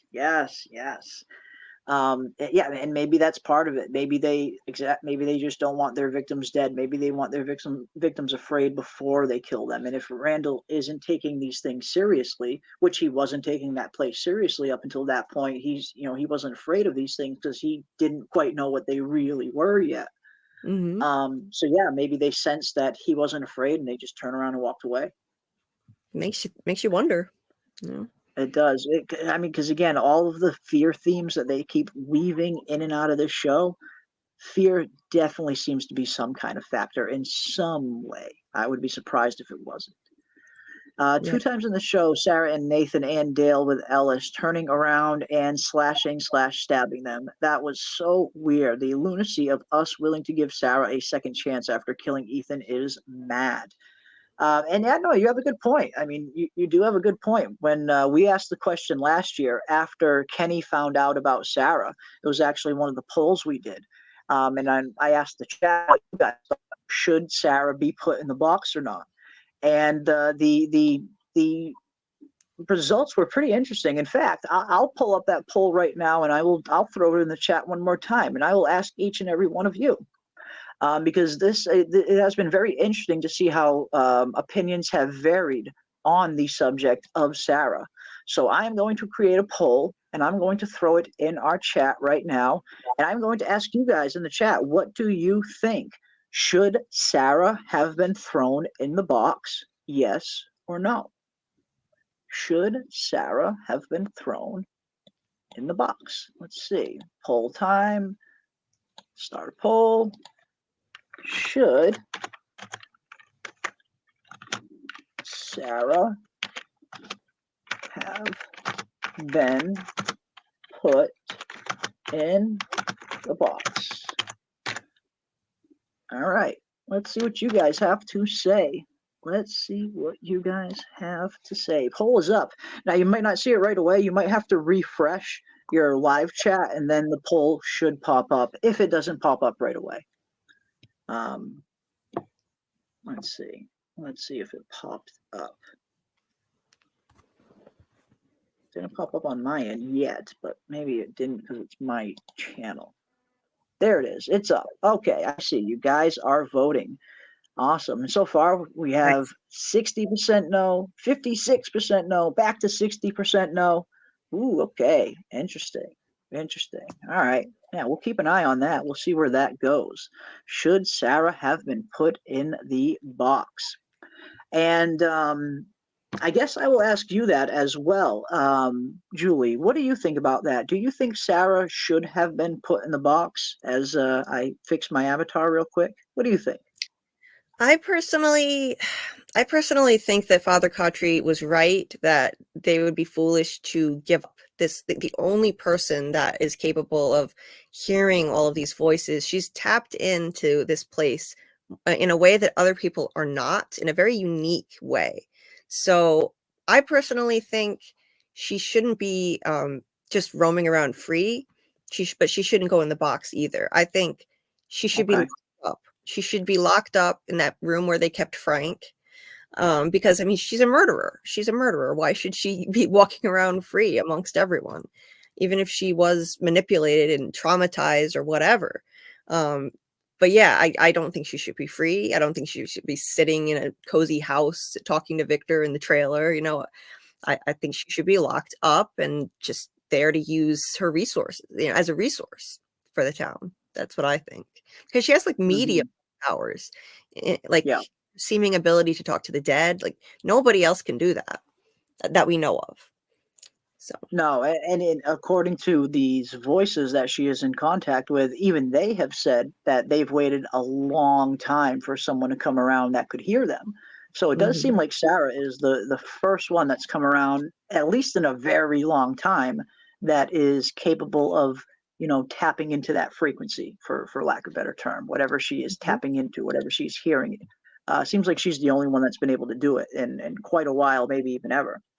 But yeah, this is interesting. Should Sarah have been put in the box? So far, 45% for yes, 55% for no. Okay, so we're a little bit split, but the no's are winning. The no's are winning. I tend to side. I tend to agree with you a little bit, Julie. I think that maybe she. I mean, I don't know. Part of me thinks maybe she did deserve the box. She did do some pretty heinous things, but she was, you know, essentially a child getting manipulated by supernatural entities in a place like this that was capable of even making someone as strong as Abby break. So part of me wants to give her some leeway in that regard because she was manipulated. But then again, you know, it's hard to weigh it against all of the heinous things she did between everything at the clinic and then the Ethan thing. Like, you know, the Ethan thing is even harder to forgive than what she did in the clinic. Even though she didn't successfully kill Ethan, the fact that she even thought about harming a child as young as Ethan is way more unforgivable than her leaving the door open at the clinic, in my opinion. Absolutely. But so it's hard. It's really hard to kind of say. But I would if I was in the town, if I was a resident of the town, I would be okay if they let her live. But she was put under some kind of armed guard, like you said. She wasn't, you know, she was not necessarily spared. She's not getting thrown in the box, but she's not she's not able to roam free anymore. Like they find some kind of confinement, some kind of cell for her to live in for maybe forever, maybe, who knows. Yeah. Lock her up, throw away the key. Yes. I would at least be okay with that if I was a townsfolk member. Now, if I Right. was the sheriff, what decision would I make? I don't know. I don't know. It's tough. It's tough. It's tough. I mean, it's just crazy to me that they're just letting her walk around like nothing happened. I just don't understand that because, I mean, yeah, we have redemption arcs all the time in shows, but you can't redeem yourself for killing people. Like there is no redemption for that. Like no matter what she does.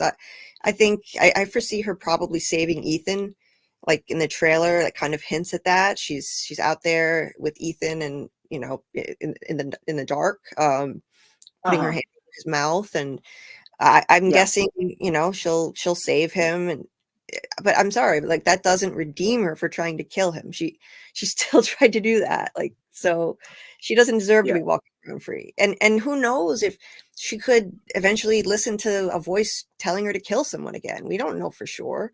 That's another thing. I mean, she says that she's better now, indicating that she's not listening to these voices anymore. But who's to say? I mean, we saw how easily and how far she was manipulated into going in the past. Are we 100% sure that this will never happen again, kind of thing? Mm. So that's why I do kind of lean a little bit more in favor of kind of locking her up, or it's tough. It's tough. Part of me says throw her in the box. Part of me says lock her up for good. It's a tough one.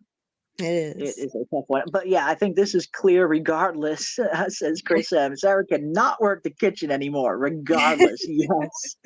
That's like the bare minimum. At least Oh stay my away God. from all pointy objects, Sarah. No more kitchen duty for you. Yes, Chris, I agree with No. you there. No, somebody put up a poll in the Discord about that. I think BK might have done it. Who should take BK over? did.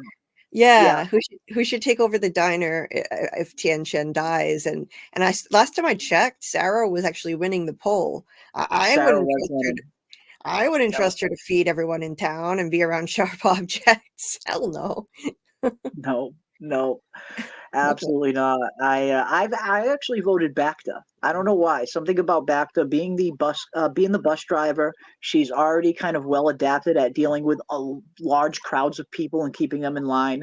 So I think she could maybe be pretty good as the next Tian Shen and keeping that diner, running in an orderly fashion. She has almost a militaristic kind of vibe to her, like she keeps things in order. That's a good So I choice. think I voted for Bacta personally. Weird choice maybe, but I don't know. If something about Bacta was just saying, okay, I think you can handle this job, and I think you'd be good at it. Sure. Because you got to be able to handle a lot of people. There's a lot of people go to that diner every morning. You got to, it's not easy. No, it's not an easy job. And we've had other people, excuse me, doing jobs that were not like typical for them. Tom was a philosophy professor, and there he was attending the bar. So now he's a bartender. Yeah. Exactly. Yeah. Yeah, it's strange jobs. Yeah. Good choice. Let's see what else I got. We got a vote for Jim for the box. Jim. Yeah, Jim. We really hate Jim that much. Yeah, Jim does not have a lot of fans in this chat, which is just absolutely hilarious. I find it so funny, but I'm trying to hold on to hope from my boy Jim. I'm trying to hold on to hope from my boy Jim. No love for Jim. No, there's no love for Jim. No love for Jim. That axe scene was crazy in the kitchen. Oh yeah, the axe scene with Donna. Yeah, if that's the scene I'm thinking of, Donna kind of just going ham with that axe and starting to take apart the floor. That was amazing. Yeah. She just loses her shit, and she does kind of lose her shit. But I don't think it's 100% out of nowhere. I think Donna is a lot like Victor in the sense where there's probably a big part of her that doesn't want to leave. I mean, you look at what Donna has here. She's the leader of this colony house place. She has this huge kind of family, as she puts it. She goes back to the real world. She doesn't have her sister anymore. Who knows if she has any kind of family there? So in a sense, I kind of think Donna, that is why she was freaking out about the radio thing, because the prospect of her maybe leaving this place, I think scared her a little bit. And I think that's why she has Mhm. that conversation with Kenny and says, when you leave this place, you might find there are things about this place that you're going to miss. Mhm. So yeah, part of me just thinks that Donna is wanting to stay here. Maybe not as much as Victor, but I do think there's at least a part of Donna that maybe doesn't want to escape because she doesn't want to lose what she has at Colony House. So Right. that's why I think she loses it in that scene and goes crazy with that axe. I think she's faced with the possibility of potentially leaving, and it scares her a bit because she's afraid of losing Colony House and all this and all these people. Yeah, she said, when they were thinking about how they might get out of there, she said, at least here, the monsters have the decency to show you what they are. So, Exactly. Another sign. Yeah. yeah, she's probably Yeah, I dealt with think a lot of maybe. shit in the real world. Yeah, I just think maybe she just doesn't want to leave as much as the rest of the people. I think she feels like she has something special here in Colony House, and like you said, the enemy is right there in full view for you. They don't hide like they do in the real world. So I think she's a lot like Victor in that sense, where maybe she doesn't want to leave yet, at least yet. Yeah. Doesn't want to lose that Colony House family that she has, which Yeah, is she said, understandable. yeah, like they built something special there, she said. Yeah, It's not just about, partying and doing drugs and shit. yeah, They have people from all walks of life coming together, and it's like a family. yeah, And after the massacre, I think that really wrecked her, so that she was her emotions were more raw, and then she had one of her people hang himself. So I wasn't surprised when she just lost her shit and started hacking up the kitchen floor. She just, just a natural progression of that. She's getting more yeah. emotionally strung out. The place I is think getting so. her, it's breaking her. Yeah, I think so. I definitely think so. And yeah, it was a little Shining-esque, I guess you could say. A little bit of Shining-esque scene. Yeah. Yeah, right. Jim is kind of like Abby, iron and don't bend. I think he breaks as well. Yeah, I know. When it comes to Jim, it's again, he's one of those characters where it's hard to get a little bit of a handle on him. In season two, he kind of goes head first towards the end of season one, and in season two, he kind of goes head first into the kind of tech aspect of this place being some kind of experiment. And Mhm. he's trying to prove that, really.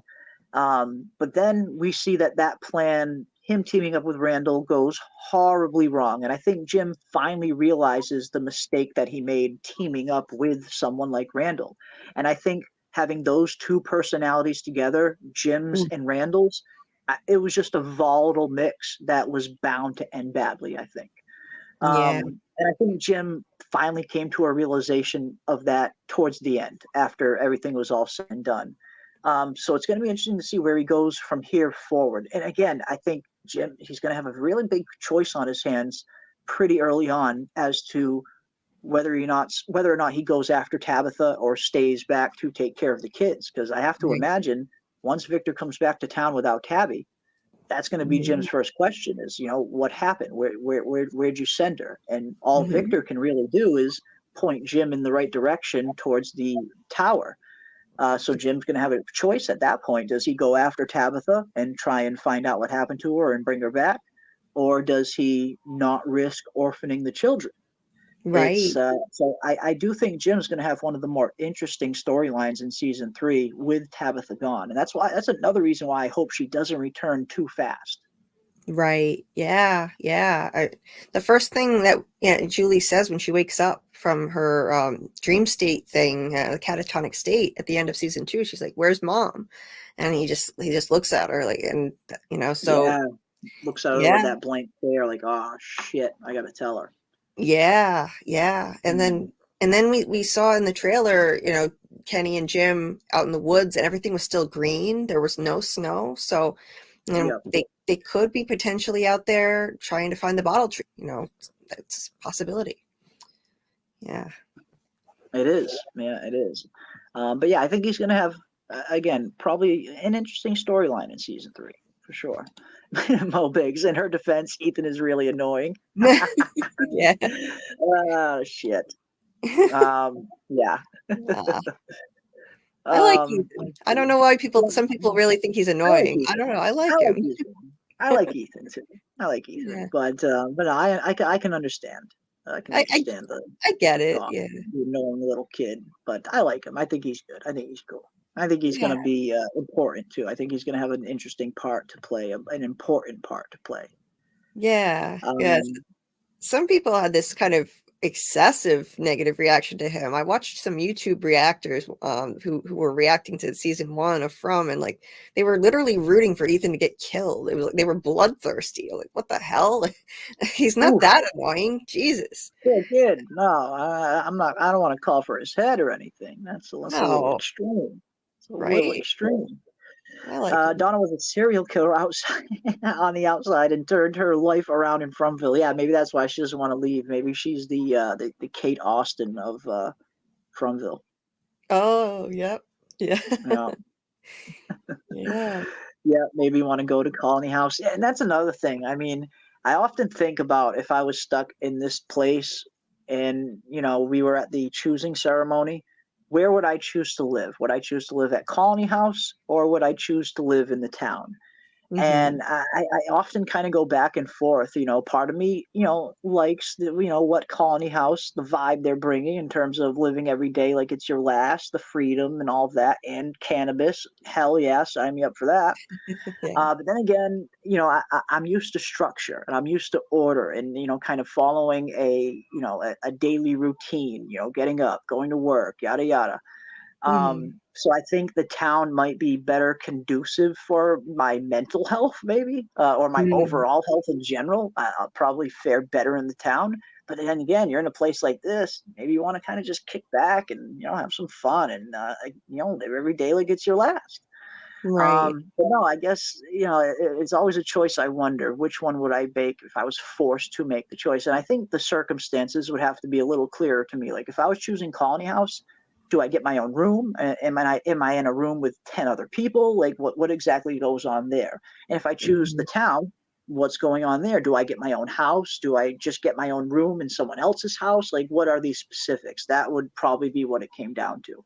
Yeah. If I could have, I need my own space. At the end of the day, I want I need my alone time. So Yeah. if I could have my own room in the town versus sharing a room with 10 people at Colony House, that would probably lean me more towards the town, definitely.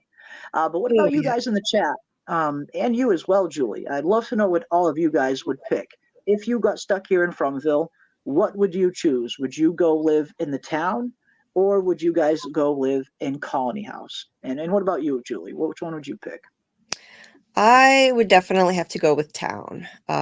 It's Okay. just, Colony House seems like fun, but it's just too risky for me. I mean, they literally are doing drugs and drinking all night, and all it takes is one idiot porn stash to get everybody killed. Yeah, open up So, the window. right? Yep. Like, it's just too risky for me. Like if they're gonna do this kind of thing, like at least like limit it to the daytime. Like drink and do drugs Yeah. all day and then like be sober at Mhm. night. So like this shit doesn't happen. Like they gotta have some kind of structure. Yeah. Yeah, it's an interesting one. And again, I agree with this. I might want to just go where the weed is. I mean, I love cannabis so much. It's something I very much am a big advocate for. I think cannabis should be legal in every state, and I have a feeling it probably will be before long. Oh yeah. Yeah, I mean, part of me might want to go with the cannabis. Although if I got stuck in a place like this, there's a good chance I would probably have cannabis on me already, and I'd just start growing my own at that Yeah. point. But yeah, I don't know. It's like you said, yeah, I love weed. Me too. I'm right there with you, man. I am right there with you. I like me some bud. It I would it like would help it. mellow you out to live in this place. Like it Yeah, would yeah, be yeah. helpful. And that's another reason why I like Jade so much because he's like he's like the stereotypical kind of tech stoner guy. Oh yeah. And yeah, I'd be sharing a joint or two with Jade for sure. Yeah, and maybe they don't have to like necessarily choose just one or the other now. It seems like that there aren't really two factions anymore in season 2. Like maybe Yes. people in town could go hang out at Colony House now, like Yeah, it doesn't seem like the wall that separated the two is as high as it used to be.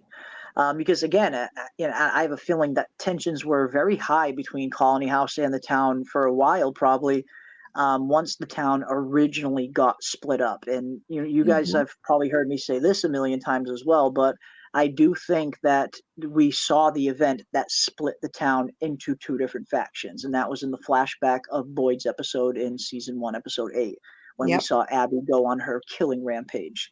Now, before that happened, if you take a closer look at that episode, the town wasn't split in two back then. Mhm. There wasn't this colony house and the town, the two are separate. Donna and just about everybody that we see at Colony House was right there in the town with everybody else. We saw Donna in the diner. We saw Donna walking around the street. Hell, Donna was literally walking down the street of Fromville in the town when the shooting began. So it seems like at one point they weren't split into these two different factions. It seems like they were just one giant town at one point.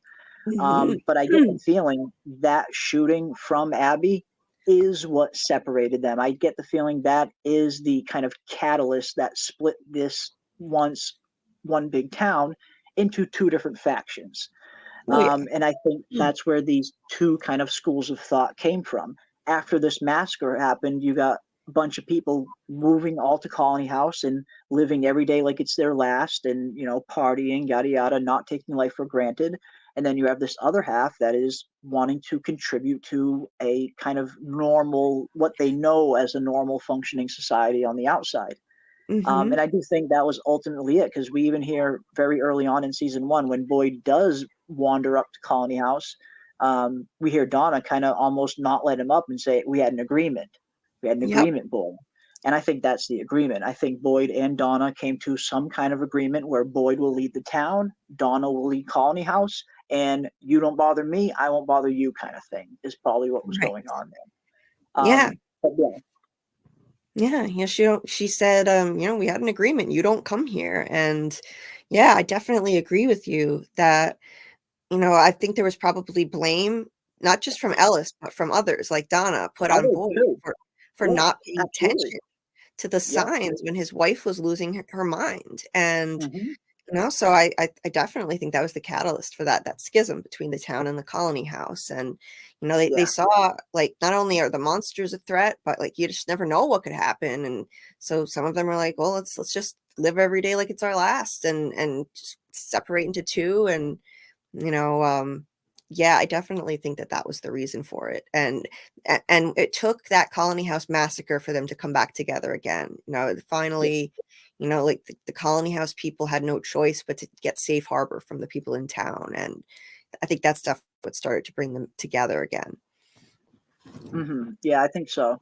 I feel like we still have people living at Colony House that were there before, and we have the people still living in the town that was there before. But it Oh doesn't yeah, seem like there's this giant wall in between them anymore. It seems like they're more working together now, as opposed to definitely. being just two separate communities like they used to. So yeah, I think you're right. Yeah, Yeah. we feel for me a bit worried about the residents that way. Yes. Yeah. Yeah, and Woodrow, I agree. Yeah, I would stick to the town because there's too many morons in Colony House. And like you said, I Yep. mean, it only takes one freaking 70s porn stash to open up a window and let all these monsters in. So Yep. yeah, you're right. Strength in numbers, but it only takes, again, yeah, one idiot in Colony House to let those monsters in. That's Exactly. it. That's That's one of it. the reasons why I think I might want the my own house, or at least when you're in a house, you're obviously not, packed on top of each other like sardines. I'm sure there's probably at least 4 or 5 people in each house, Oh yeah. just based on the number of people in town. It seems like there's around 30 or so people in the town itself. And we only have what 4 or 5 houses, so there stands to Mhm. reason there's a good 5, 6 people probably in every house. Oh yeah. But that's much more easy. That's much more manageable to kind of look after as opposed to 30, 40, 50 people all packed into Colony House where all it takes is one drunk or high idiot to open a window or open a door, forget it's nighttime, and boom, there you go, all That's dead. it. Yeah. Yeah. Yeah, it's just safer, more secure. Even if you have like a few people living in there, like it's just if you just look at the probability of like how likely it is that someone is going to screw up, it's definitely safer to be in town. Hmm. Yeah, it would be. It would be. Yeah. Yeah, it's man, I don't know. I am really looking forward to seeing what is going on, and I can't believe we only got 20 days. Not even. It looks like around 19 days now if we are on the East Coast, and the West Coast will be joining us in about 30 minutes, and we will all be on the 19-day mark. But Yeah. it is coming, folks, from season 3 just around the corner, and we are going to continue going full steam ahead every week, diving into all things From while we wait for the next season to get here. And I hope you guys continue to come back and join us for the rest of our festivities. Our next live stream, of course, will probably be Friday for our Fromville Friday show. If I can fit a stream in between then and now during the week, I will, but I'm not 100% sure if I'll be able to. But if not, we are always live on Friday and Saturday nights, and of course, this night as well, Tuesday.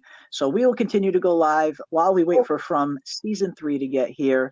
And when it gets here, we will be doing a pretty similar format that we did for season 2, pre shows, after shows, watch parties, the whole nine.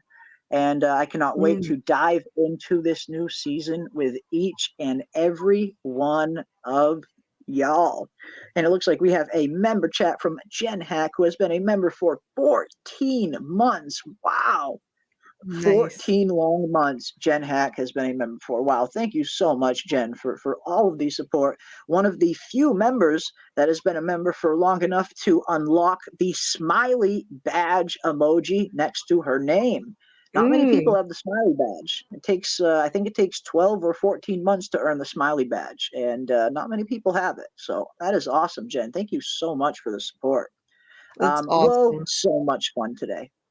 Yeah, Yeah. that's awesome. That really is so awesome. I mean, again, I can't thank everybody enough. Everybody's been so supportive this year and helping this channel grow, and I appreciate it. I very much appreciate each and every single one of you. So that is why, again, we will continue to go live as much as we can, leading up into From season 3 and beyond. So big thank you to each and every one of you. I hope everybody had a very awesome and enjoyable holiday weekend coming off of this Labor Day. I hope everybody's enjoying the start to their week. And have a good one, ladies and gentlemen. And again, come back and hang out this Friday night for another edition of Fromville Friday. And I do have another From season 3 video that will be coming out probably either tomorrow or Thursday. So be on the lookout for that as well. Nice. But again, big thank you to everyone for joining us. And if you guys haven't already, subscribe to Julie's channel. She has just recently started up a channel, and she is going to be uploading her first content up on that very, very soon. So if you guys haven't already, subscribe to Julie's channel. The link to it is in the description of this stream. Right in the description, you will find Julie B's link. Give her a sub if you haven't already. And be on the lookout, because I will be hanging out over there plenty of time. We'll be over there a lot hanging out. So big thank you to each and every one of you, and thank you so much, Julie, for joining me tonight as an awesome co-host. Appreciate it. Thank you. It was a pleasure. Thanks for having me, and thanks for supporting my new channel. It's daunting, doing that, and it's just it means so much to have your support and all these kind people that have subbed before I even have content uploaded, which I hope to do this week. I should have some stuff up this week for sure. Nice. And yeah, and then maybe by next week, ideally, we could do a live stream for the first time. We just have to figure out which day. A day that you're not streaming and others aren't streaming. So yeah, I'm excited. Absolutely. We can definitely make that happen. And yeah, I'm looking forward to seeing what you do. It's always awesome seeing someone go from the chat to starting their own channel. I mean, that's how I started as well. Maybe not here with From, but years ago I started off as just a fan of A Song of Ice and Fire myself, and then I started to do a channel one day, and that's just how it starts. with passion. That's always the best reason to get into this YouTube game. Some people get into it to kind of chase numbers, and there's nothing wrong with that. That's totally cool. Okay. But I Right. found the people that are doing it for fun, for a passion, tend to have more fun. So that's what we Oh, try to do yeah. here. We try to have fun. We try to keep it relaxed. I'm not too crazy when it comes to all of this. Make sure you like and subscribe and all that. You very rarely will hear me say hit the like button, because I Right. just want people to have fun. If you guys are here in the live chat having fun, that is enough for me. So Right. big thank you to each and every one of you. And again, go over there and give Julie a sub if you haven't already. And wow, it looks like it is 4:33 p.m. in Australia with Oh, wow. where Jen says, and Ty says, any more collabs with other From YouTubers? I am hoping to set something up with Real. I need to talk with him and nail down some kind of day that works for both of our schedules. But I had such a blast, hanging with him in the Discord the other night, and I'd love to get him on the channel again at some point. So I'm going to try and set that one up.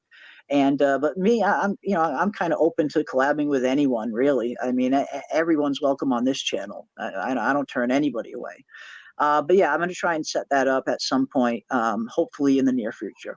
It's 8:35 a.m. in Croatia. Wow, that Wow. is awesome. Welcome, Croatia. It's That's always awesome awesome. to see where people are tuning in from. 2:32 here. Yes, it is 2:37 here where I am right now. Awesome Same, stuff. same. Big Yeah. thank you. Big thank Yeah. you to each and every one of you. It's always awesome to see where people are tuning in from. And I can't believe a show that's as small as From, and even more crazy, a channel as small as mine, reaches even anywhere outside of the United States. So anytime I see someone tuning in and see people tune in from where they're tuning in from, it's always just crazy. It blows my mind to think that there are people across the world that are listening to little old me. I mean, I'm nobody. I'm just a fan like everybody else. But I It's thank each and amazing. every one of you for all of the support. It is. It's an awesome Yeah. community. It really is one of the coolest fandoms I've been a part of, and one of the coolest shows I've watched in a very long time. And I dare Yeah. say has even surpassed House of the Dragon as my current favorite show that is on TV right now. I think From is the best show that is currently running. Oh, Um, definitely. I mean, you yeah. could tell that from the amount of times I've posted about it in your Discord. You know, I joined at the end of April and I checked and I'm now up to about 3,000 posts, which is Yeah. insane. So Yeah. yeah, It's clearly I need a channel if I'm going to be like no, obsessing it's over it great. to this level, right? That's great. No, that. It's always awesome to see that happen. And again, I'll be right there with you every step of the way. You ever need help, you hit me up, no problem. And yes, I do Really think appreciate it. Fromville is very underrated. Absolutely. I mean, especially considering where it started on that very small streaming service of Epics, and then Epics turning into MGM Plus. Yeah, I was a little worried for the show's longevity at first because it was coming on such a small network. I knew that if enough people saw the show, they would fall in love with it. I mean, without a doubt. Mhm. You don't watch the show and not like it, or at least most people don't watch the show and not like it. Just about Right. everybody I've introduced it to has loved it. So I wasn't worried about how good the show is going to be. I was worried how much eyes are going to get on the show because the streaming service that it's on has a pretty small reach and is still kind of new. But no, the show just started to grow a little bit more, a little bit more, a little bit more. It's still kind of a little bit of a diamond in the rough, but it's Mhm. definitely getting more prevalent. The show's finally hitting up New York and San Diego Comic Con, which are the two biggest Comic Cons in the entire U.S. So that is definitely getting them much more exposure and some new eyes that probably wouldn't have seen it otherwise. It's finally becoming available on a much larger and broader range of streaming services as well. There were a lot of people in the UK and that just didn't have access to From in season 2. I was seeing that in my comment sections all the time. Depending on where you were, there was no streaming service that carried From, apparently. And I heard that from quite a few people. But now Mm. it's on Netflix in the UK. It's on some other streaming services on other parts of the world. So more and more people are finally getting access to the show. So I do think it's going to continue to grow, but you can definitely still say that it's still a bit underrated, considering how good this show is and the size of its audience currently. this show, has the potential to blow the hell up. I really believe that. But yeah, absolutely, such an awesome show. Look at yeah. Look at the streaming charts. It's great to see. Like people are discovering this show. It's finding its audience. It's awesome to see. Yeah, it's been climbing up the streaming charts for the last few months. I remember when it was put on Netflix in the UK, it shot up to the top 10 shows within like 1 or 2 weeks, like super fast. Wow. So yeah, it's finding its audience slowly but surely. The show is definitely finding its audience, but that's why we continue to kind of just shout this thing from the rooftops. And I know tons of you in the chat are doing the same thing in terms of introducing the show to your friends and family and coworkers and stuff.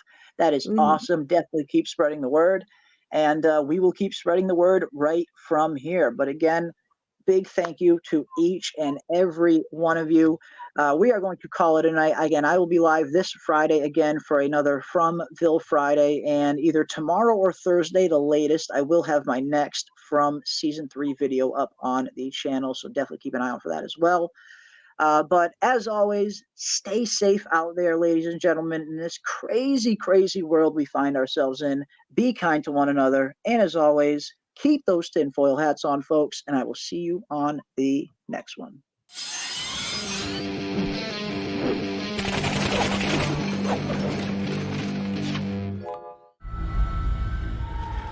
You said this place couldn't break you.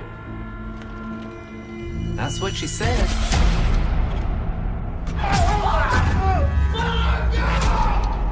Let's see. You're so strong. You're so strong. Just no. I know.